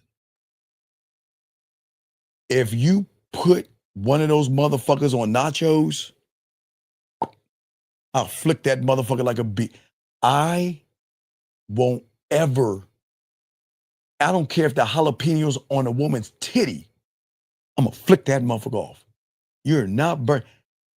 Nina, mild sauce at Taco Bell burns my bitch ass mouth. It's hot. No, Dub, fuck you, Dub.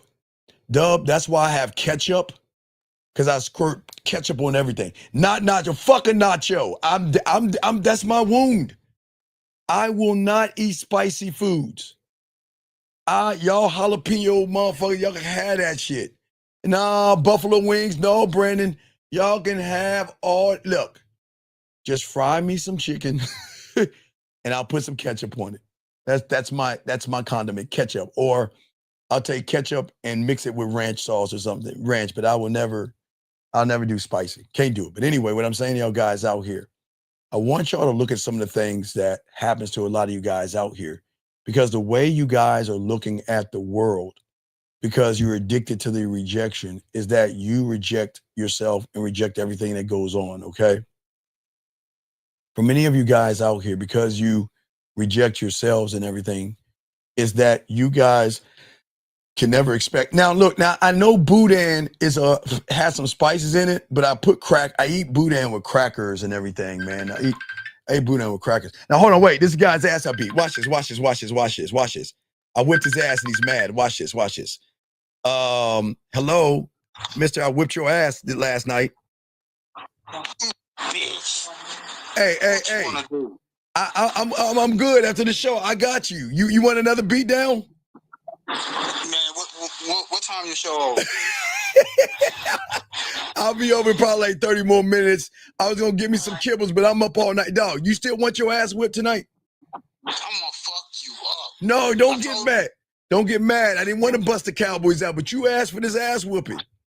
I blew you out the first game, but you did something. No, I didn't do. Some type of ebook. Now we making excuses. Cool. No, but it's cool. I told you. Did you score anymore? No, but I beat your ass though. Wait. Who won last? We gonna break the title. It's 1-1. But who won last, motherfucker?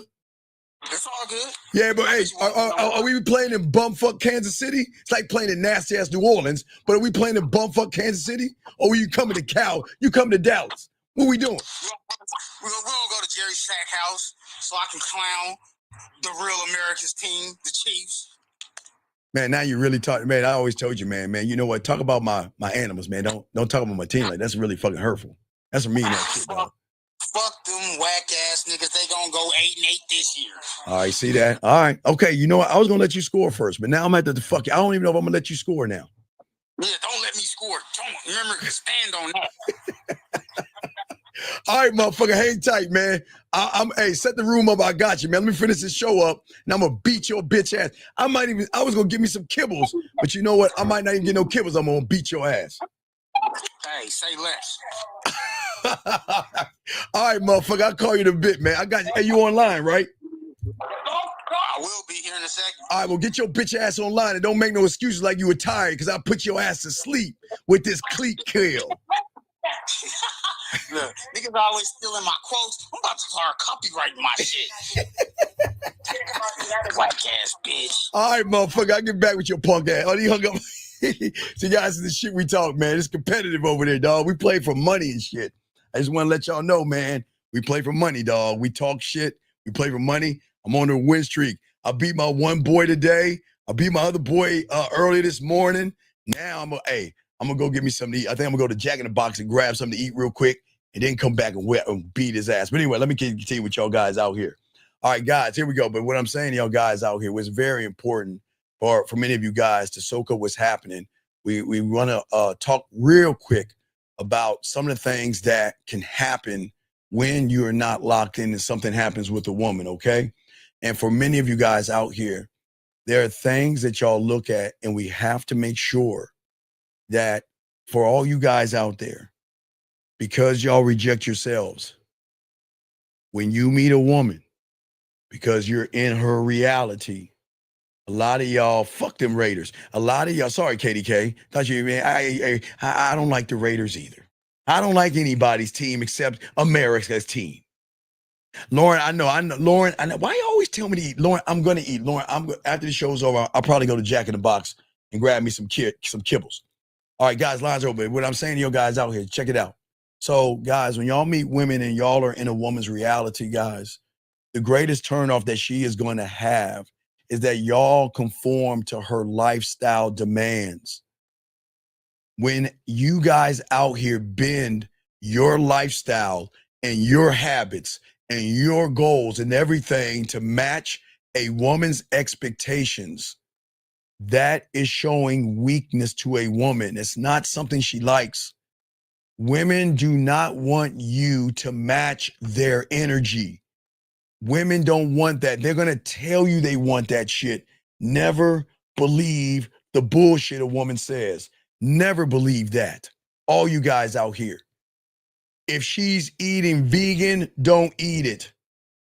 If she likes whatever food she likes, if she likes some foreign food or something like that, like if you meet an African woman and she likes fufu and you don't eat fufu, don't eat the fufu. Let me grab this call. 856, what's your name and what's your question? I can help you. 856. I don't like the way 856. you don't like Skittle Guzzlers. 856. Can you turn down the background so we can hear you, please? Can you turn down? You hate what? Yes. What'd you say? I don't like the way you don't like Skittle Guzzlers. Wait, Skill who? Skittle Guzzlers. Skittle Guzzlers. What? Sir, I think you're calling the wrong thing. This is a man show. I know. I watch you and I love you. Okay. No. No. 2 doors down to the left, buddy. Have a good day, sir. Have a good day. Cannot talk. Oh my God. Yeah. All right. Shout out to Beautiful. Hey, Beautiful. Shout out to the curry. Give me some naan with no spices. Make a curry dish, Beautiful. Take a picture of it and make sure that shit ain't hot. Put some fucking some tomato on it or some shit. But anyway, what I'm saying to y'all guys out here, what turns her off, guys, it's very important to understand is that all women out here crave leadership and not submission. And when you conform to a woman's lifestyles, her demands, when you announce that she is the leader, gentlemen, just because she's a guys, do you know how many vegans I make cook meat? I've met so many women that say, you know what? I like salads. I am not a meat eater, and poor little cow. Why would you want to eat that poor little cow? You know, after they meet meat, they go to the grocery store and buy the meat and cook it for your boy. You see what I'm saying? For all you guys out here, what I'm saying is when you guys conform to a woman, and which happens when she's turned off, she is going to pull away from you. Because what she's saying is I want somebody to challenge me. And as a man, one thought, one mind, one way, I'm never going to conform to her lifestyle demands because my life is already set. My routine and who I am. And listen, I am always going to accept a woman for who she is. And that's what fucks her up. If she worships Yahweh, Buddha, Allah, whoever she worships, God, whatever she worships, I accept her. Whatever she is, I accept her. If she's a vegan, if she's a Republican, a Democrat, or independent, whatever she is, you accept them for what they are. I accept no spicy nine, KDK. Stop that. I'm saying all you guys out there, you accept them. But as a man, just because I accept you doesn't mean that I'm going to negotiate who I am for you. Understand this. If you want to get with me, understand this. I am never going to change you. I accept you for who you are, but never think that I'm going to move or change myself for you, gentlemen. Always remember that, okay? And when she tries to demand something for you, you don't fight, you dismiss. Guys, when's the last time you think a woman's been turned down?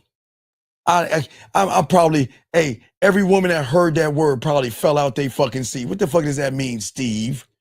Turned down. Ain't nobody turning out this pussy. Ain't nobody turning out these titties. Ain't nobody turning out. I mean, I'm telling you, ladies, I know that shit sounds weird to them. But hey, guess what?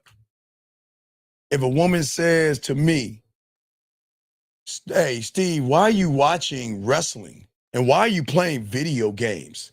And why do you watch cartoons and anime? And why do you do this? And why do you do that? Hey, guys, y'all ever see that commercial? I don't know if y'all are if outside the States, but there's a commercial that has dog food that you put in a refrigerator.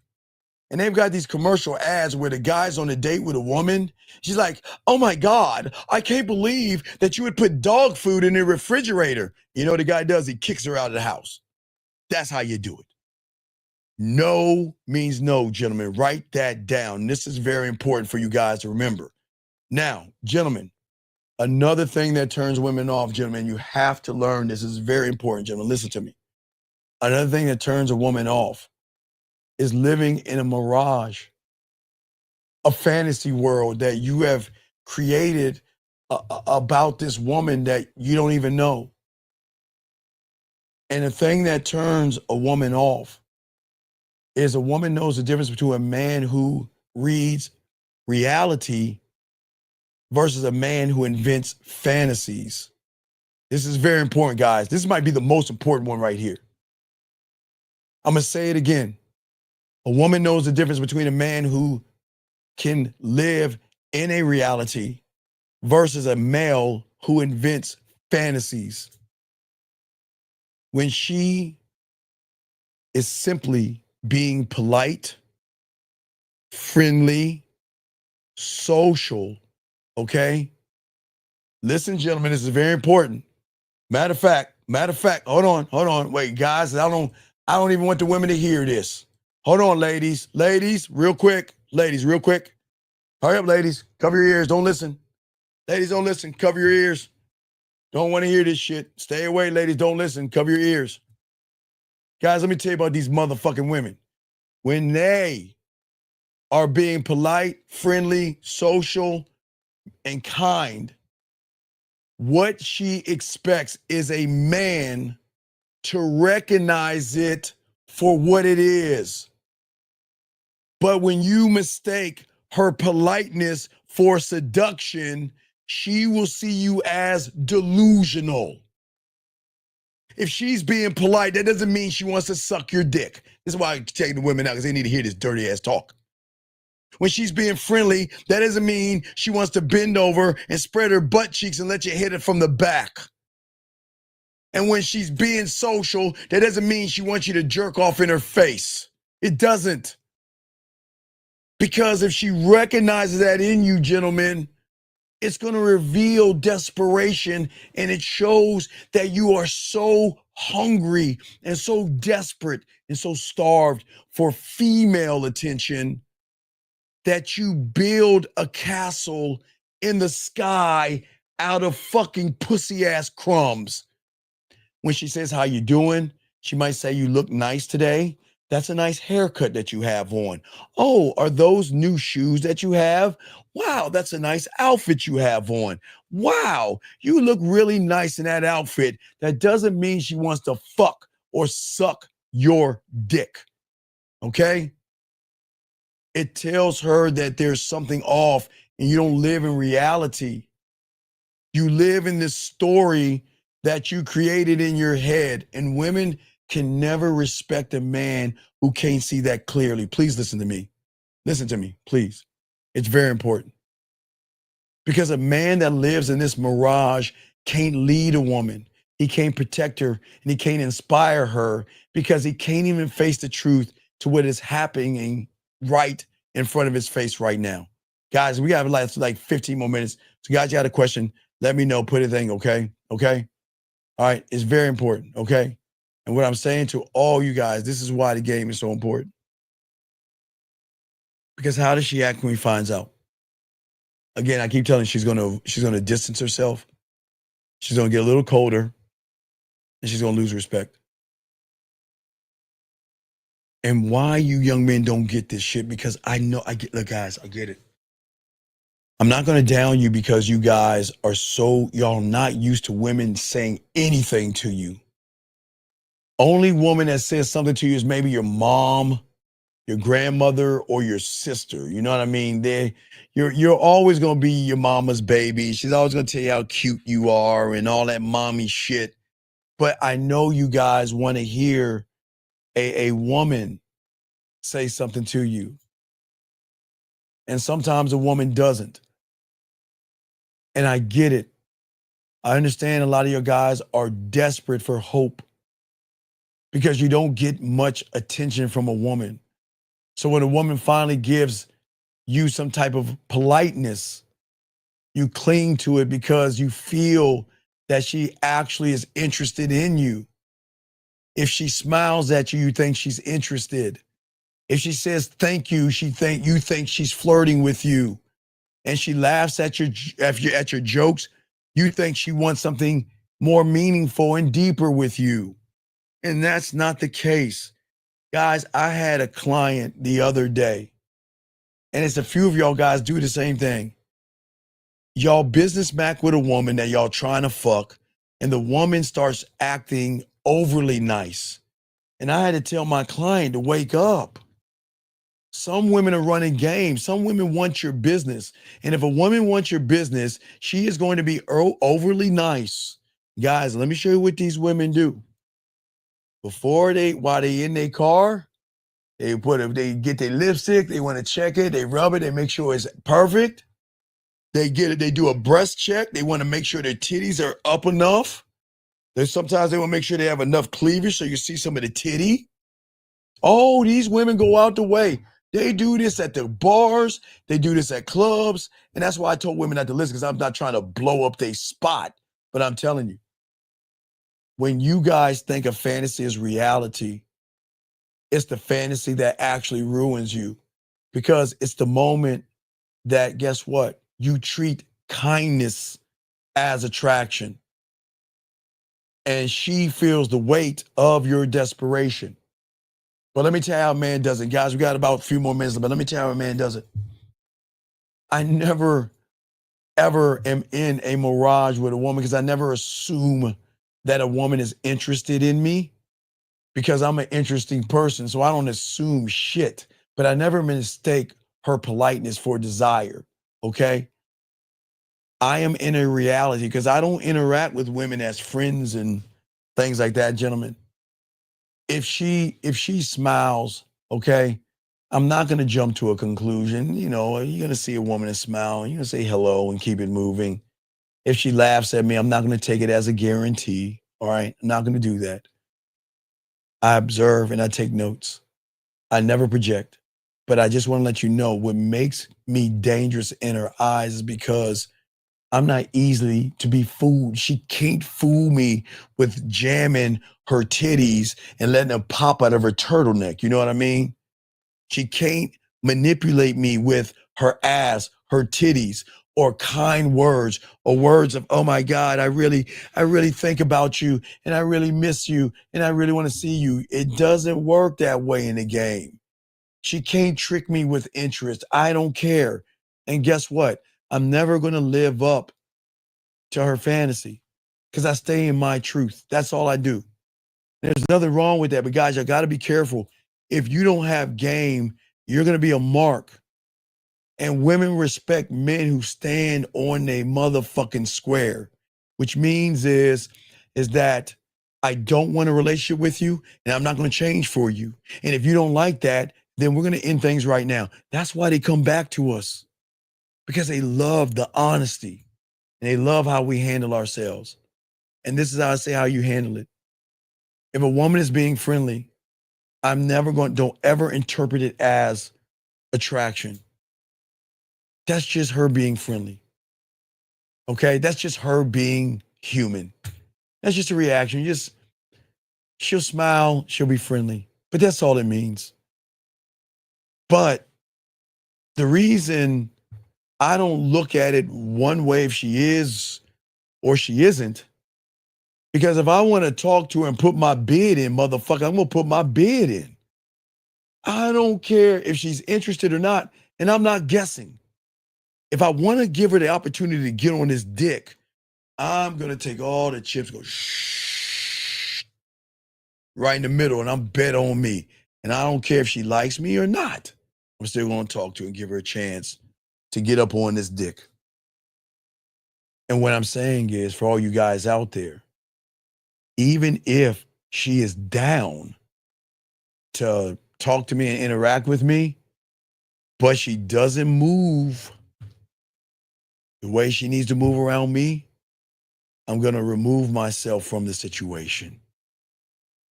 I'm not going to force her to change because she's perfect the way she is.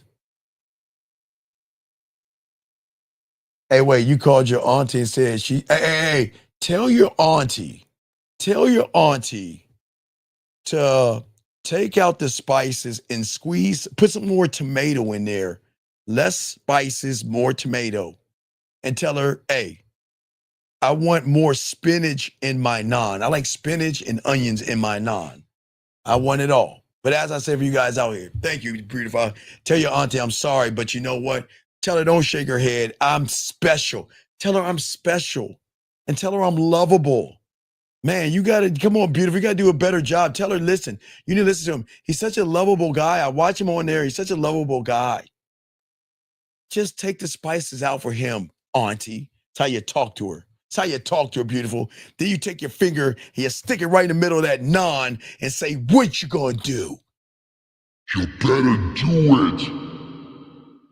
All right, anyway, what I'm saying for you guys out here, gentlemen, if you feel a woman is not fucking with you, just remove yourself. Listen, I accept the gentleman. I know this is gonna sound crazy, but sometimes women just can't stick and keep up with you. And sometimes women are going to just say, oh, fuck it, I'm out. And that's cool. But never force a woman to be with you. Never force her to change, okay? All right? Well, tell her, let her know that I love, now, beautiful, this is my Indian thing that I always tell women. Tell her I know about Chunky Pandey and Govinda, and let her know my favorite Hindi movie was Coolie #1.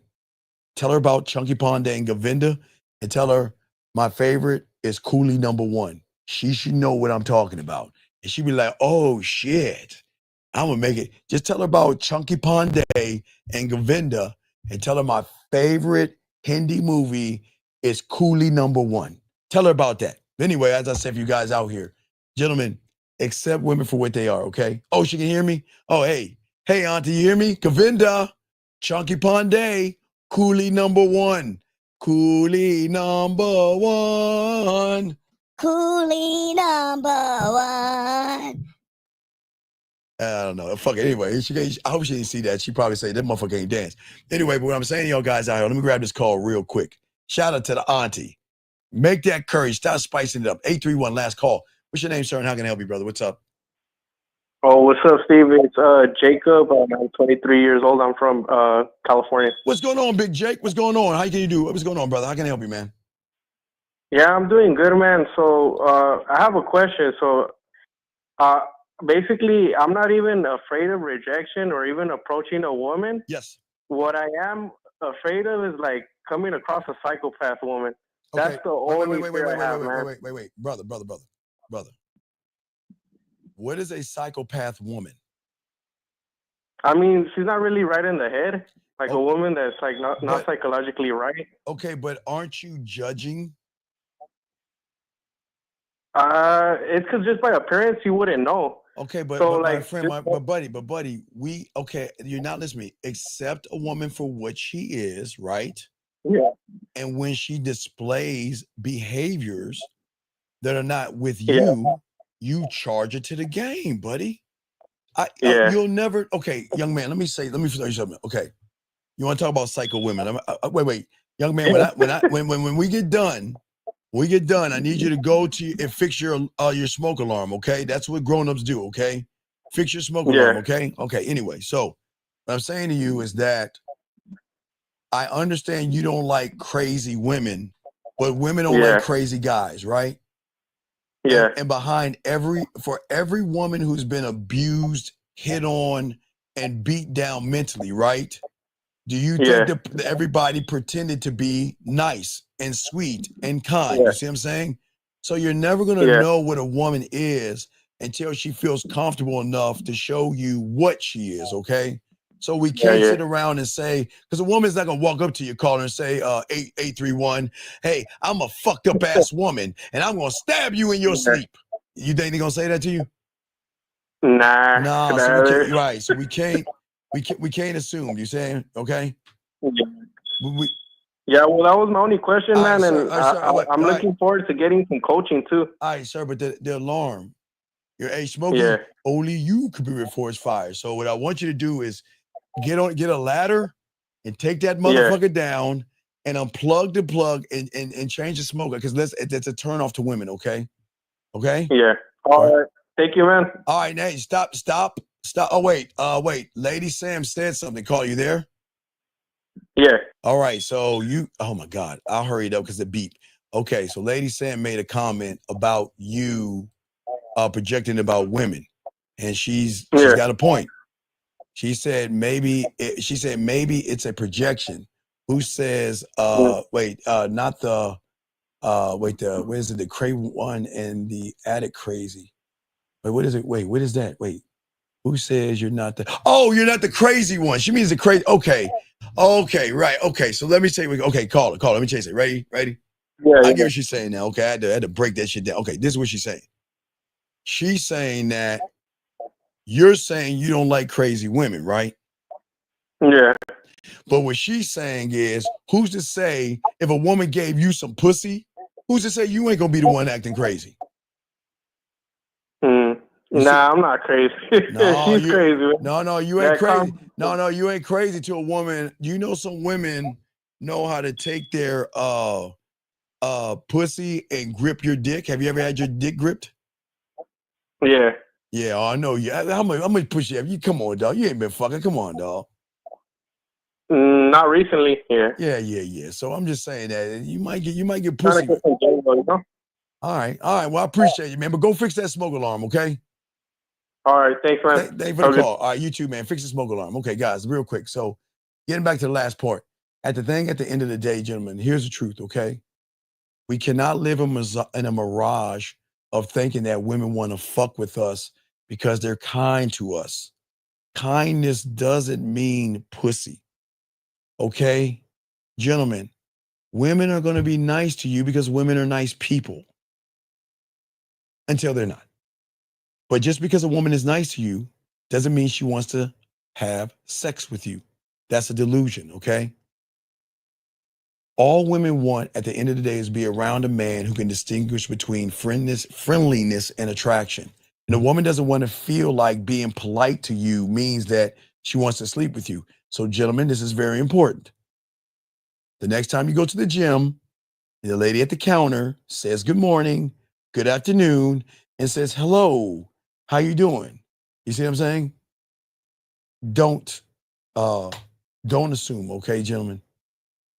Because a lot of y'all misread those things, okay? A lot of you do. And I want to show you how it works. If you owned a gym, you want to find women who are top heavy, and you want to find some bottom heavy, and you want to find some in between. You want to find a few out of shape ones. You want to find an array, guys. Let me show you the game that they're doing. Because everybody in that gym has his own kind of woman, right? You want to find who is Kelsey what's her name? Who is the chick that Kelsey is engaged with? The real thin one. What's her name? The little paper thin one. The singer. What's her name, everybody? Anybody who says it? Who's first up? The skinny chick. What's her name? Taylor Swift. Yeah. They'll even find a Taylor Swift one. Oh. But I can't. They'll find a Meg Thee Stallion one. Right. They'll find a Meg Thee Stallion one, and they'll find a Taylor Swift one, and they'll find one in between. They'll find new ones that have big titties. They'll find ones around asses.